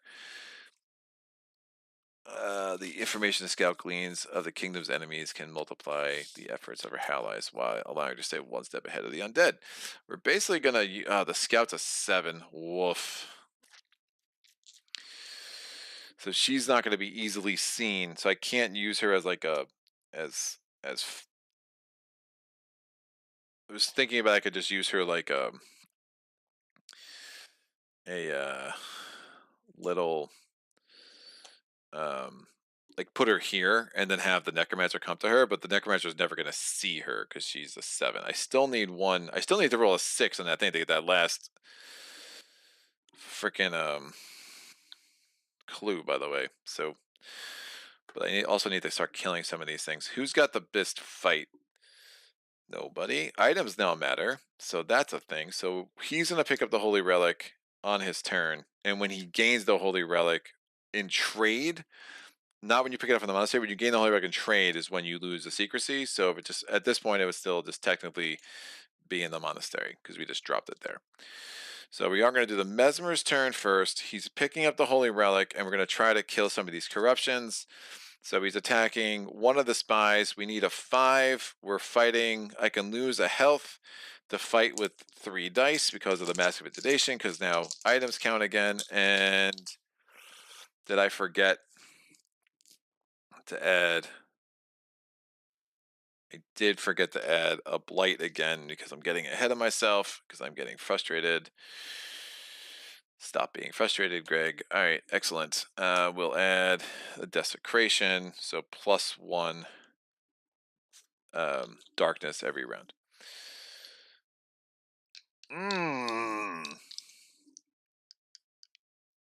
Nope, that's not monastery. Sorry, we're looking for swamp. We got a corruption. It'd been awesome if Decay came back just for kicks. All right, so there's 3 things in the swamp that should be right. I killed one.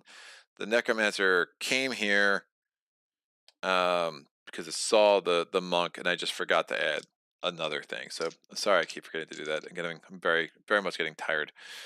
So I'm rolling 3 dice. I'm trying to kill one of these spies. Excellent. I killed a spy. So we have a little more breathing room there. No bonuses. Do I need bonuses? Am I using bonuses? Nope, don't think so. So that's fine. Oh, no, let me kill the webs so I can leave there. Yeah, it's the same amount. So let me kill the web so I can freaking leave here.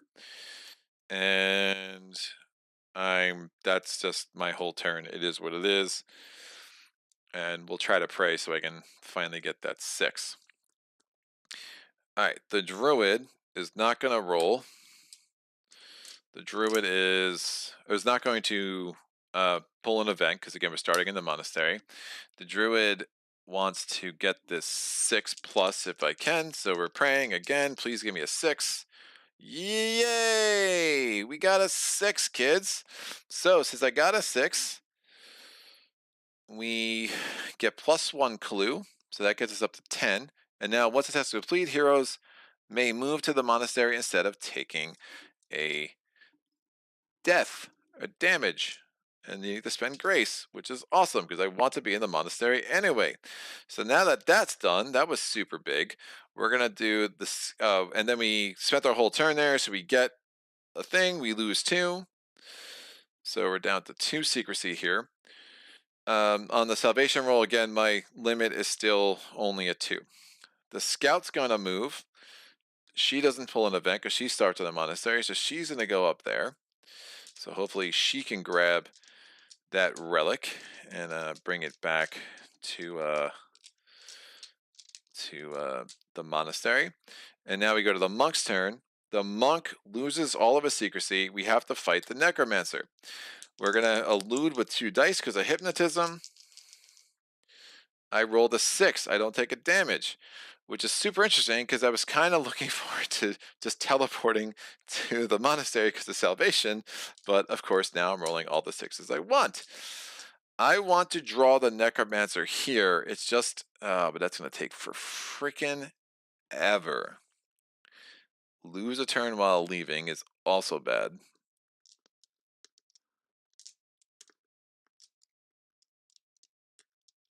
I don't think that would affect my ability to trade, though.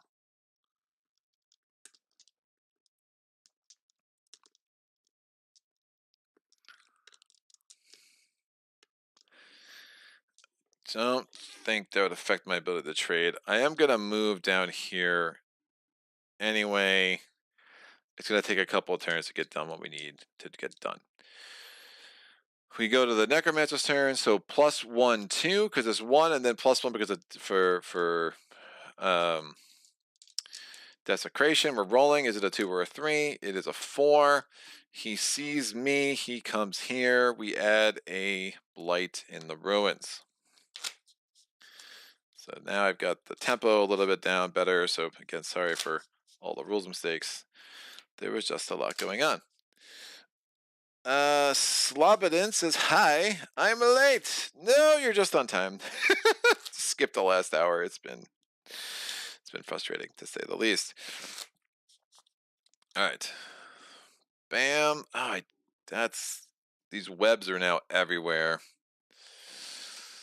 I don't like it. I mean, I just want to take a damage and go to the monastery with salvation, and it is what it is. But what are we putting in the ruins? We're putting a void, so it counts as 2. Blights there. Fantastic. All right. We haven't had a quest in a minute. I've had my guys in a monastery for the most part. We are now going to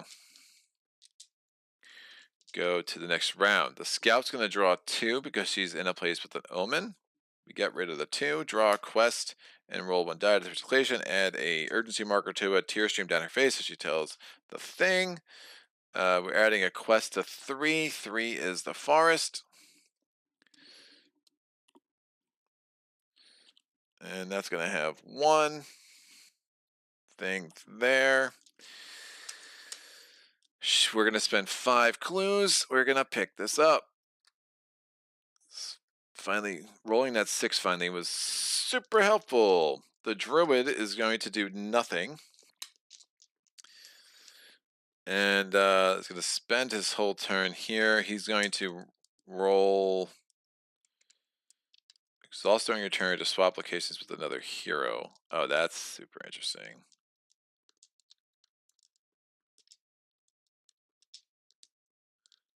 Because items now have effects. Yeah, I kind of dig that. It's not an action.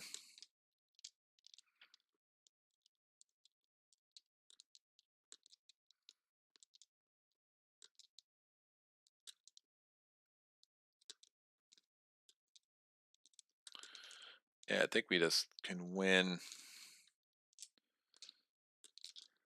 Yeah, exhaust during my turn. Swap locations with the scout.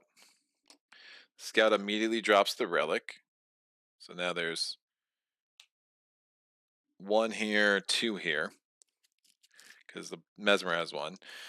The Mesmer starts their turn. Oh, and now we can do an action. Well, search. Why not? Searching with 1 die. I need a 4, 5, or 6. I got a 4. Most excellent. We're drawing a search result in the mountains. We get an artifact. The artifact is the Mirror of Moonlight at the end of the Necromancer's turn. +1. Wow, dear God. +1's clue if the darkness is 20 or higher. A small light, but it blazes in the deep of the night. So now you have 2 artifacts for the druid. We're going to the Mesmer's turn. The Mesmer is going to try to kill something. It's rolling 1 die. I could spend a grace to roll. No, this makes no sense. I'm just going to pray. No, because they would spend a grace and I'd be risking dying. Because if I roll a 2 or 3 for the movement roll for the Necromancer, it's super bad. So I'm just going to roll 1 die and try to kill something. I need a 4, 5. I just need a 4 because I have the Holy Relic in my hand. I rolled a 6. Awesome. We'll kill the corruption. And then I will chill. Again, I gain a secrecy. I lose 2 because of the spies. It is what it is. The spies are in my monastery. Get the heck out. We go to the monk's turn.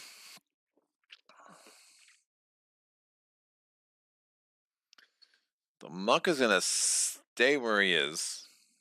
He loses the secrecy. He's down to 0. Oh, wait. Oh, I forgot. Yeah, monk's turn. Haven't gone yet. Or did I go? The monk did go. The monk moved. And when he traveled, he gained the secrecy. No, the necromancer's already where he's at. So the monk hasn't gone yet. Why did I do that? Yeah, necromancer hasn't gone yet. So monk, his turn is down to 0 because he has the holy. He would have got 1 when he traveled, but he would lose 1 because of the holy relic. So I don't know why this was still on him.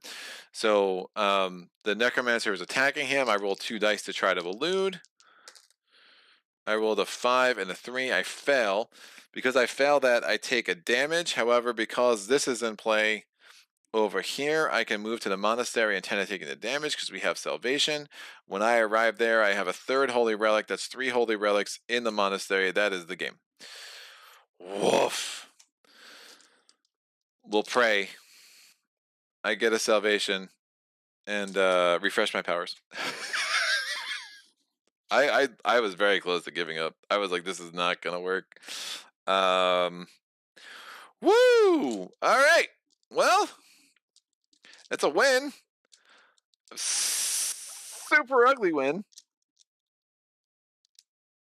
And then add that thing to it. Wow. I feel like I messed up some rules in the end. I'm sorry about that. But yeah, we got there. I mean, the salvation was big.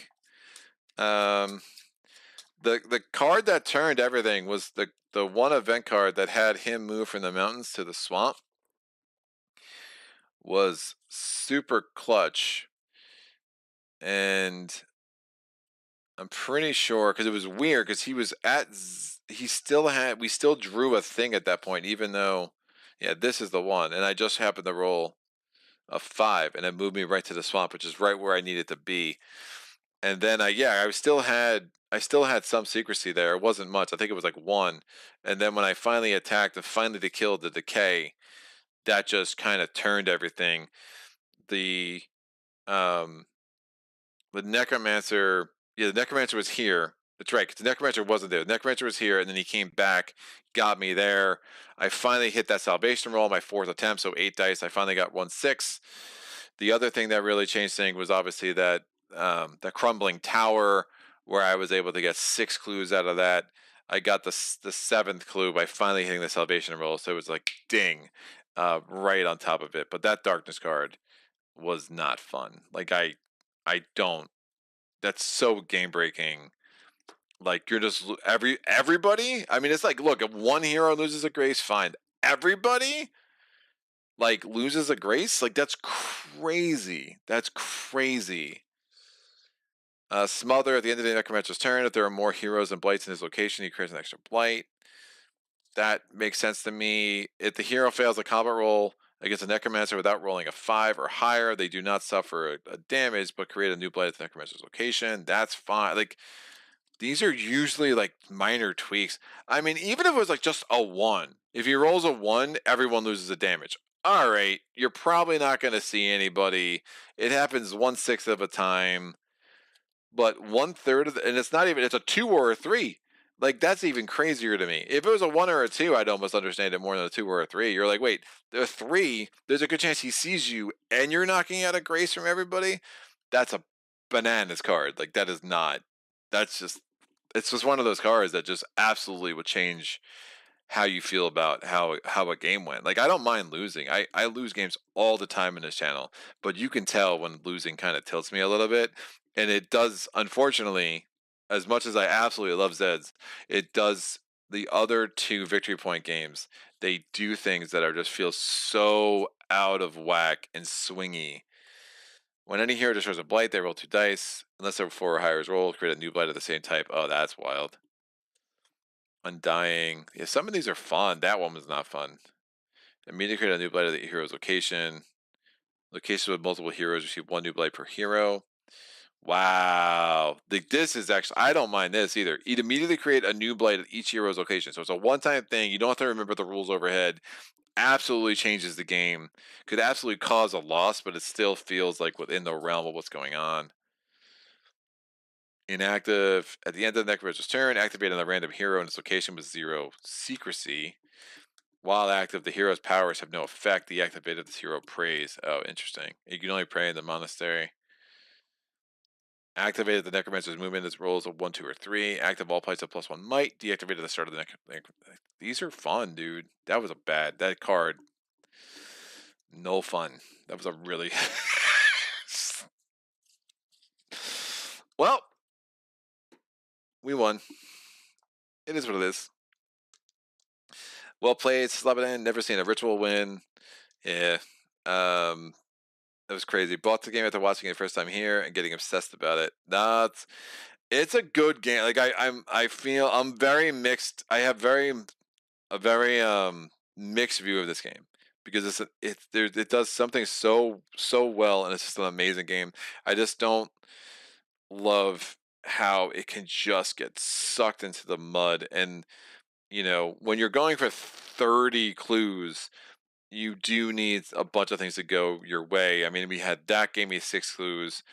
I got lucky with my searches early, and then I kept pulling mysteries. But I've definitely had games where it's like, oh, I successfully searched. Now, look, the the map deck you're using, if you're doing this spiritual warfare maps, you are more likely to get clues from this deck than in other things. It's also where you're searching, right? The ruins 1, 2, 3, 4, 5, 6, 7, 8, 9, 10, 11, 12, 13 of these cards are going to give you clues, either in the form of mysteries or direct 3 clues. I mean, the forest 1, 2, 3, 4, 5, 6, 7 of those cards are going to give you clues, right? So you're just like, hey, you're searching here, you're searching in the forest, you're going to search in the mountains.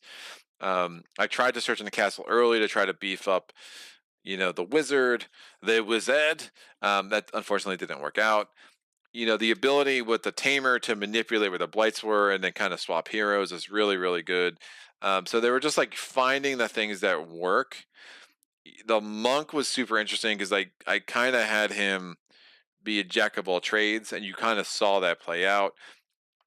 And in the end, just being here and again having had that thing come off. I mean, this only gave me 2 clues, but it helped me end the game 2 rounds earlier.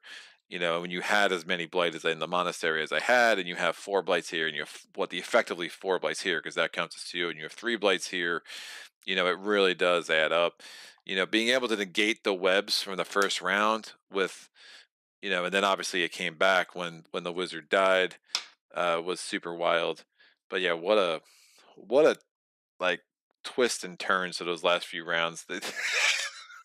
I never want to see that card again. That was a really bad card. And yeah, just in a way, why? Like it just felt so out of whack with the rest of this. Create a blight in the monastery in the Necro's movement rolls a 6. That I don't mind. Like you just have to have someone there like trying to pound away at them. Paralyzing fear. At the end of the Necromancer's turn, roll a 1 die. Heroes cannot take the corresponding action during the next round. That's pretty fun. It could be a case too where like heroes cannot pray in the monastery. Wow, that's game changing. In a way I still don't hate, but that's crazy. That would totally negate that. That'd have been a nasty, nasty card. I mean, we'd had other ways of getting clues. As it was, I was like just desperately, getting that. I was trying to get that for the movement ability to get someone back in just as much as I was trying to get that last clue. Honor guard: when a blight is created in the necromancer's location, if there are fewer than 2 blights on this card, move the newly created blight to this card. Blights on this card count as being in the necromancer's location and move with him, except they do not affect the creation of new blights in his location. That's really interesting. Like some of these are going to be real. They're going to make killing him so much harder. Now, again, remember, if you're trying to win the other way, which I think we would have done pretty easily, but again, I was given 3 extra sparks for each hero at the beginning of the game. You have to clear out an area. The tamer I could have made into super beast mode, every other turn, and the monk would have been super good for fighting every other turn because of the patience, right? So you just have to clear out a location, draw the necromancer in, and then you just have 1 holy relic, and you just need 1/6. So I think that would have been fairly easy to do, having to get the 30 clues, which is what made this challenge like super interesting. but that darkness thing was obviously put a really bad taste in my mouth, and like it just like putting another character out. Like these are not, it's almost like Spirit Island. Like just start over with a new spirit. It's like, wait, I gotta figure out what the spirit does. I gotta like learn their powers. They come in super weak. I mean, you wouldn't want to do that, right? So there is that element of. I mean, I guess you can choose. If I knew the characters better, it's like, all right, there is an element of that. That's fine. Like, it's almost like when I play Dawn of the Dead, I know the characters so well that if I bring in a new hero, it's like, oh, I know who I'm bringing in and I know what they're about. But the Dawn of the Dead's heroes have one sheet of paper which tells me what they do. They don't have 13 powers that I have to kind of loosely get my head wrapped around. Fortunately, the scout, I didn't really care about what she was doing at this point because my path to victory I kind of opened up such that I felt pretty strong about where I was at. The scout uses powers that provide a benefit. Oh, no, that's not true. Right, because well, yeah. By the time she came in, I had already rolled that 5, and the monk was already in the swamp, and things were looking up because it happened to be an odd round. I was able to use patience to kill the decay, and that really, if I missed that roll, it would have been game over. The scout uses powers to provide a benefit to all heroes at her location until the end of the round. 1 round powers, treasure map. Yeah, none of these. Speed. Unlike most tactics, this card does not confer additional dice, but instead increases the result of a dice. The scout can still receive additional dice from other sources. So you use that tactic, and then you can exhaust it to add 2 instead of 1. Yeah, that's a cool little card. I mean, the heroes are all really cool. They're all really cool for sure. Mike Owens, looks like you came back to win while I was walking my dog.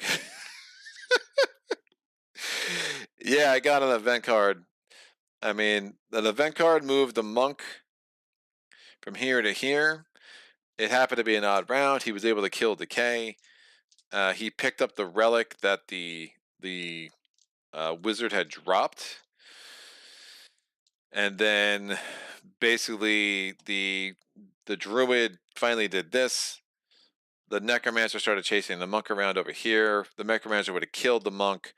The monk used salvation to get there. The druid, once we were able to use items again, the druid used the fellowship band to switch places with the scout. The scout went up there to pick up the relic that was there. So yeah, we pulled it off. The only relic we did not get was the relic that was in the swamp. So we're good. God, I was so ready to stop this game, man. It's crazy. I was like, that's it, done, done. We have zero clue, like our literally zero clue cushion at all, at all, at all.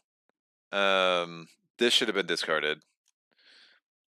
If we started killing blights here, that's a clue. We still have this permanent action, but the scout only has 1 health. Again, the stigma makes default health like so bad. If we could have gotten rid of all those, that's +2 clues, but like that's just almost not worth it, right? That's crazy. That's crazy, crazy. I mean, but if you're trying to kill the necromancer, it kind of can turn your strategy like, all right, well, then we're gonna want to go there, make sure we clear that out, and lure the necromancer into that location. I loved the first mystery card we had. I really, really like the flavor of it. Whereas like the common cause, I think that's so cool. Like it only gave us 4 clues. It gave us an inspiration. And we had to get all 4 dudes there, so it took some like maneuvering. That was a great first mystery card, and I just really loved how that came together. Chakra was a great freaking card. This was a game changer. We never had to add a blight because we failed the quest, and that's all because of Chakra. Like that was like every time he added one, he got to add a second one. That was a game breaking card, in a good way, and I really appreciate that. So yeah, I mean, you have to take the good with the bad. I get that. I just that darkness card was such a kick in the balls. Like I don't. And then of course I rolled that too and lose the tamer, and the tamer's sitting there in the monastery. Like it was like, come on, dude. Like, and you can't. The druid didn't do anything that the tamer wouldn't have been able to do, right? So it just basically cost me a turn. Now I have the druid. The druid picks up the artifact because the tamer's dead. That was really unfortunate. Like how that just the way that just changed the feeling of the game. And then I rolled another 2 to kill the wizard, right? Like no one really died except for that stupid roll. And I don't it doesn't feel like within the context of the game. It just everything else feels a little bit more balanced and incremental, and that's all of a sudden like whoosh, 4 health goes away, and you're like, what? Like, I mean, you can't even do an elude roll. Like, if it was like, hey, roll a 2 or 3, everyone has to pass an elude roll of a 4. All right, like it's not great, but at least you have a chance. You're just wiping out 4 health in one full swoop. Like that's not cool at all, man. Was not digging it. So that's my personal opinion. So, I did not expect this whole playthrough to come to a 45-minute diatribe about why one card is broken. But yeah, that's the kind of card that I don't house rule games, but if I was house ruling this game, I would be pulling that card out for sure. And the crazy thing too is like there's so many cards in this deck, and you see 1 or 2 a game. And if you're shuffling every time, you're literally seeing that card maybe once every 20 games. The other wait, 1, 2, 3, 4, 5, 6, 7, 8, 9, 10, 11, 12, 13, 14, 15, 16, 17, 18, 19, 20. There's about 40 cards here. Oh, there's even more. It's 50. 1, 2, 3, 4, 5, 6, 7, 8, 9, 10, 11, 12, 13, 14, 19, 20. 1, 2, 3, 4. So there's 44 cards here. So I've had people say that they never shuffle these decks. Like they shuffle them once. Like the event deck, obviously you have to shuffle, but the artifact deck, the darkness deck, the quest deck, and the mystery deck, they just keep track. So at the end of a game, they just put things like on the bottom, face up, and that way they know they go through the entire deck. And I think that's a really clever thing to do with this game. That makes sense because then at least if you're playing this game a lot, you only see that card like once every 22 games.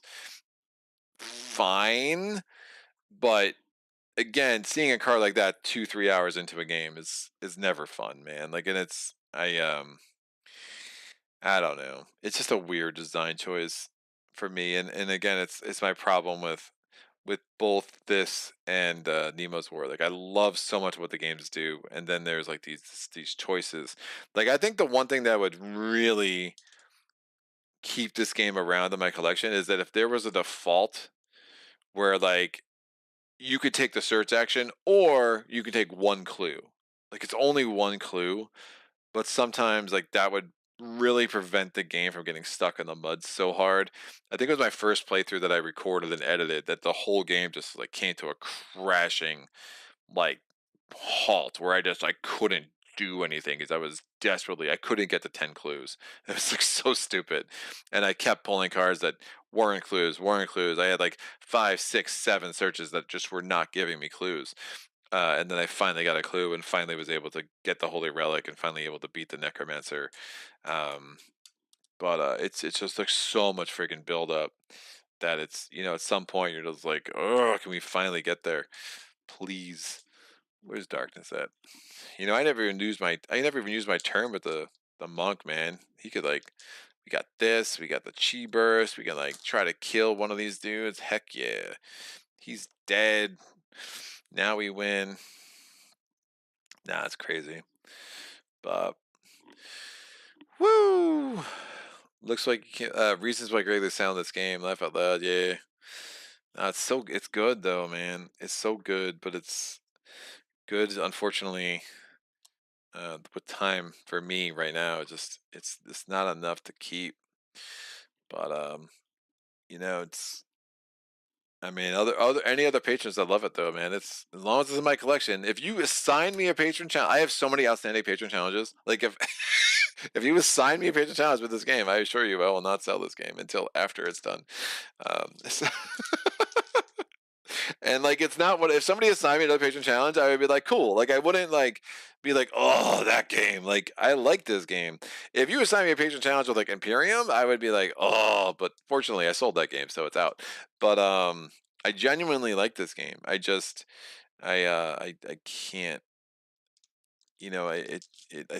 I think someone else out there will like it more, and I want to give that person a chance. I loved exploring this game when I first got it.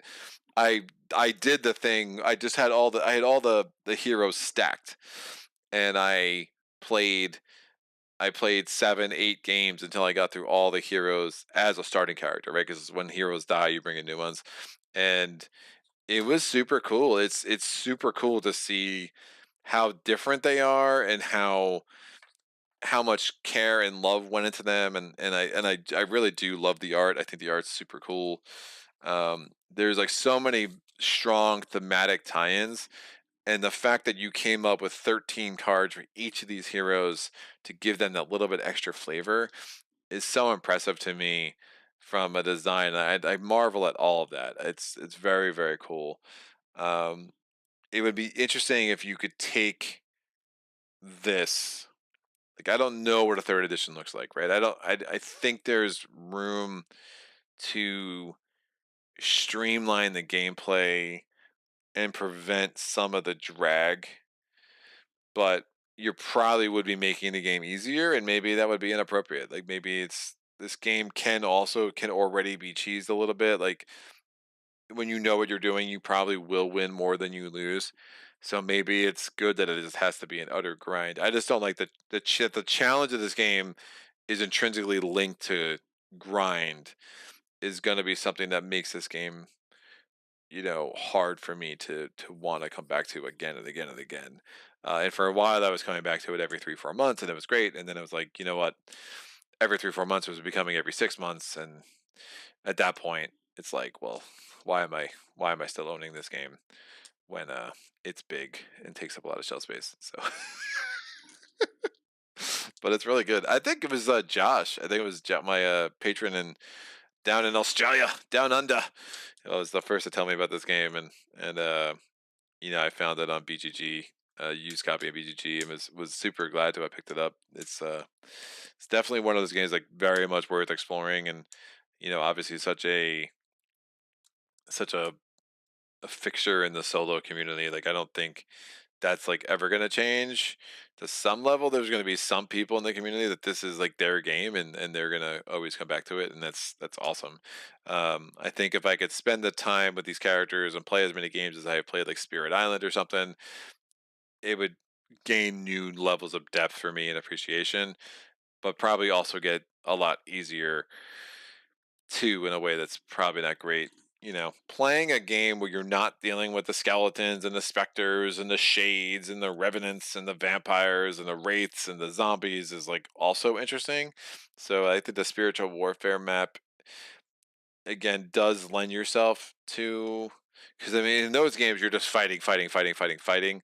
So of course, like, you're just beefed up for fighting. So like, and you're just killing all these things, and therefore you just killed the necromancer as soon as you get the 10 clues and get a relic. And these games is more of a, you're trying to like with the spiritual warfare map, it makes more sense where you can be slower and more plotting and try to get the clues that you need to get up to 30 to get the 3 relics and get them into the monastery.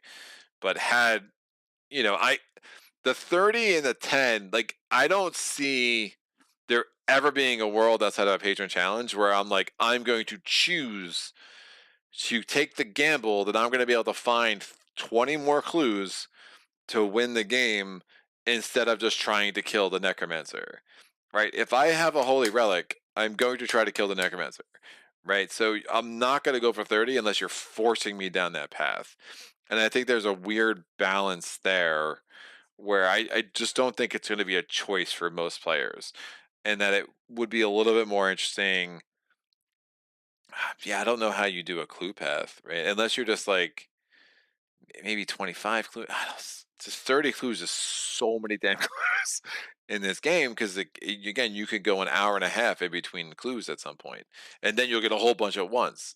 But just the way things work out, it can be really, really hard to get those 30 clues. But yeah, it's cool. It's cool. I mean, I'm glad Philip, you know, asked me to do it, and I was happy to. Philip's been an amazing patron of mine for a long time. So, um, speaking of Philip and things we've done, he's Philip helped hook me up with a copy of Renegade.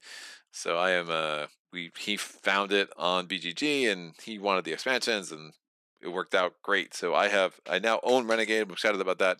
That will be another game that we'll be seeing in the upcoming months. Unfortunately, not quick enough to be considered for my top 29 April video, but it's will probably be getting strong consideration in future years for sure. So lots of awesome things to look forward to in 2023. So tomorrow, after 2 days of or two videos of being in pretty dark locales, we'll be going a little brighter. We'll be playing Votes for Women tomorrow. There's a review copy sent to me by Fort Circle Games, so excited about that. And then Friday, I will be going to Spirit Island this week. After all, I got to play through with Lore and Ocean against level 6. I'll let you guys choose because that's a very strong combo. And I would even do Russia because it's Lore and it's Russia. And oh my gosh, like, yeah, it's pretty sick. My friend Steve and I played as Lore and Ocean against level 6 France last night and just absolutely smushed them. I think Habsburg might be a really interesting challenge. I mean, Habsburg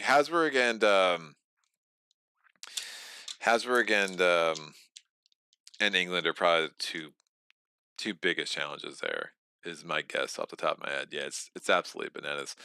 So Scotland could be also pretty interesting the way they throw towns into the inland, but then Lore's right there to gobble them up, right?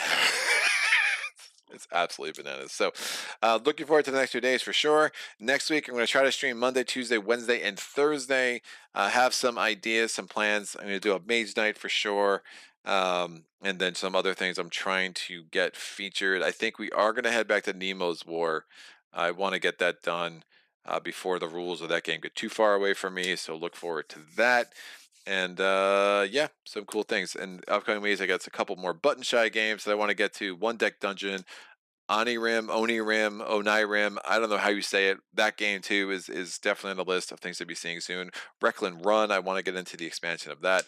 That's the other part of the Solo Hero series from Renegade Games. Again, also along there with Warp's Edge. I think Warp's Edge is significantly better, but Reckland Run is still a pretty solid game in its own right. So any questions, comments, epiphanies, put them in the comment section below.